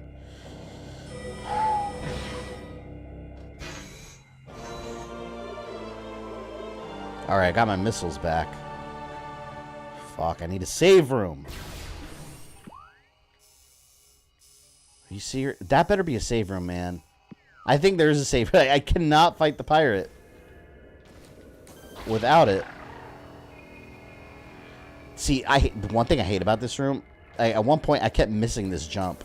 I kept overshooting it, and I kept having to get back on that mushroom and come back here. I was so annoyed. Now there's like Phazon droplets.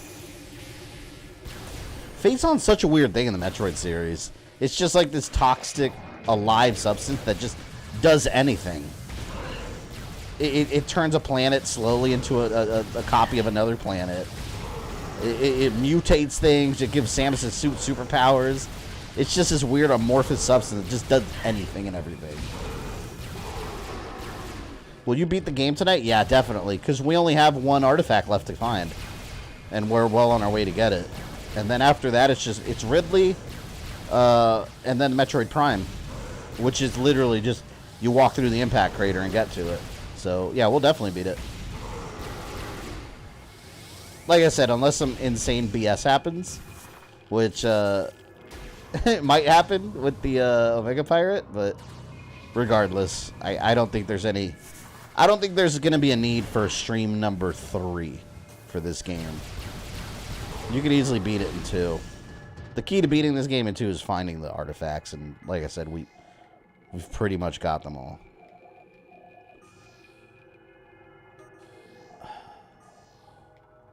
Can I make that jump? Oh. There we go. You know, the actress played Jill in the movie was supposed to play Red Sonja in the upcoming movie. But they replaced her when they changed directions with the project. That sucks.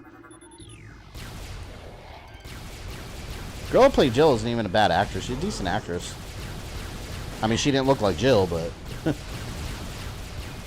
I don't really care so much if the characters don't look like the characters. I just want the characters represented well in general, and that's where the movie fails incredibly. Incredibly. My god, especially Wesker. Like, Wesker was so embarrassingly... Holy... And Wesker wasn't even, like, an Umbrella employee. Like, first and foremost, he worked for Umbrella at the beginning. Like, of the lore. And here, he's legitimately just a guy that's been getting mystery calls by Ada. And then betrays them. But he's not, like, an Umbrella guy. Wesker is beyond fucked up. I don't understand, like... It blows my mind how the creators of the movie said, like, oh, this is one of the most accurate video game movies. Like, what do you mean? Like, what are you talking about? Because I don't know. I have no idea. Wesker, I did it for money. Sorry. Yeah. And Wesker's not even interested in money. Like, he's interested about power at the end of the day, not money. He wanted that tyrant. The ultimate power. They got mad at Chris for blowing it up. a shitty tyrant that you could kill with handguns.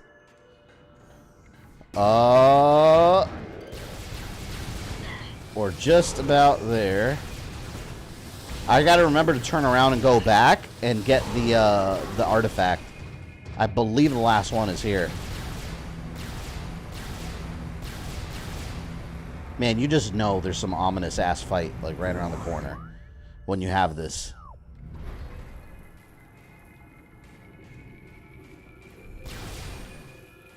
There we go. I hate this fight so much. My God.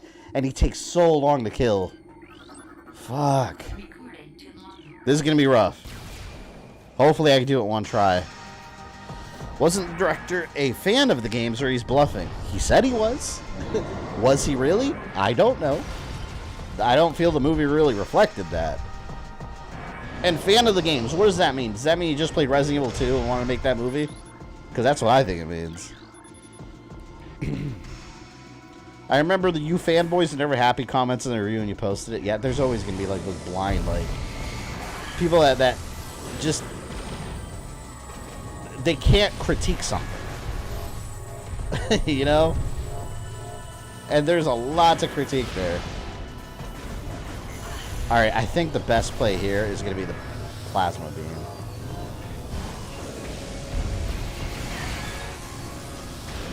What do we want to do first? Hold on. See, the worst part about this fight, the absolute worst part, is the damn, the puddles. Because you're running around trying to dodge this big asshole. And meanwhile, you're knocking into the damn, the puddles of Phazon.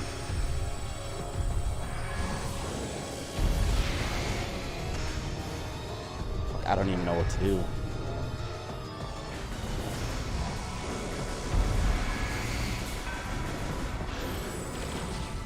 See, I gotta destroy those cannons that keep shooting those like red acorns at me. Whatever the hell that is. Once the cannons are out, it's one less weapon he has.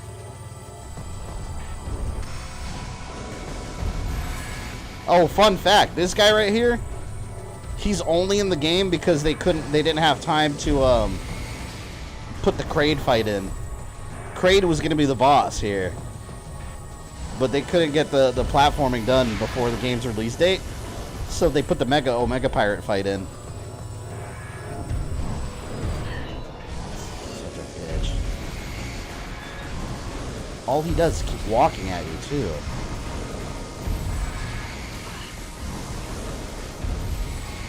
Oh, keep doing that. Keep doing that. Fuck. Have you even damaged him yet? No, not at all. You can't damage him until he turns invisible and starts regenerating and shit. But you got to get through this phase first.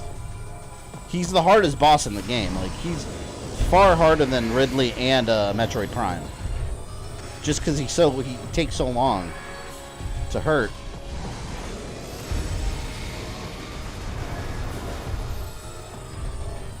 Like, if it weren't for these Phazon puddles, he'd be way easier, honestly.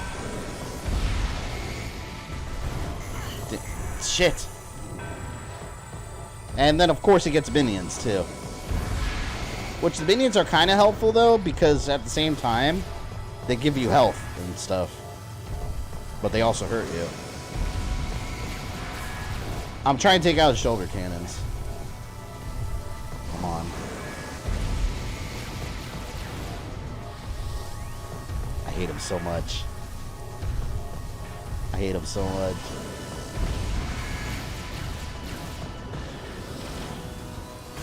God. Look at my health.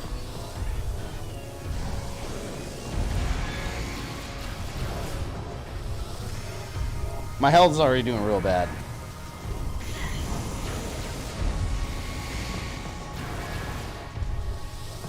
Oh my god. I wish this was like Mega Man X, where I had like emergency tanks that I could use. Look at his big ass coming at me. Look how much damage those bombs do.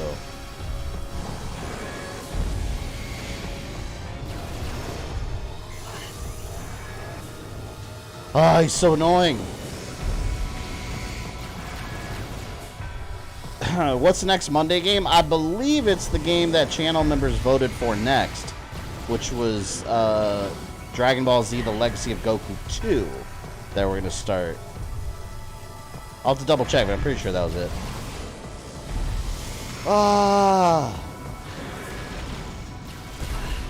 I'm almost dead. I'm almost dead already. I'm debating whether I should even focus on those launchers. I'm getting hurt just doing that. Maybe I'll just attack his weak spots. Let's try it. I gotta use the minions to get my health back though, if I can. No, see, I got it. Too much damage.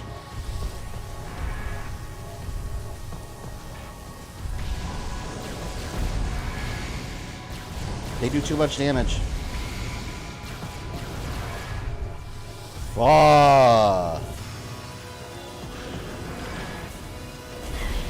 Damn, man. See, you can't avoid that shit. As hard as I try, it's the splash damage still gets me. One of the things that makes this fight so annoying too is he does that constantly right there, and you can't attack him while he's doing that. You just have to wait for him not to do it. I'm gonna use my super missiles. Fuck this. I forgot this fight was so annoying, mostly because it took really long. It's obnoxious, yeah.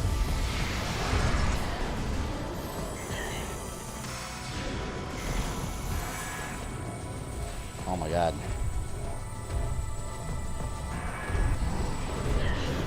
There's no way I'm gonna beat him the first try. There's no way.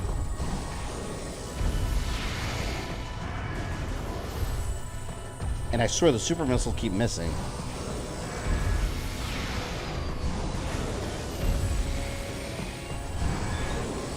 Come on. Ah, he absorbed it. I feel like I'm fighting Clownzilla and Killer Clowns.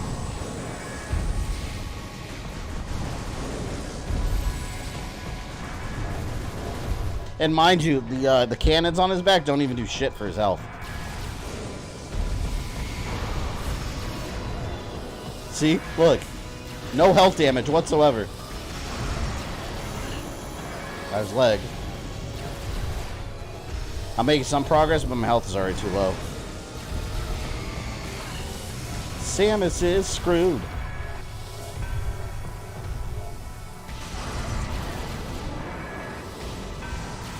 Come on, come on, come on. Come on, big boy. Yeah! Ooh, that hurt, didn't it?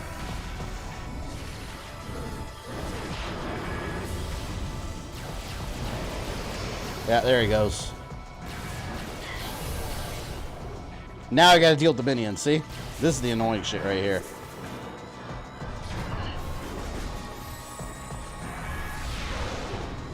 And if you don't get them in time, he regenerates without taking any damage at all.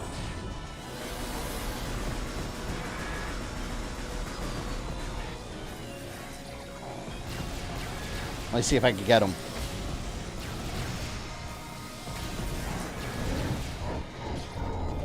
Nope. See, and the hard part is you can shoot them while the minions are here, but the problem is they don't go away. See, I died from touching the Phazon. So they don't go away. They stay in the fight. So it's in your best interest to knock them out of the fight first before you even deal with him. Worst part of the game, easily. I'm just going to focus on his weak points. At least the save was right there, though. So that's a good thing.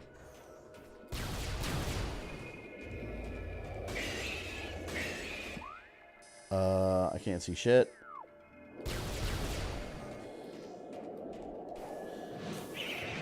This or Resident Evil 4 Remake? I mean, they're two totally different games. I don't really think they're comparable. They're both awesome. Although I hate this part. Only downside is this part.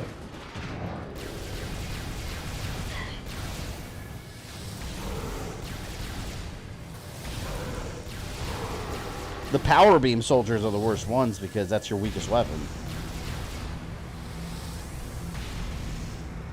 Didn't the Omega Pirate have a very short lifespan? He's going to. Because I'm going to off him in a second. Well, in a couple seconds. This is the hardest Prime boss fight. This is the hardest fight in the game. Alright, see you later, Serix. Yeah, the Metroid Prime and Ridley are easier than this guy. This guy is the hardest boss. I've always thought that.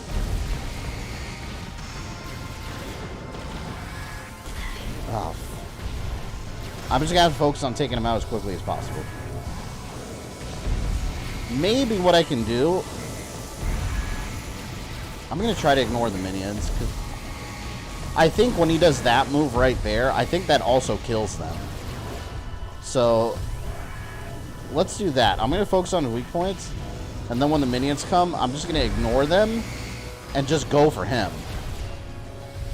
And then when they're actually on the map fighting, maybe his own attacks will damage them. I think that'll work. Hopefully. So we got a little bit of a change of strategy here.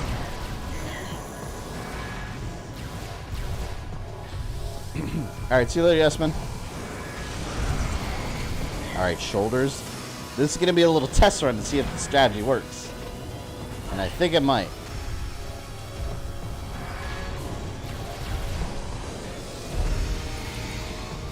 I can take down his health quickly that way, too. Just ignoring everything else. Yes. Revenge. This is the revenge of Samus Aran.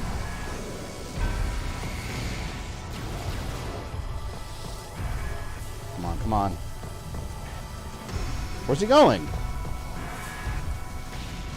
The hell? I never seen him do that before. Alright, let's see if this works.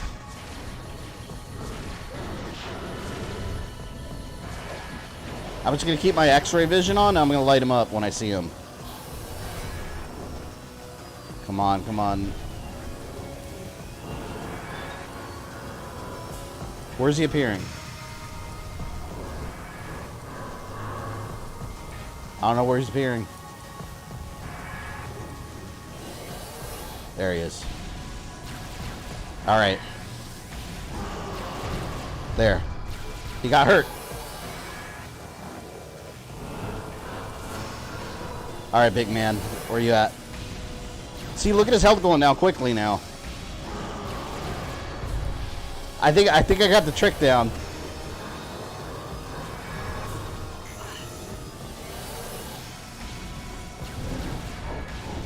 Alright, that's half his health down. Now the ultimate test. Let's see if he actually kills his own minions. I'm hoping the ground pound does.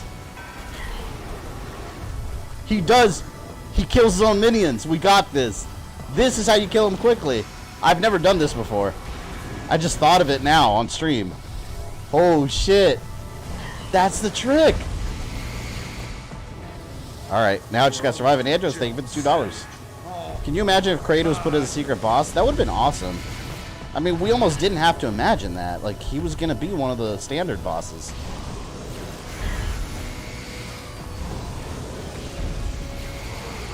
Yep, there he goes. You killed your own guy, dumbass.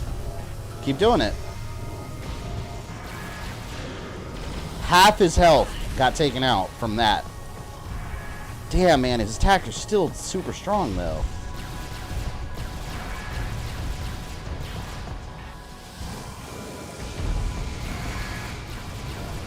Well, now we know. The more you know. Don't bother with minions. If I could ignore the minions, honestly, why did I have to fight them anyways? Like, why are they even here? Shit, as many times I've beaten this game, I've never once tried that strategy. Unbelievable. I've been suffering through this asshole since the GameCube days. And this is the trick all along. You know, it's those rockets that kill me, though. I'm screwed. I'm gonna die. See, man, those are so hard to avoid. I gotta take out those rockets on his back. Somehow. Like, that's the biggest threat that he has now. Here's something new every day, right? Did you play the Wii Remastered trilogy? Yeah, I had it. I honestly, I don't think I ever got through the games on the Wii trilogy because I didn't like using the Wii remote. Having said that, the controls weren't awful for Metroid on the Wii. They were decent. Metroid Prime 3 was exceptionally good. You know what? I think, actually, if I remember correctly, too, I think my power bombs work on the minions. I think it kills them instantly. Maybe when the minions pop up, I'll use a power bomb on them. I got plenty of power bombs. That way they'll go away and leave me the hell alone. We'll try it. I'm trying to figure out how to get rid of his damn rockets, man. Those things are fucking me up. I have it too. Yeah, I remember it came in a nice steel case too. It was really nice. Unfortunately, they couldn't call it HD Collection because the Wii didn't know how to do HD. Oops. I thought my game crashed. Press the home button.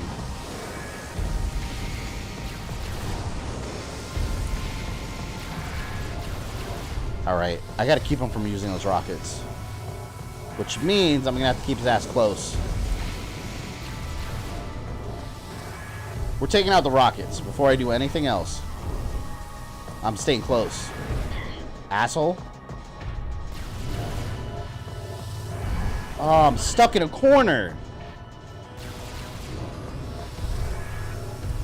I detest him.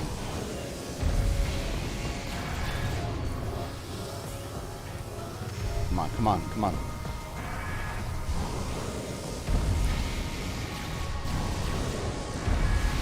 I swear, it's like sometimes I hit the cannon and I feel like it doesn't actually hit.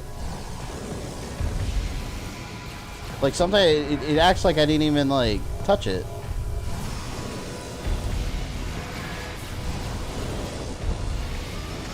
I think the weak spot is the front of it though. Maybe that's why.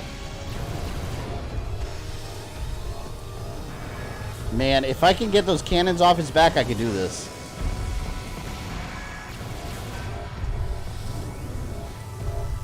I just need his defenses down.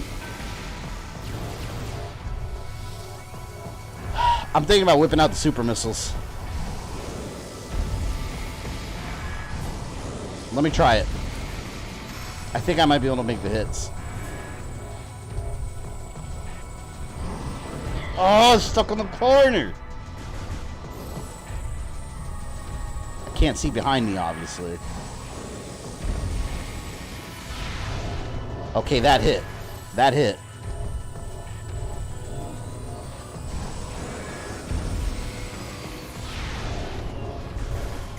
I hate you so much. Hate you so much. I wonder how many missiles this is going to take. Just to destroy one cannon.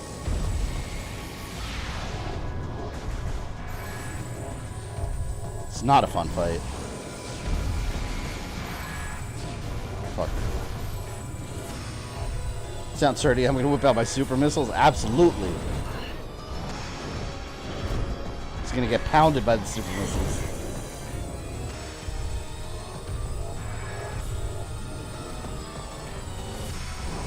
It's funny too, like, because I don't think this is a particularly well-designed boss fight. And it's funny too, thinking about it, how this boss fight wasn't even supposed to be in the game because of Kraid.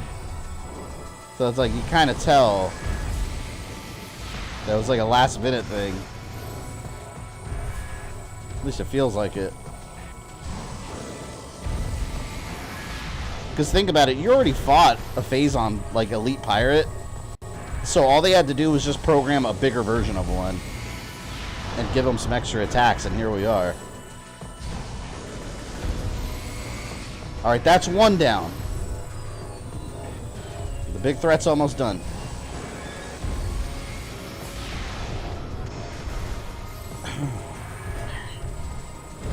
Use a powerbomb on his armor, ignore his cannons. Oh, will the powerbomb take out his armor in one hit? I've never tried that. Let me try it.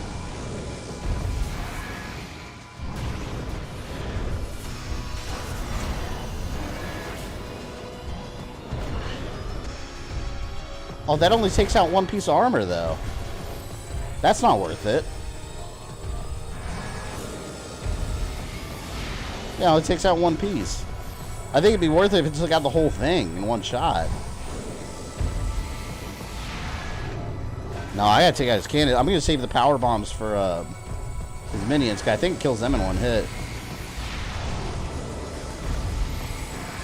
His cannon's almost gone anyways. It can if he stands on the blast. I'll try it again in a second. I'm gonna get his cannon off first, though. It's too big a threat.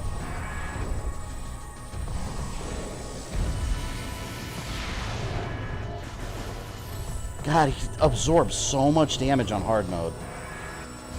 On normal, that cannon would have been busted already. Long time ago. I'm surprised that didn't hit. For once.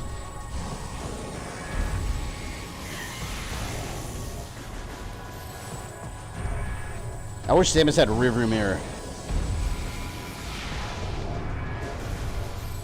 If I die again, I'll try the power bomb.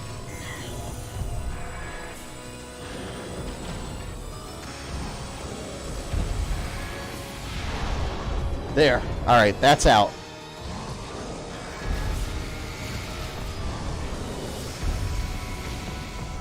Alright, douchebag.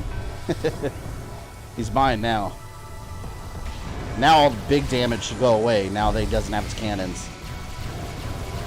Is this fighting back against the cannon police? No, they're not that powerful.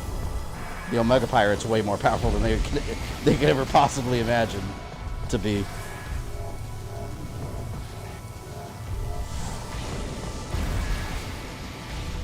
So strong. I like how Samus gets the Phazon suit too. Like, this thing literally just falls on top of her. And instead of being crushed to death, she's just like, new suit, upgrade. Oh, like who would have ever known that that's how you get an upgrade? Have a giant Phazon pirate fall on top of you.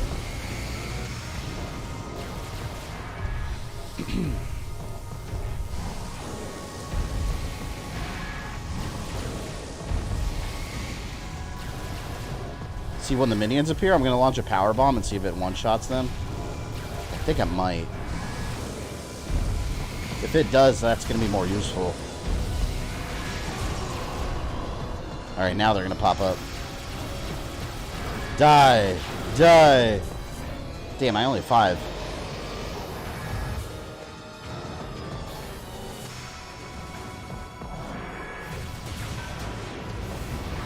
It does kill them in one shot. Oh, he's done. He's done. Now that I know his tricks.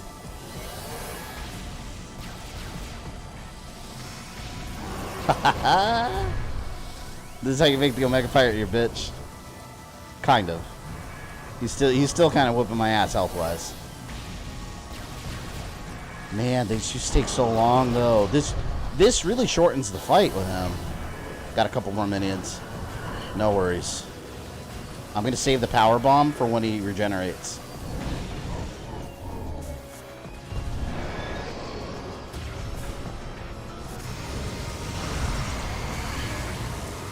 Okay, it got 2 of them this time. You're right.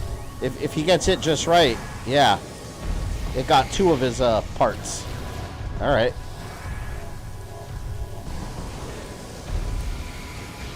Power bombs it is for a part of it at least. I just have to get him in the whole blast.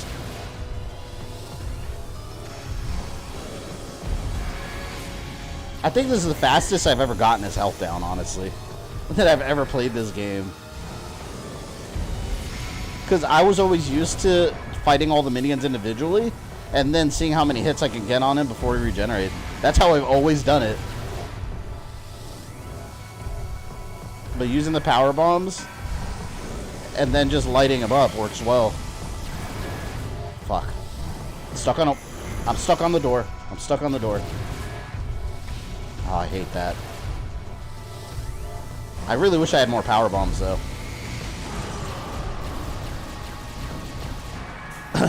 I got 3 to go. So that's not too good.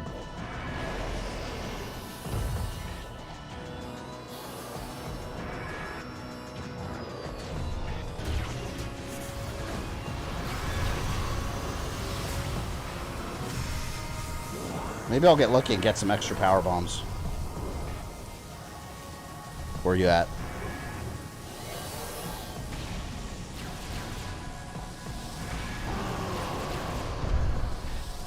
Unlimited power. I wish I had unlimited power bombs. I would literally just sit there and just keep launching them over and over here. Samus would literally be unstoppable at that point. The way I like it.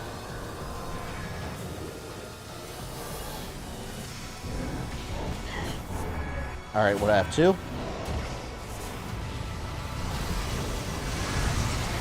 Come on, what did I get? What did I get? Oh, I got almost all of it. Look. It's just his leg left.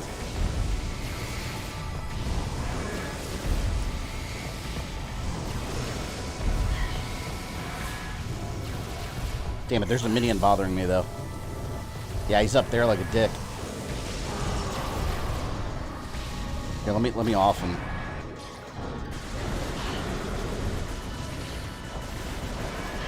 Please just go away.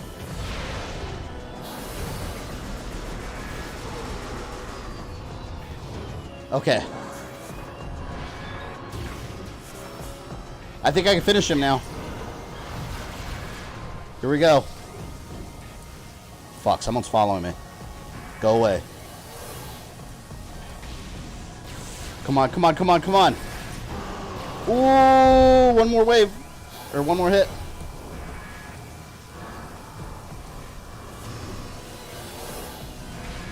Yes! Screw you! Shout out to Paladin. Thank you for the power bomb advice. New strategy tamed. Hardest part of the game done.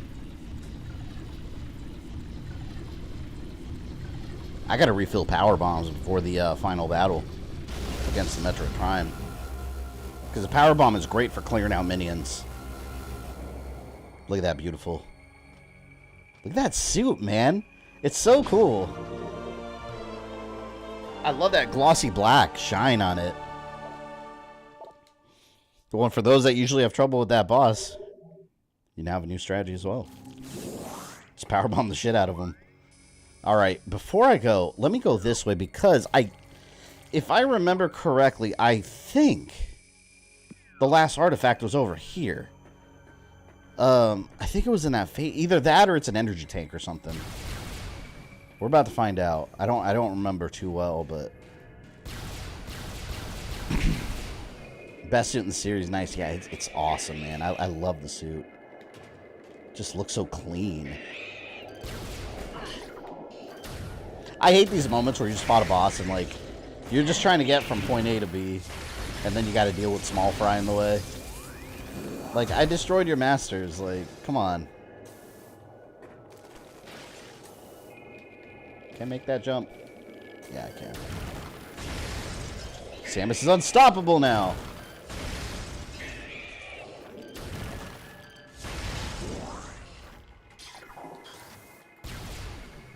How can anyone defeat Samus? Oh, look at these Metroids. These are new. These are fission Metroids. They split. I hate these. I just run away from them. Because you gotta use... Oh, shit. You gotta use different attacks on them based on what color they are. And then they'll split into multiple Metroids. I can't stand them. They're so annoying. They're all over the impact crater, too. See, look, there they are. They're everywhere. You know what? Fuck it. Power bomb. I don't care. I'll refill it before the final boss somehow. I need to. Alright, what am I looking for? Oh, you saw it? Look, you can see the artifact from that angle. Look at this camera angle. You see it? Look. Hold on. Right there. There.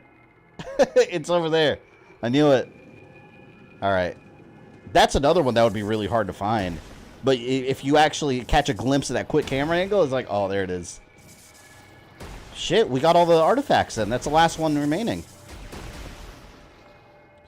First time I looked at that Phazon suit, I thought it was orange and brown, but no, it was orange and black. The orange and brown suit is in Metroid Prime 2, you get a brown suit. It's really ugly, too.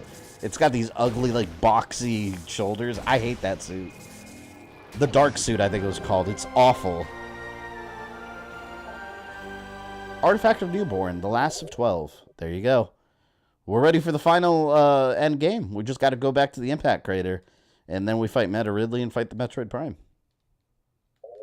Very cool. Now we just got to get the hell out of here. The light suit in 2 is awesome. I like the light suit looks really cool. It's one of the few suits in the series that I thought very much looked alien. Like, it looks alien with all the weird curves and stuff. I like it a lot. Honestly, too, like, I've never been a big fan of the fusion suit. Like, for the game, like, story-wise, I like the idea behind it. I think it's a cool idea. But the actual suit, I think it's pretty ugly. And the colors, like, for some reason, like, I think the colors, like, that red, yellow, and blue, like, it doesn't mesh well. It looks like a little kid went crazy and just started coloring it random colors. I do love the suit in Dread, though. Like, just the basic regular suit. That Shien in Dread looks sick. I like that one. I like that one a lot. I came just in time, then. Yeah, Marth, you showed up just in time for the finale. Because we now have all the artifacts. Just leave me be. I just want to go. Please, I hate you. Let's see if I get some power bombs. I don't need regular missiles. I have 1 power bomb.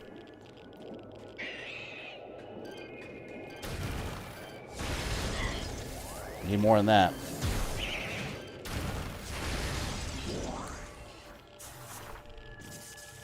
Her new suit is awesome. Yeah. They did a good job with her new suit. And I like the idea that her suit's, like, slowly recovering, too. Because I didn't want her to have that fusion suit forever. But it is cool that, like, they still don't know everything about her Chozo power suit. Like, who would have thought that, like, it would have slowly started recovering back to normal? Not even normal. It's, like, altered still, but just means it looks cooler.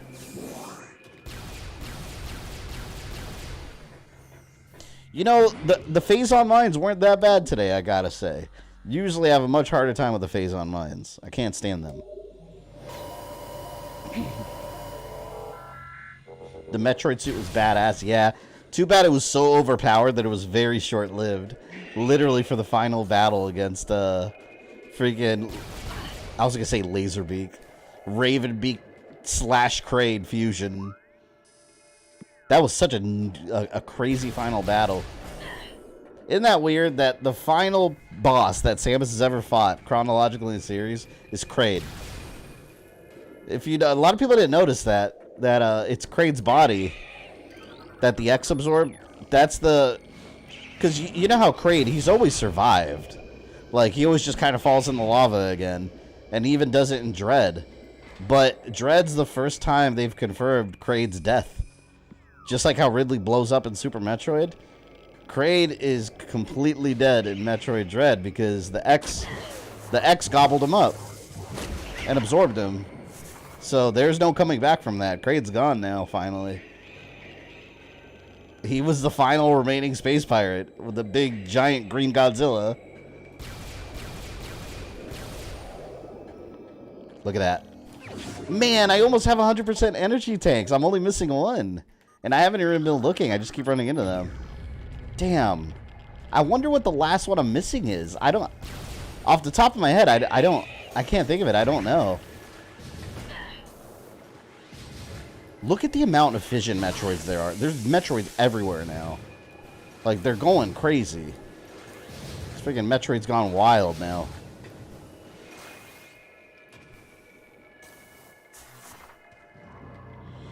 Why can't the Metroid suit be her primary suit? I mean, I like it a lot. Yeah, I mean, she was out of control with it. It was like making her insane for, like, hunger for energy, like a Metroid. She was quite literally becoming a Metroid in every way, shape, or form, even, like, craving energy to feed off of. So somehow the X used some space magic at the end to heal her. That was never really properly explained, but hey, it is what it is. You know what? I think I know where the last energy tank is. I think there's one in the Chozo Ruins in one of these tunnels, but yeah, fuck it. I don't care. Let's get out of here. But I do think it's in the Chozo Ruins. I think it's in one of the tunnels that I didn't access. I do like how her Metroid suit was basically just a giant energy beam, non-stop, just black. It was Gallic Gun from Dragon Ball. It was just a giant Gallic Gun with unlimited energy. It just kept going and going. About to go over there, Crater.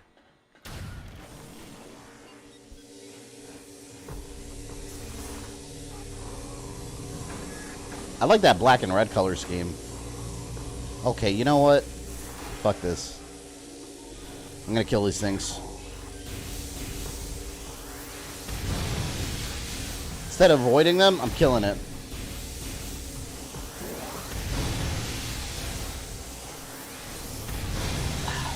Alright, just a couple of them dead. Metroid suit was cool except for the stupid teeth on the cannon. The cannon had teeth?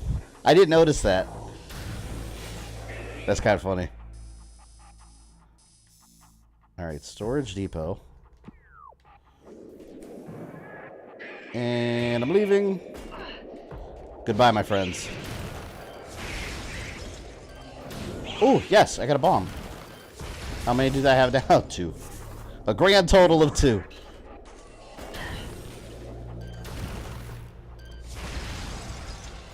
I should have more than enough energy tanks, in theory, to defeat the Metroid Prime. I mean, I've done it with way less. The more you have, the better, though, right? I mean, on hard, you definitely need as much as you can get.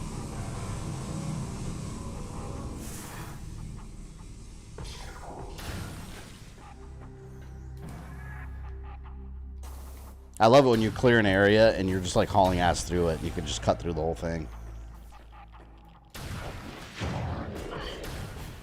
I'm just gonna run because there's a save point over here anyways.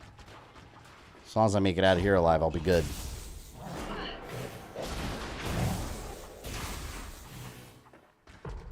Told you today would be a finale stream. Doubters, believers, you believers of this finale curse. It's a myth, a legend, if you will.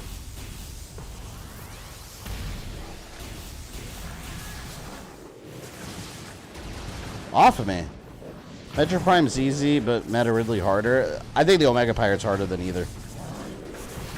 Like, I don't think Meta Ridley and, I'll say Mother Brain and Metroid Prime are that hard. Them not very hard at all. The Metroid Prime's easy whenever you have power bombs. Because the little minion fission Metroids that pop up, they're annoying if you're actually trying to fight them off. Alright, save and leave. Ha ha ha! Damn, it would have been nice to get the 100% so we could see her face, but whatever. Don't matter. Her face looks weird in this game, too. Like, I remember, like, going from the later games, like Corruption, where she looks clearly a lot younger. She's like the Smash Brothers model. To this game, which is way before, and she looks like a grown-ass woman.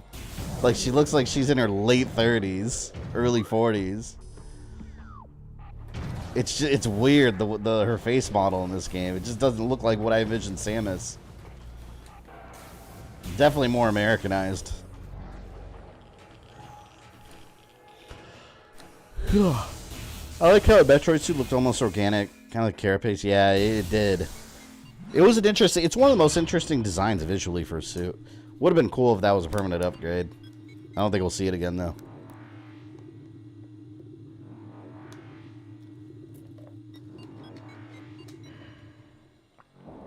Concept art for remaster face looks cute, but yeah, ending it looks weird. Don't know why. I think, you know what I think it is. I think she looks too old, like to be Samus. Because at this point, keep in mind when Metroid Prime first came out, they played with the idea of it taking place at the end of the timeline, like after Super Metroid, before Fusion. So like they didn't really have a solid place in the timeline. But now, if you look at the timeline, it's one of the earliest games. So the fact that Samus looks like what she does in this game is so weird. It's like, wait a minute, that's not her. But that was her then. I think that's why they made her look older, because it was the idea that Super Metroid had already happened. And the only thing after this was Metroid Fusion.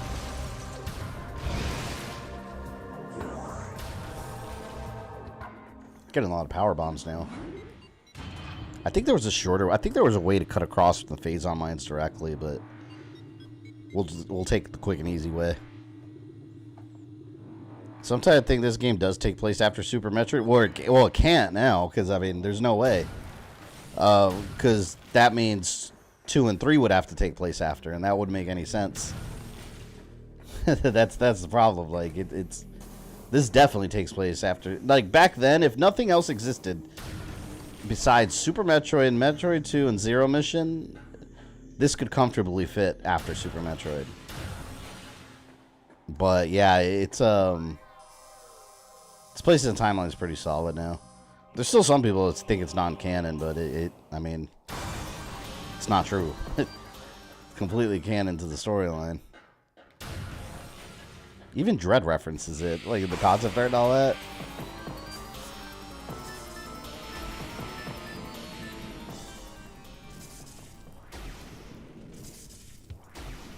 There we go.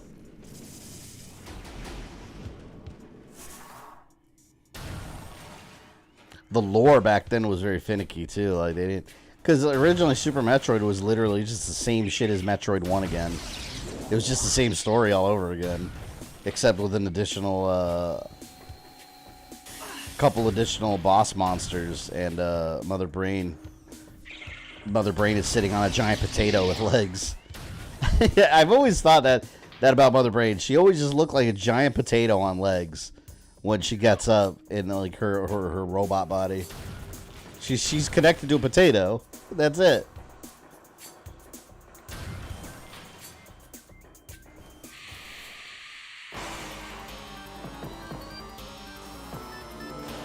God, I remember playing that game too as a kid.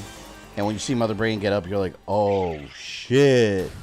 And then the baby Metroid comes out to hell. It's such a good game, man. Super Metroid is just... That's the definition of a perfect game. This game would be perfect if it weren't for the Omega Pirate. I don't like the Omega Pirate. I think the Omega Pirate sucks. Kind of wish they would have had Kraid. But then how the hell did Kraid get on Tallon 4? That's another thing that would be a big hole in the logic of when this game takes place. Wait, how did they get Kraid over here? Then again, you can argue how did they get Kraid over to ZDR and Dread. But the concept art actually answers that. They show the Chozo like poking him and shit and like wrangling him.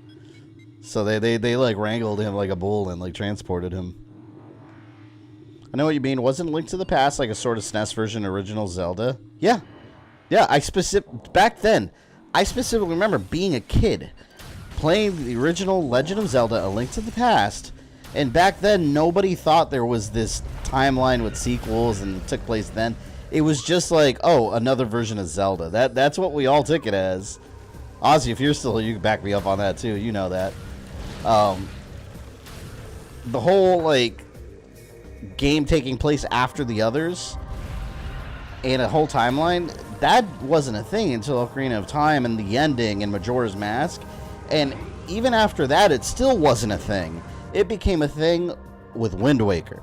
When Wind Waker came out, that intro of the story, it's like, oh shit, hold on. Because in Ocarina of Time, when we were kids, we beat it, we saved the day, there was no two timelines. We erased the other future timeline and we saved the world. It's like the future timeline never happened until Wind Waker. When you had that intro of a world where Link never reappeared, that's when it hit you. You're like, oh shit. They're talking about the other world where Link disappeared from. This is the consequence of that, and that's where the split timeline came from. But yeah, you're right. When Link to the Past came out, it was just another Zelda game with no connection to the other ones. It was just, this is the new version of the story. And then from there, it kept going until now there's some kind of coherence between the stories. But you can still take it as each individual tale, too. It's all about how you want to experience the story now. Which I think is really cool, to be fair. I do like that. But yeah, again, Metroid Prime came out, and they were like, yeah, it probably takes place sometime after Super Metroid. And then more games came out, and it's like, well, this can't take place after Super Metroid. Because the whole idea was that the Space Pirates after Super Metroid were pretty much almost conclusively decimated. And then they just kept doing this over and over, like, so Super Metroid didn't mean shit. So that's why, like, this can't take place afterwards. Because the Space Pirates are too active. Super Metroid was the huge blow against the pirates. Or against the Space Pirates. That was the blow that kind of took them out permanently. As of now. Who knows? They'd just be like, oh, that was just one faction. There's all these others now. What about Breath of the Wild with the Zelda timeline? Nintendo has never officially revealed where Breath of the Wild takes place, other than at the end. Which timeline? They don't know. They leave it up to the fans. That's Nintendo's stance on it. They leave it up to the fans. And it's funny because you'll get people that argue. You guys know I'm a lore whore, so I pay attention to all the little details in the world. People will argue it takes place in this timeline, that time, and that time because A, B, or C. Except D, E, and F conflict with A, B, and C. There's little pieces from each timeline in there. So I'm a big fan of the timelines merging all together again into a singular one. And that's what we're seeing in Breath of the Wild. Hyrule merged back together. And in my headcanon, the people of Hyrule aren't even aware of it. Like, it's just slowly over thousands of years all remerged. And I think that makes a lot of sense because there's evidence in Breath of the Wild for it. You know, you get pieces of every timeline in there. Little bits. For everything that puts it in one timeline, something conflicts with that. And puts it in a different one. So basically, there's no right answer.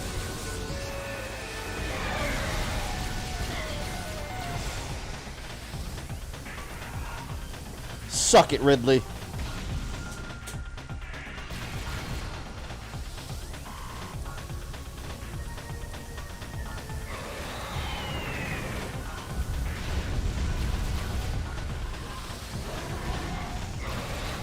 There we go.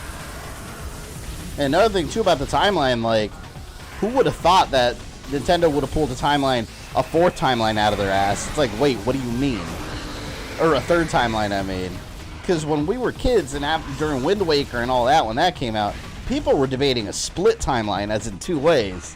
And then Nintendo came out and was like, there's a third timeline where Link dies in Ocarina of Time. It's like, wait a minute, what the hell is that? I didn't see that.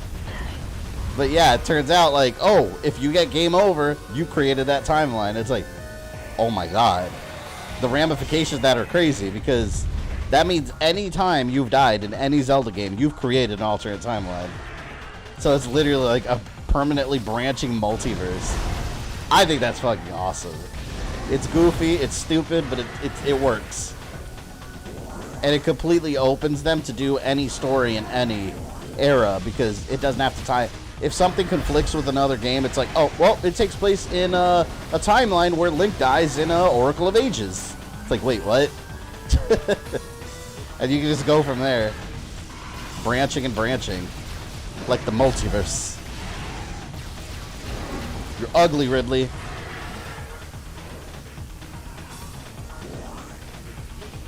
This is the final boss? No, semi-final boss. The final boss is the Metroid Prime. Burn! Oh, man. He didn't like that flamethrower. He slapped me. Shadow Phoenix, welcome. Just got back from the gym. Nice. Well, you're now watching Meta Ridley get an ass whooping. Imagine a new timeline when Link dies in Smash Brothers. Funny you say that. Keep watching my videos when I post it. You'll see what I mean by that. But yes, curious that you say that.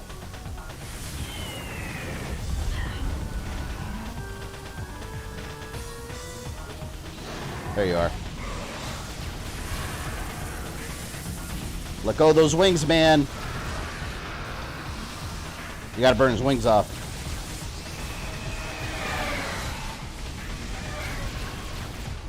I like how the whole time Ridley's been flying around just waiting for Samus to unlock the totems. Then he just pops up, he's like, alright, now I'm gonna break everything. He's such a dick. And he killed her parents. And her entire colony.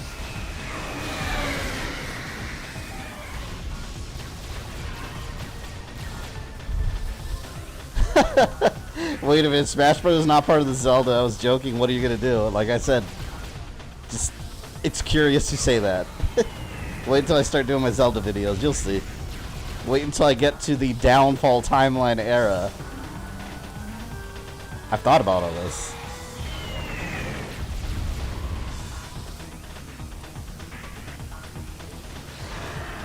Oh. And I'm using the Skyward Sword manga for a lot of setup for every timeline. It'll make perfect sense. Does Ridley speak Spanish? Sí.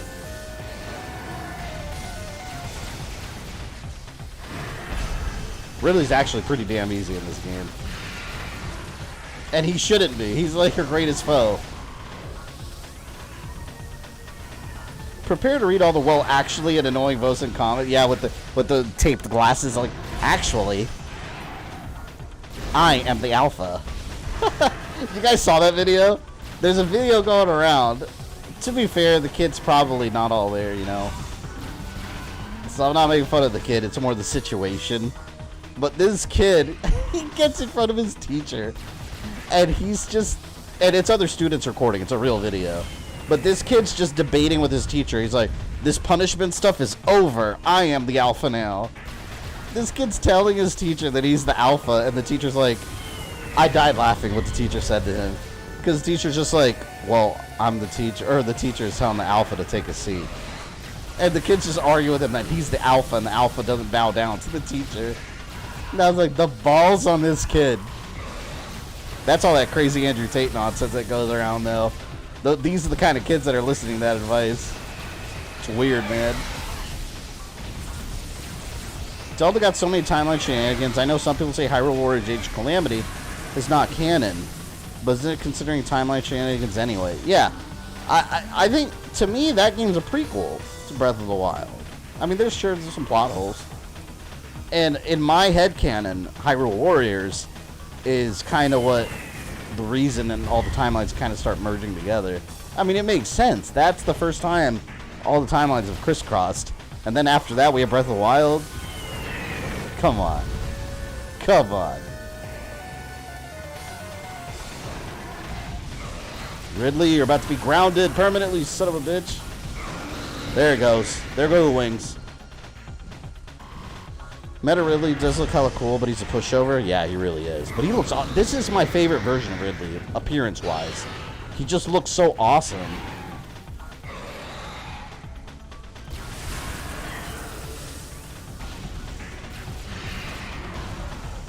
Actually, you know what? Super Missile would be good here. Shut your mouth, Ridley.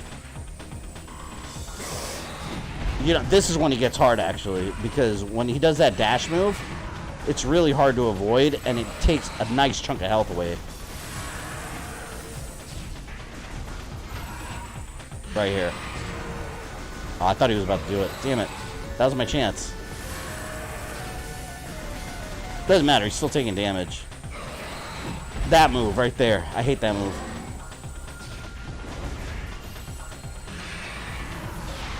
There we go. Oh, that's not doing a damn thing. Did you see his health was not budging? He was like, oh, that's cute, Samus. Does nothing. He took more damage when I was shooting him in the face than when I shot him in his heart.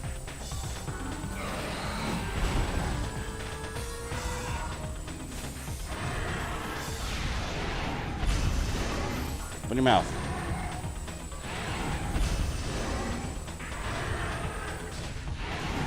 Damn, look at his ass. He's bouncing up and down. Roar at me, roar at me.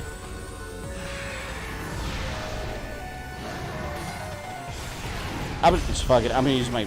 I'm just gonna keep using this.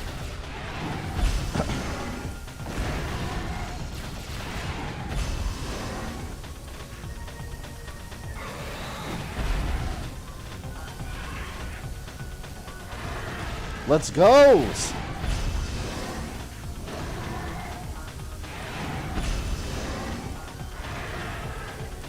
Oh my god.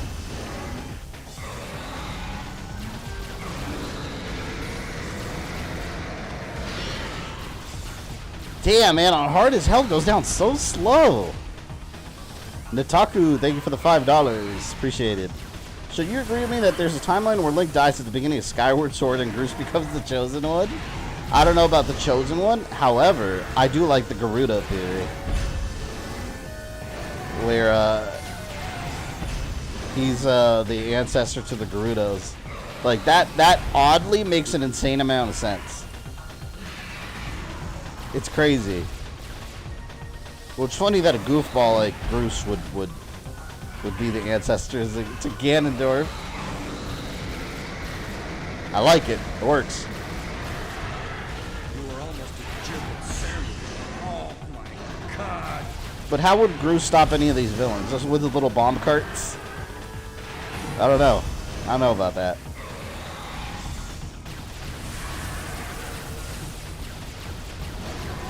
What about all of Groose's cronies that were on Skyloft?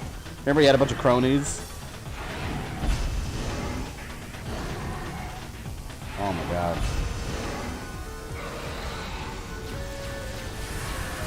Ugh! Man, how cool would it be, like, in Super Nintendo Land, having a Metroid ride, but it's like almost like a Spider-Man ride. Like, or a Transformers ride where it's like moving around, but it's like a 3D screen in front of you.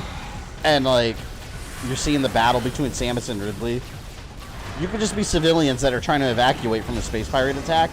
That could be the ride. And then Samus, you're seeing scenes with her fighting, and Ridley's like, got you hostage. Like, if you've been on the Spider-Man ride at Universal, like that, where you're like civilians that Spider-Man's trying to get out of there while he's fighting the Sinister Six, that'd be so fucking cool, man. Come on, Nintendo. It's got to be Meta Ridley, though.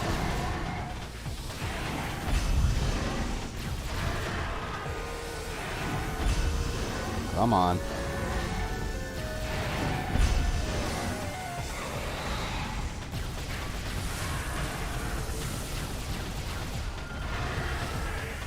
Could do Metroid like Buzz Lightyear where they shoot stuff? Yeah, that'd be cool, too.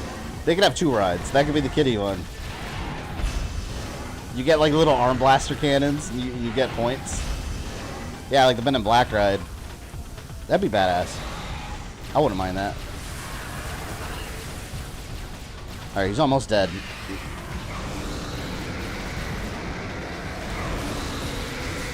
Ooh, that hurt, didn't it? I love his mannerisms too, like he moves around and reacts to like the hits. Like it actually looks like he's being caused pain.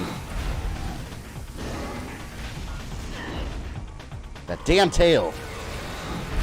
Oh, you fuck. Well, good thing I got the energy tanks. Ah! And Andros, thank you for the $2. Metroid Xenoverse. Zelda Xenoverse 1, open the box. They could have a, I was going to say a Zelda and Metroid crossover, but there was actually a couple years back. I don't even think it entered the production stage. I have no idea what happened to the project, other than it just fizzled out. But I remember, I think it was a Game Informer, one of the game magazines a while back. They were talking about, there were ideas whirling around Nintendo about doing a crossover game between Star Fox and Metroid. Like that, so basically the idea that like Samus would be in the Lilat system. That makes sense. She travels to like other galaxies and shit. We saw her Metroid Prime Hunter. She goes to another galaxy. She goes to the Tetra Galaxy. So I was like, man, that'd be cool. Having her flying around the gunship helping the R-Wings. How badass would that be? See, this is the bullshit, man. This is where Ridley starts getting the upper hand. Because that dash attack. And then he spins around. See, look, right there. What? Look, what? What? How did my health just drop 2 blocks? Whoa. Oh, this is definitely on hard. I've never seen my health drop that quickly. What? That's what I get for calling him easy. How? 2 whole blocks decimated in like 1 strike. What happened? Why does it look silver there? Oh, see, now that was what you guys just saw. That was some nonsense. What just happened? That was nonsense. Like, how was that even out of nowhere? This purple dragon monster took out 2 blocks of my health full, and then just decimated me. Ridley's a son of a bitch. I hate him. Suppose Ridley isn't a pushover. Things are different when you're a teenager. Well, remember, this is on hard. On normal, he would not have done that much damage. On normal, he could hit you a bunch of times, and you would not take that much damage. 2 whole blocks were just gone. Like, as quickly as a fart. That's it. All you need is a little lubrication.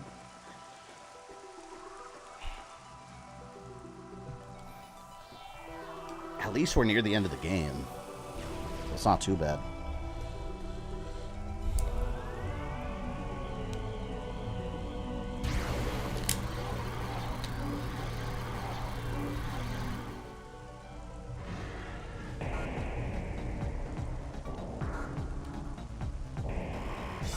I hate you, Ridley. I see, man, every piece of health counts. I gotta really be sure I don't get hit a lot here at this beginning part, because once you start doing that dash, he's gonna be son of a bitch.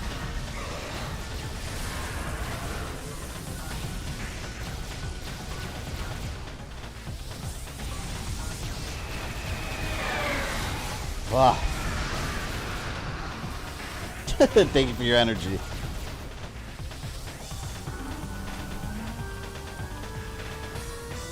Here he goes, here he goes.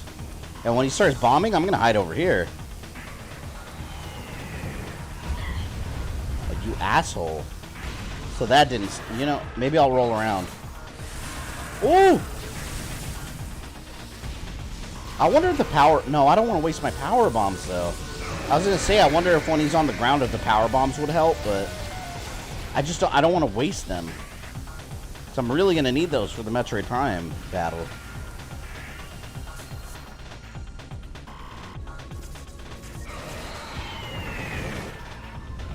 Okay, there. I can dodge the attacks easier when it's roll around. He can't get me.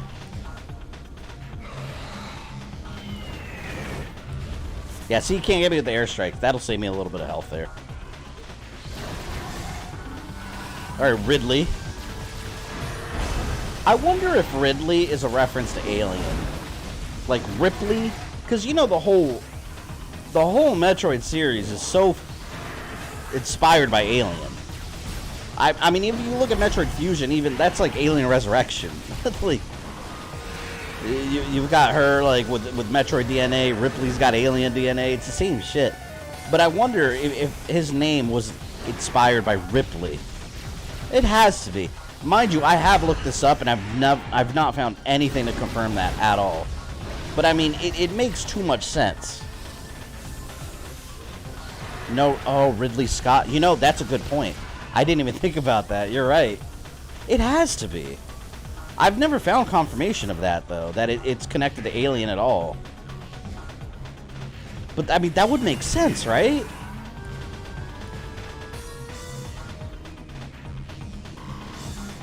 Someone has to have confirmed that at Nintendo at some point.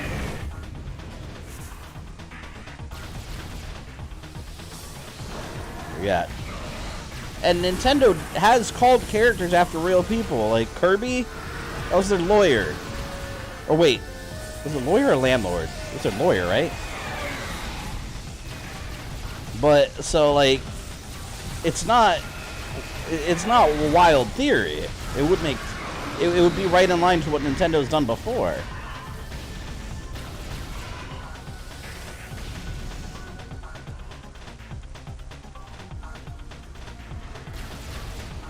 Oh shit. He almost got my ass. He's not killing me now. Screw him. He can kiss my ass. Look, I see him coming back.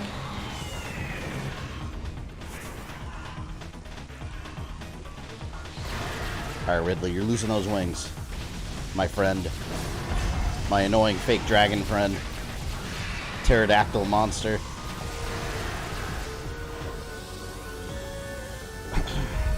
Kirby was the lord. Oh, Mario was the landlord. You're right. One of my favorite Nintendo stories is how Universal. Yeah, fuck Universal. Universal tried suing them, and now Universal and Nintendo are partners. But Universal tried suing them for Donkey Kong because of King Kong, and then it came out in the lawsuit that Universal didn't even own the rights to King Kong. Like, what a way to shoot yourself in the foot, dumbasses. Either way, it wasn't copyright infringement. Because the term Donkey Kong is not King Kong. It's a different character.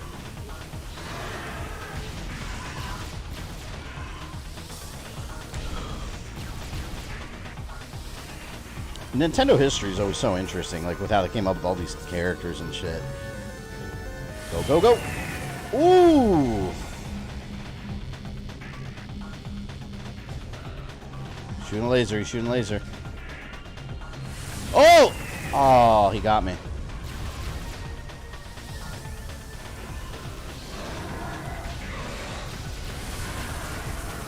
Ugh. I'm sure there are better ways to fight him, but this plasma beam just works so well. I love this thing. See, super missile would have been better there, but I didn't time it right. Alright, wing's gone.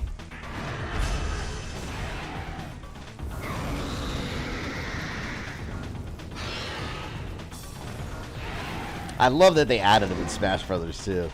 I was so excited when they made that announcement.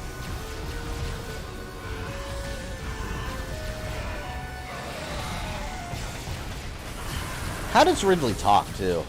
Because he's got no like lips and like he's a big dragon monster. How does he form words? I guess it doesn't make sense to apply logic here though.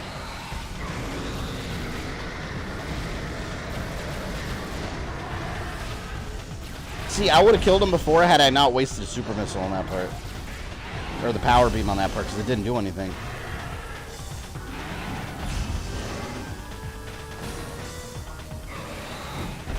Oh. That move has such a wide area of damage, so hard to avoid it.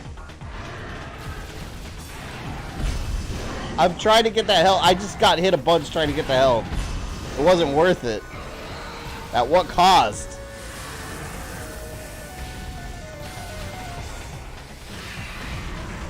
Talk, big man.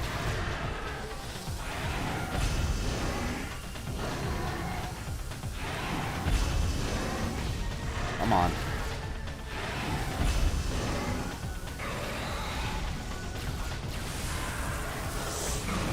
There we go. There we go. I got his ass. Oh, now he's starting his bullshit phase. Here we go. You gotta turn on immediately before he tail swipes you. Bullshit phase initiated.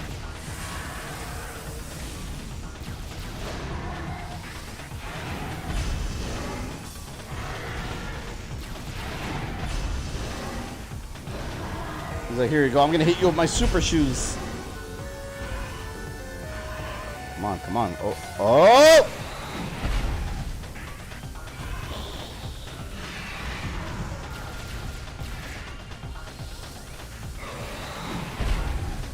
Oh my god. I'm trying to, like, side dodge, but it's actually working better just jumping. Manjos, thank you for the $2. Appreciate it. Night, buddy. Got work tomorrow. Wolf out, guys. All right. I will see you hopefully Friday for Transformers War for Cybertron. It's gonna be a fun one. I gotta get out of that damn corner. That corner's where he shredded my health last time. Ah. Yeah, jumping works better.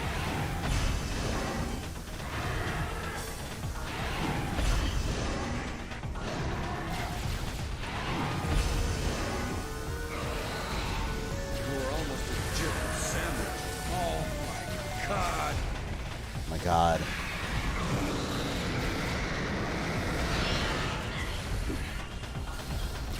See, if I get too close, it's like I automatically get hurt.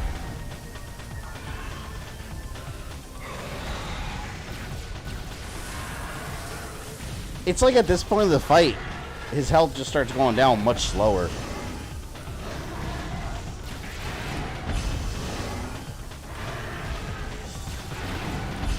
Man, I wonder how much harder they made the Metroid Prime on hard. That thing's probably going to absorb so much damage when it has its shell. And I hate the form it takes when it's got the ice shell.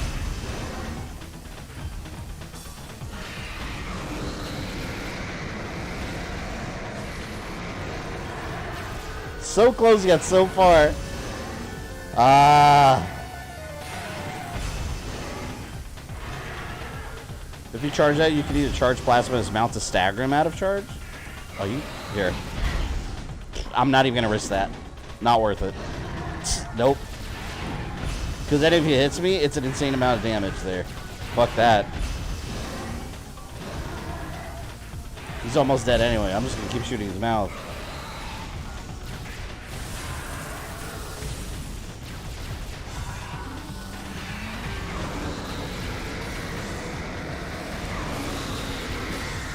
Man, like, his chest is super damaged, and it's just... his health is just not going down, barely. Oh, no, this is the BS phase. Where he starts flipping out. He's not gonna get me this time. I'm jumping. I'm double jumping everywhere. He's screwed. Screw you, Ridley. See, that double jump is magical.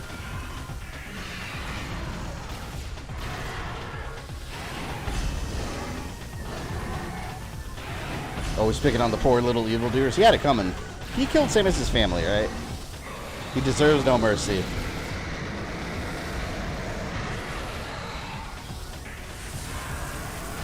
His chest has no protection anymore. Oh, fuck. I meant to jump.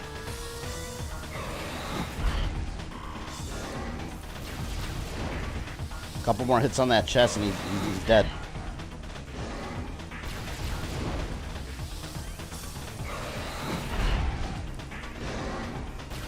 The tail!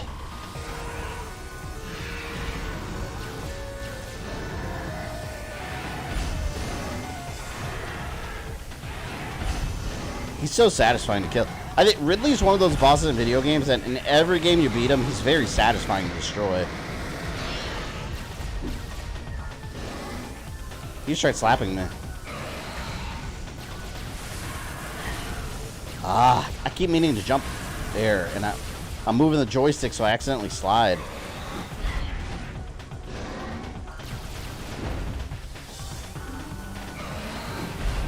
There.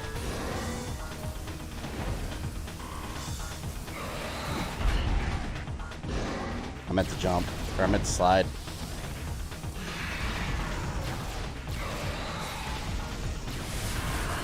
I don't know why I keep sliding in that part. I'm meaning to jump. There, finally.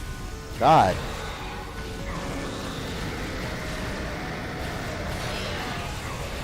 Look how close he... My God, look at his health. It's just a tiny little bit of health.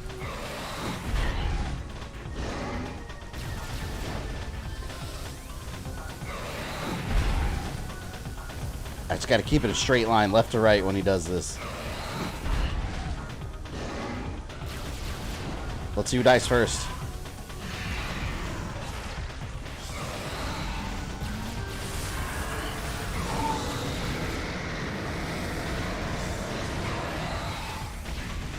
Oh, hell no. I'm going straight for the heart.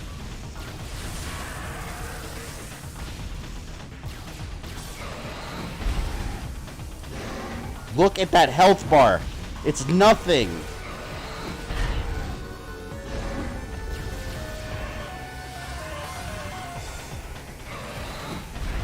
He's got nothing.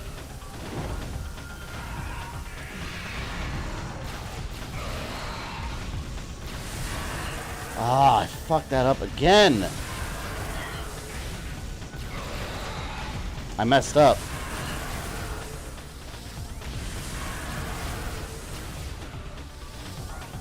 I messed up.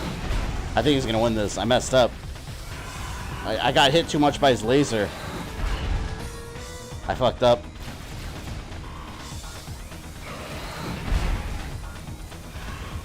Come on. How? One more hit and I would have been dead. One more hit from anything from him. Why does this always happen? It always ends up in one hit. You know how much less stressful it would be if it wasn't like that? Oh my god, if he would have tackled me at the end right there, I would have been screwed. Damn, they really made Ridley harder on hard mode. He wasn't that bad on normal at all. On normal, he's actually fairly easy. His attacks do significantly more damage on hard, it seems. The game's beeping at me. For dramatic effect, yeah. It's funny because sometimes people will catch like one hits on some of my timeline videos, and they'll be like, "Are you doing this on purpose?" I'm like, "I swear to God, it just happens," and it just happened to be recorded at that moment. I'm not trying to stress myself out just to create a dramatic moment. No. All right. Metroid Prime better be a pushover. He's a pushover in his final form. It's that first like big like cockroach form that's the challenge. This is disgusting. Look at all this. This is what's inside here. All this growth. There's new animals in here too. Right there. Lumagek, Phazon charge reptiles. Samus slaughters them for no reason.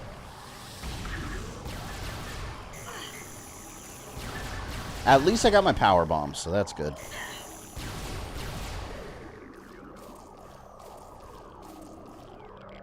So weird. Had they known back then, because back then they hadn't made the whole story of Phazon and Phase and all this. Had they known, this probably all would have just been blue. If they could retroactively go back and like tie it all together more cleanly. This would all just be blue with like a Leviathan seed in the middle. If you think about it, there was no Leviathan seed, because that didn't exist until Metroid Prime 3. And then they retroactively said that it was a Leviathan seed that landed on Tallon 4. Which means that in the lore retroactively, the Metroid Prime became the way it is because the Metroid ate the Leviathan seed. It basically ate what was inside and it got all fucked up looking. The whole story of Metroid Prime was bizarre. None of it was fleshed out. Oh god, fission Metroids. I don't want to deal with any of you Metroids. I'm going this way. I took the corner so they wouldn't see me. Screw you. We're going straight for the final battle. Oh god, he's right there.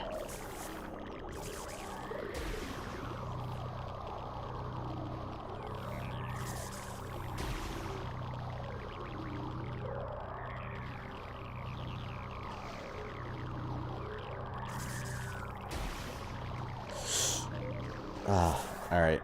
Do I have full health? Yeah, practically. There it is. The Metroid Prime. That looks nothing like a Metroid at all. The Metroids are such weird organisms, too, in this series. Like, they could turn into just about anything. If you apply just some weird radiation or Phazon, they just become some crazy monster. I think pre-retcon, Prime was a regular Metroid that got to the crater. Post-retcon, it came along with the Leviathan from Phase, yeah. Well, that's the lore now. It basically devoured the seed. The contents of the seed, so that's why it looks this way. Back then, yeah, it just kind of stumbled on the crater and the Phazon affected it. There you are. Metroid Prime, highly evolved Phazon producing life form. The aberration known as Metroid Prime is the source of Phazon. See, look, also that's not even right there if you read it. Metroid Prime is the source of Phazon. No, it's not really. Making it immensely powerful. A genetic flaw makes it accessible to certain weapons for brief periods. But again, you gotta accept this game for when it came out.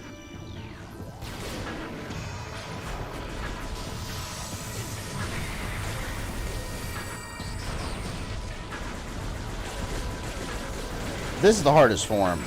If we can beat this form, the final form's not bad.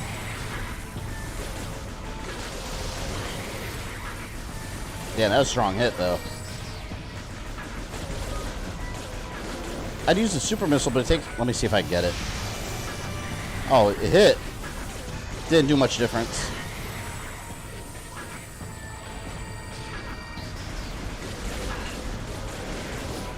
It's so weird how he's that giant mouth at the bottom, too.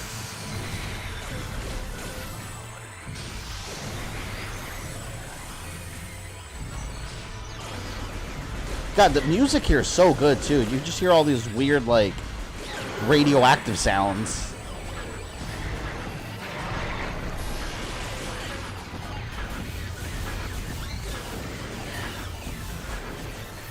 Oh, here. I love when he's purple because I can do that. Right there. That's awesome. I love that. Although it uses a ton of my missiles. But it saves me any risk of losing health. Did the GameCube version of Metroid Prime look more metal armor while the Remastered look more organic? I don't think so. I don't think they really changed that much. It looks about the same. I mean, maybe the graphics might be a little shinier.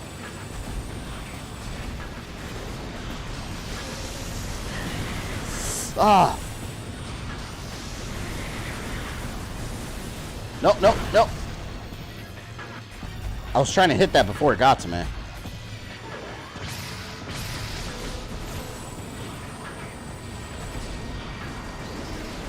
Man, you know which one had the boring bosses, though? Metroid Prime Hunters. Like, you have to fight the same, like, things over and over. Megas Burrow, thank you for the $10. Appreciate it. This was the coolest looking final boss when I first encountered it, combined with the music. It made it feel ominous, strange, and uncertain. Yeah, the music is a big factor, because like I said, the music sounds very bizarre and, like, radioactive-y. I don't know how to explain it. It just sounds radioactive. And everything in this game is radioactive because of the Phazon and shit. Toxic life forms and whatnot. I want more missiles so I could use my electric wave again. You were almost a German sandwich. Oh my God. Come on, give me missiles. Give me missiles. Ah, I hate that attack.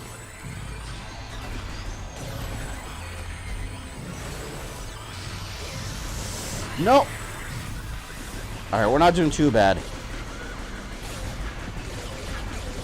One thing I hate about his final form is how you have to change different views from your visor to see him. I hate that mechanic. Like how they only appear in certain spectrums.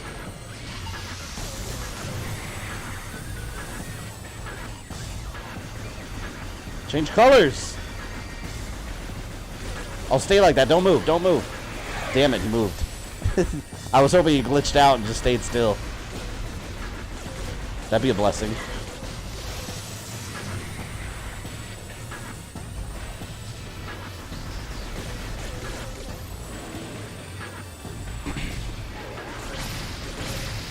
He was really impressive, though, for a Metroid boss, especially, like, back when this game came out. Like, what were the bosses? Like, Mother Brain and Robo Mother Brain, and then this thing, this monster. It was cool.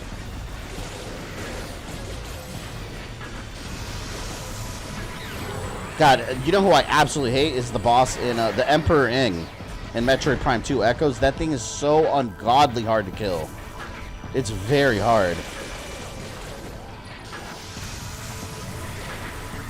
I wonder if my ice spreader works well here. Let me try it.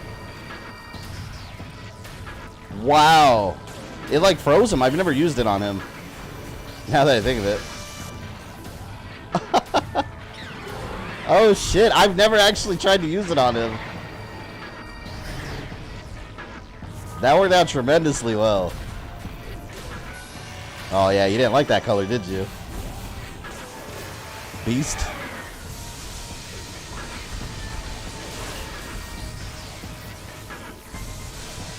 Missiles low. Alright, I'm out of missiles. Maybe not a good idea to get that close.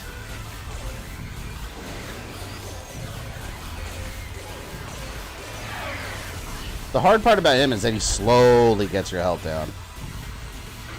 So it's a long, drawn-out battle.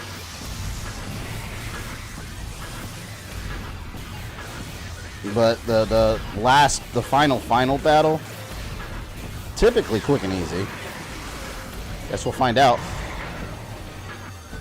Digging deeper.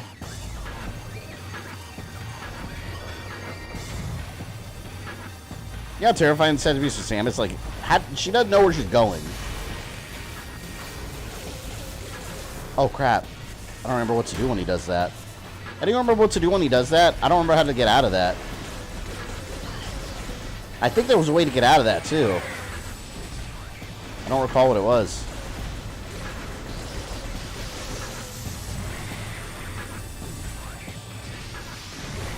What's my health? Alright, I've lost 2 of my health bars.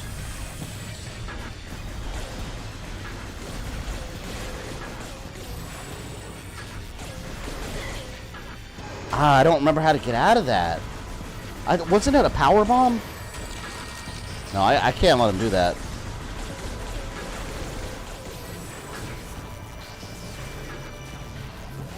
Oh, I think I just speed away. I think that's what it is. Yeah, I'll speed away. That seemed to work. Yeah, speed away the morph ball. It's like a Death Star tractor beam. As much as I've hit him and he's only down to half health. Oh my lord.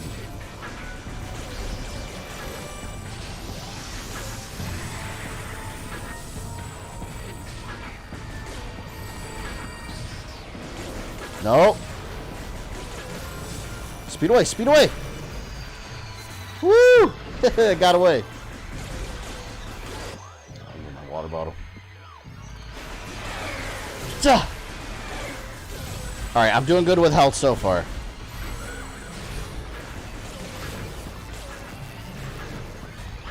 Ooh, I almost sped right into him. That would not have been good.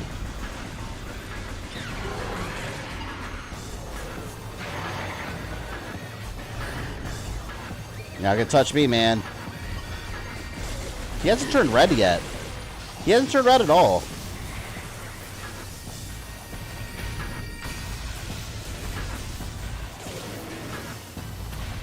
I actually like when he's purple.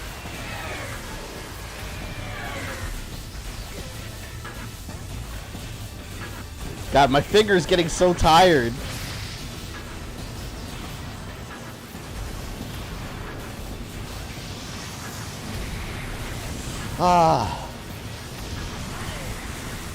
I'm just pressing the same button over and over.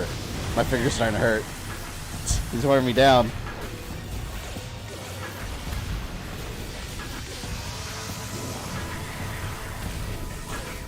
This is his plan all along.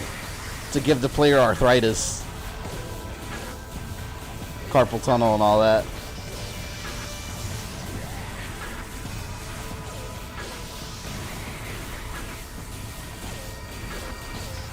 Holy shit.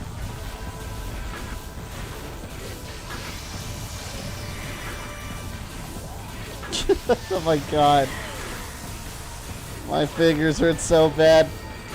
I'm gonna have like muscle soreness from my hands tomorrow. Like an old man. You have any senzu beans? I wish. Need to restore my power in real life.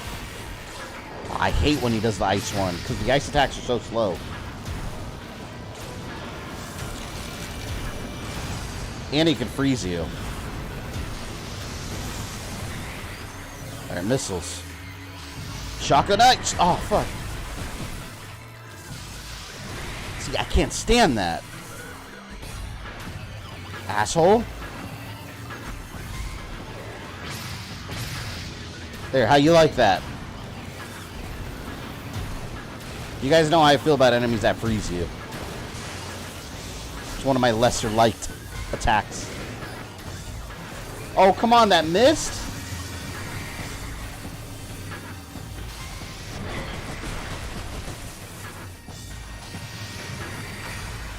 The ice is the worst attack. It's the worst color. Okay, well, at least that didn't last long. And again, he still hasn't turned red. I bet he's going to do it now. Watch. Yeah, he had to do it eventually.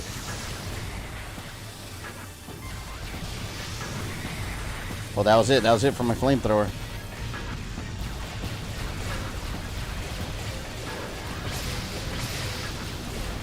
Come on, we're almost there.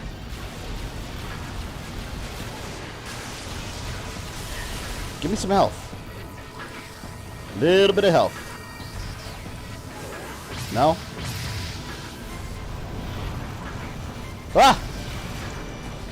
He's on fire! Metroid Prime NBA Jam Edition.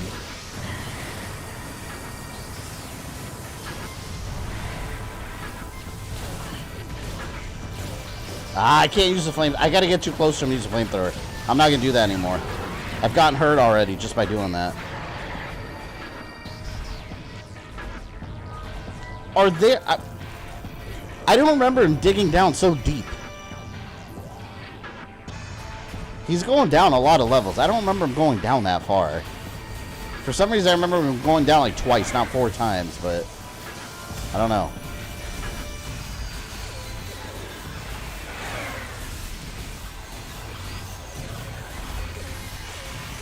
You guys see how long these bosses take, like, on hard mode? On Metroid Prime 2 Echoes, on normal mode, the bosses take...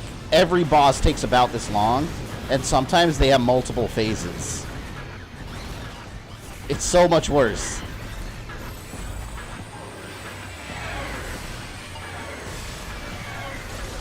Starting to go crazy.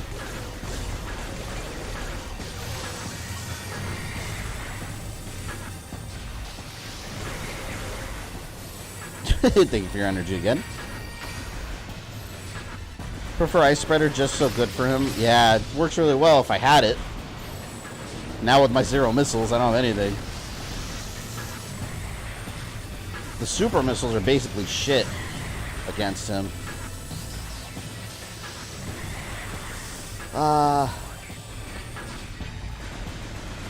Change colors, please.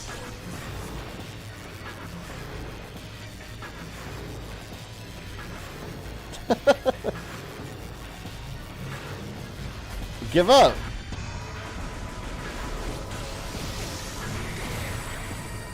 Come on. Ah!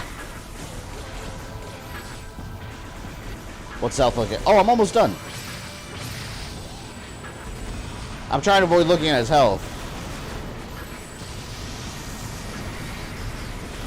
We're getting there. We're getting there.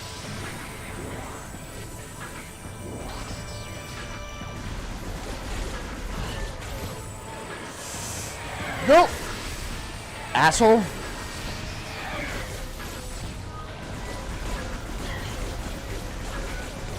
Oh my god. He does that in 3s, I think. Gotta hide.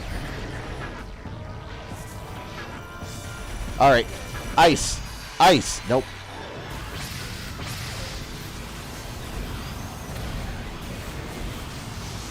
I'm gonna try to use my wave beam on him. The upgrade.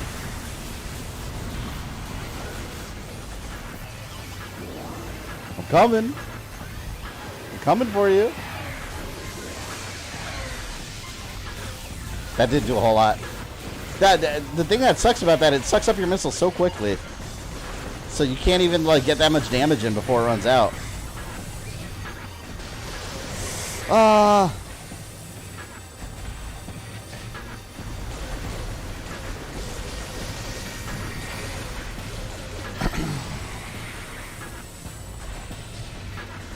His stupid face over there. So close. You know what? I bet you, like, right before he dies, he's gonna start a bunch of BS. Oh, fuck. I wasn't ready for that.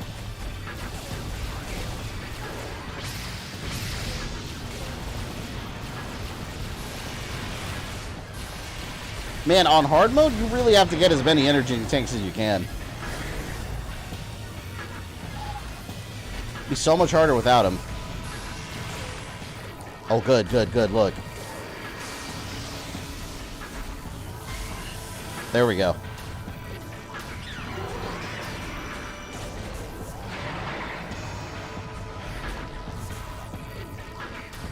Alright, I'm back to 10 missiles. Stay blue. Nope. I'm going to save my missiles for when he's ice. Because then I can just freeze him.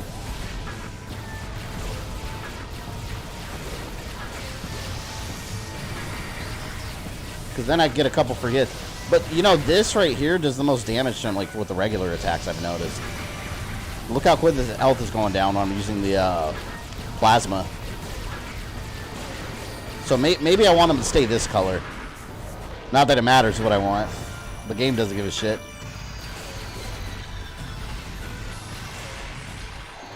Here we go. Ah. That does so much damage to him. I love it. Look at him. He's almost dead. He's almost dead. Come on. Let me get... Ah, yes! Alright, now the true final battle begins. And thank you, by the way, to the 44 of you in here. In this epic final confrontation. Let's see what the Metroid Prime's true form is. Could it be a big blue jellyfish monster?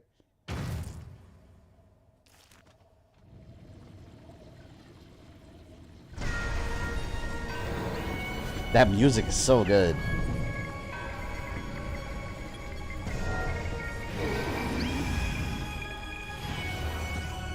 I love that shot right there.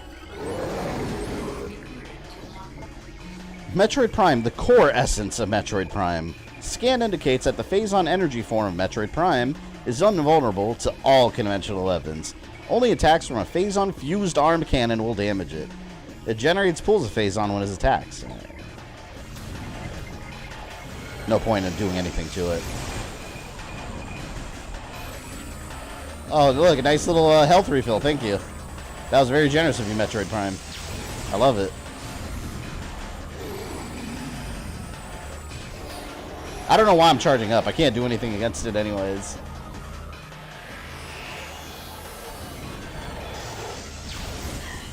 Where are you? Here we go. Hyper mode! Whoa, his energy barely went down. His energy barely was scratched. The hell? And you gotta use all the different vision forms. Final boss. Phase is actually super easy, yeah. Well, no, under normal circumstances. Let's hope he remains that way. But look how little damage it's doing. He might wear me out health-wise. I don't know. Because that is... Holy shit. On normal, he would have been like a quarter of his health down already, at least. My lord. Can you imagine this thing getting out in the galaxy? Like, how would they ever damage it? No one knows about Phazon weapons and shit. That's why Samus has to kill it here and now. Alright, get out of the way. Get out of the way. I see you.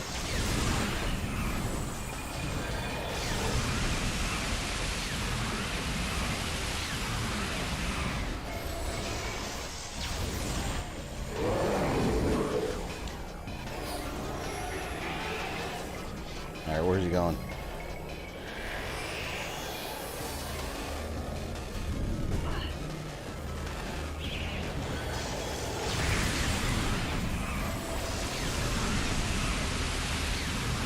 Oh, I didn't realize I was using it. Where are the Metroids? Did I get them? I think I got the Metroids. Alright, my health is doing pretty good. I'm in alright shape. Gotta keep it up.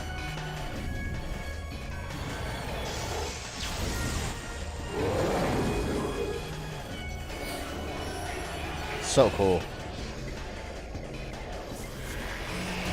Here, you can have that.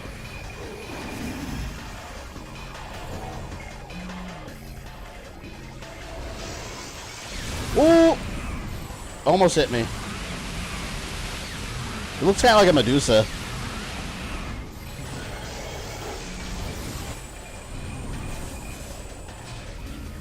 It's nice when you get the Metroids with the hyper mode.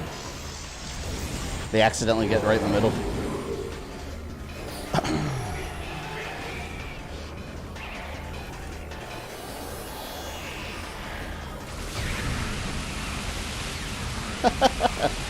I love when they get in the way. And they drop health and all that too. So it's actually helpful that the Metroids are there. They're not too bad.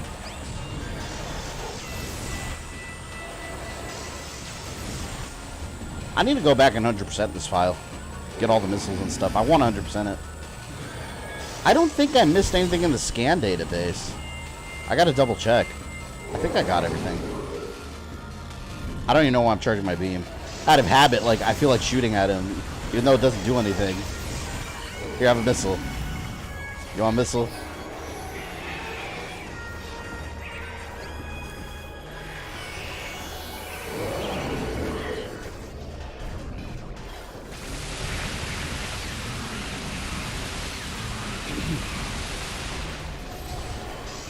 Oh, he's almost dead. I think we got this.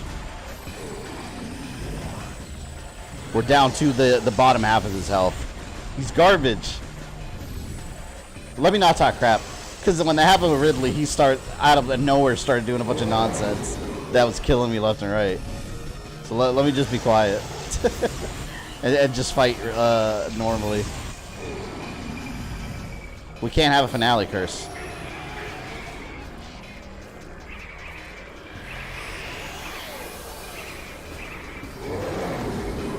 Out of my face.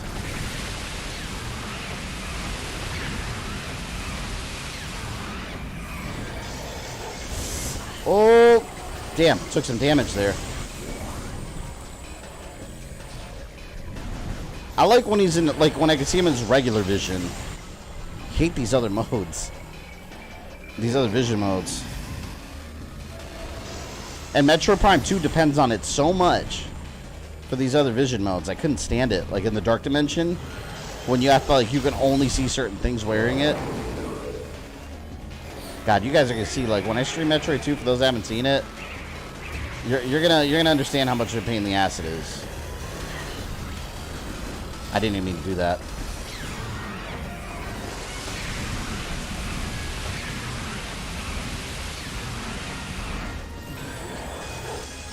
Damn, I feel like his health barely dropped at that part.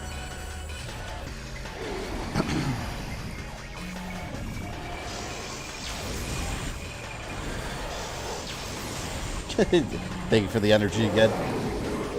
It's helping.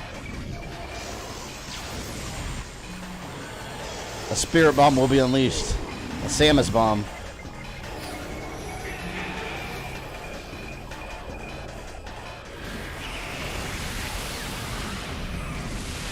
Hey, where? Yeah, the Metroids took some of those hits.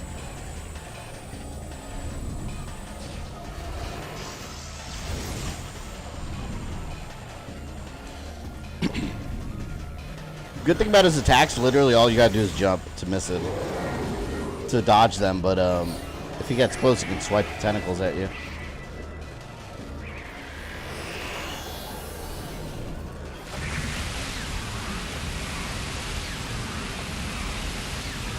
Stupid jellyfish.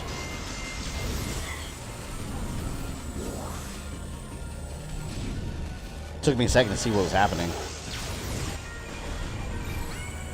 Couple more hits and I got his ass. Couple more hits.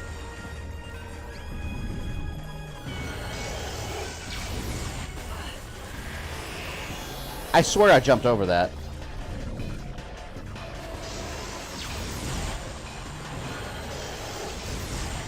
And then somehow Dark Samus comes out of this thing. Again, the universe of Metroid's so weird.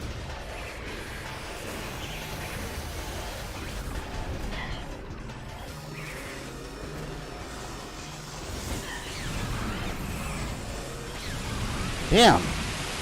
Messed up a little bit there. Shit, I messed up.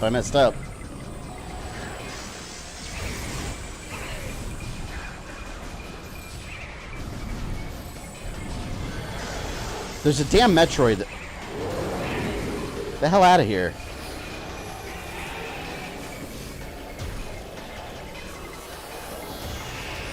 That damn Metroid is causing me some trouble.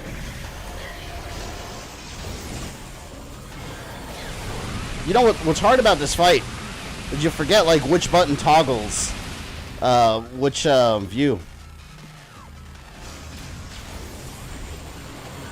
I don't think Predator Vision that bad, but the X-ray sucks. Yeah, the X-ray really bad.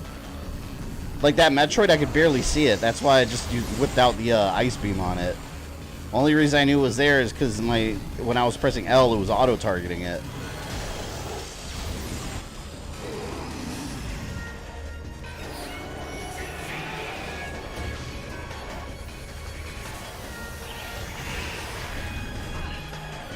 Alright, regular vision.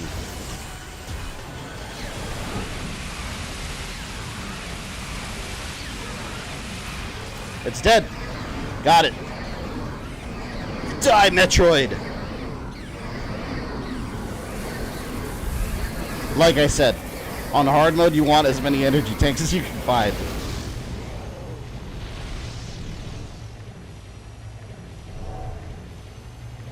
I wouldn't even know what I'm looking at if I were Samus. What the hell is that?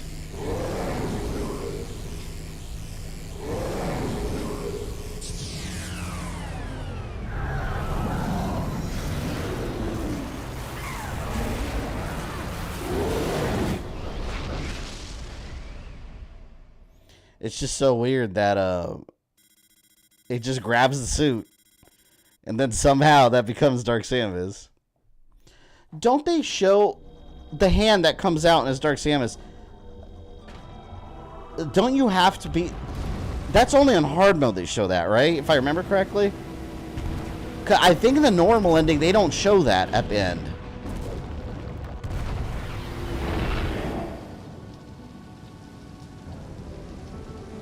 That's Metroid Prime. It's beaten. She's going to keep her helmet on, though. I didn't 100% it. That's okay. You all know what Samus looks like. You don't need to see her without her helmet. Look, there it is. You briefly saw it. I saw her head. These endings are always so sudden, too. They're always just like, mission accomplished. Other M had a full-blown ending. God, so awesome. I love this game. Never gonna get tired of this game. I think this is one of the games I think I've beaten the most in my life. Just like it's one of those games I can just pick up from the beginning and play from beginning to end. Just want to do it again at some point. Like it's not one of those I'll put down and be like, all right, I'm done. I'm never playing this again. I'm probably gonna play it multiple times again. Or it requires 100%. I didn't think 100% was for the. Let me skip that. I wonder if it shows. Maybe it is 100%.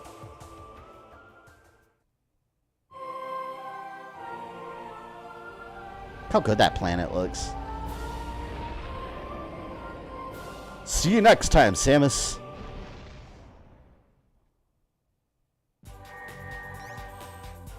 64%. Yeah, maybe you do have to get 100% to see that one.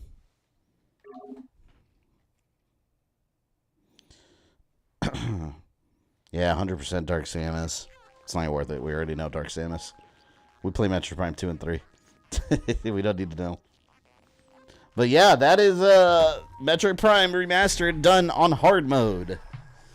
Definitely a challenge, I would say, over normal. Normal's pretty easy. But on hard, like, yeah, everything hits you harder. Way the hell harder. Still worth giving it a run through, because that's your, let me see what other extras there are.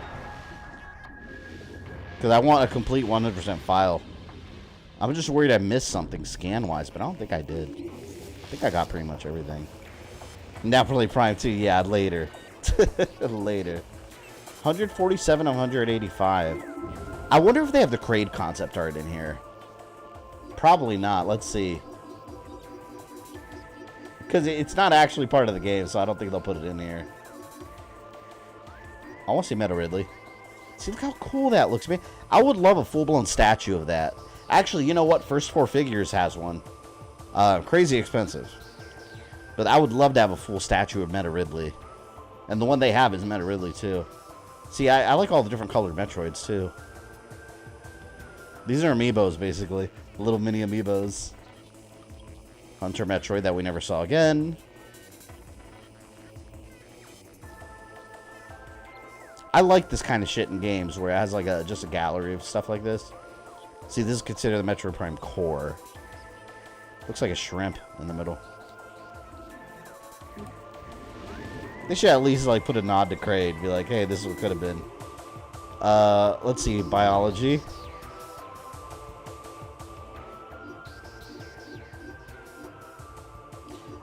I remember seeing this specifically right here, this image.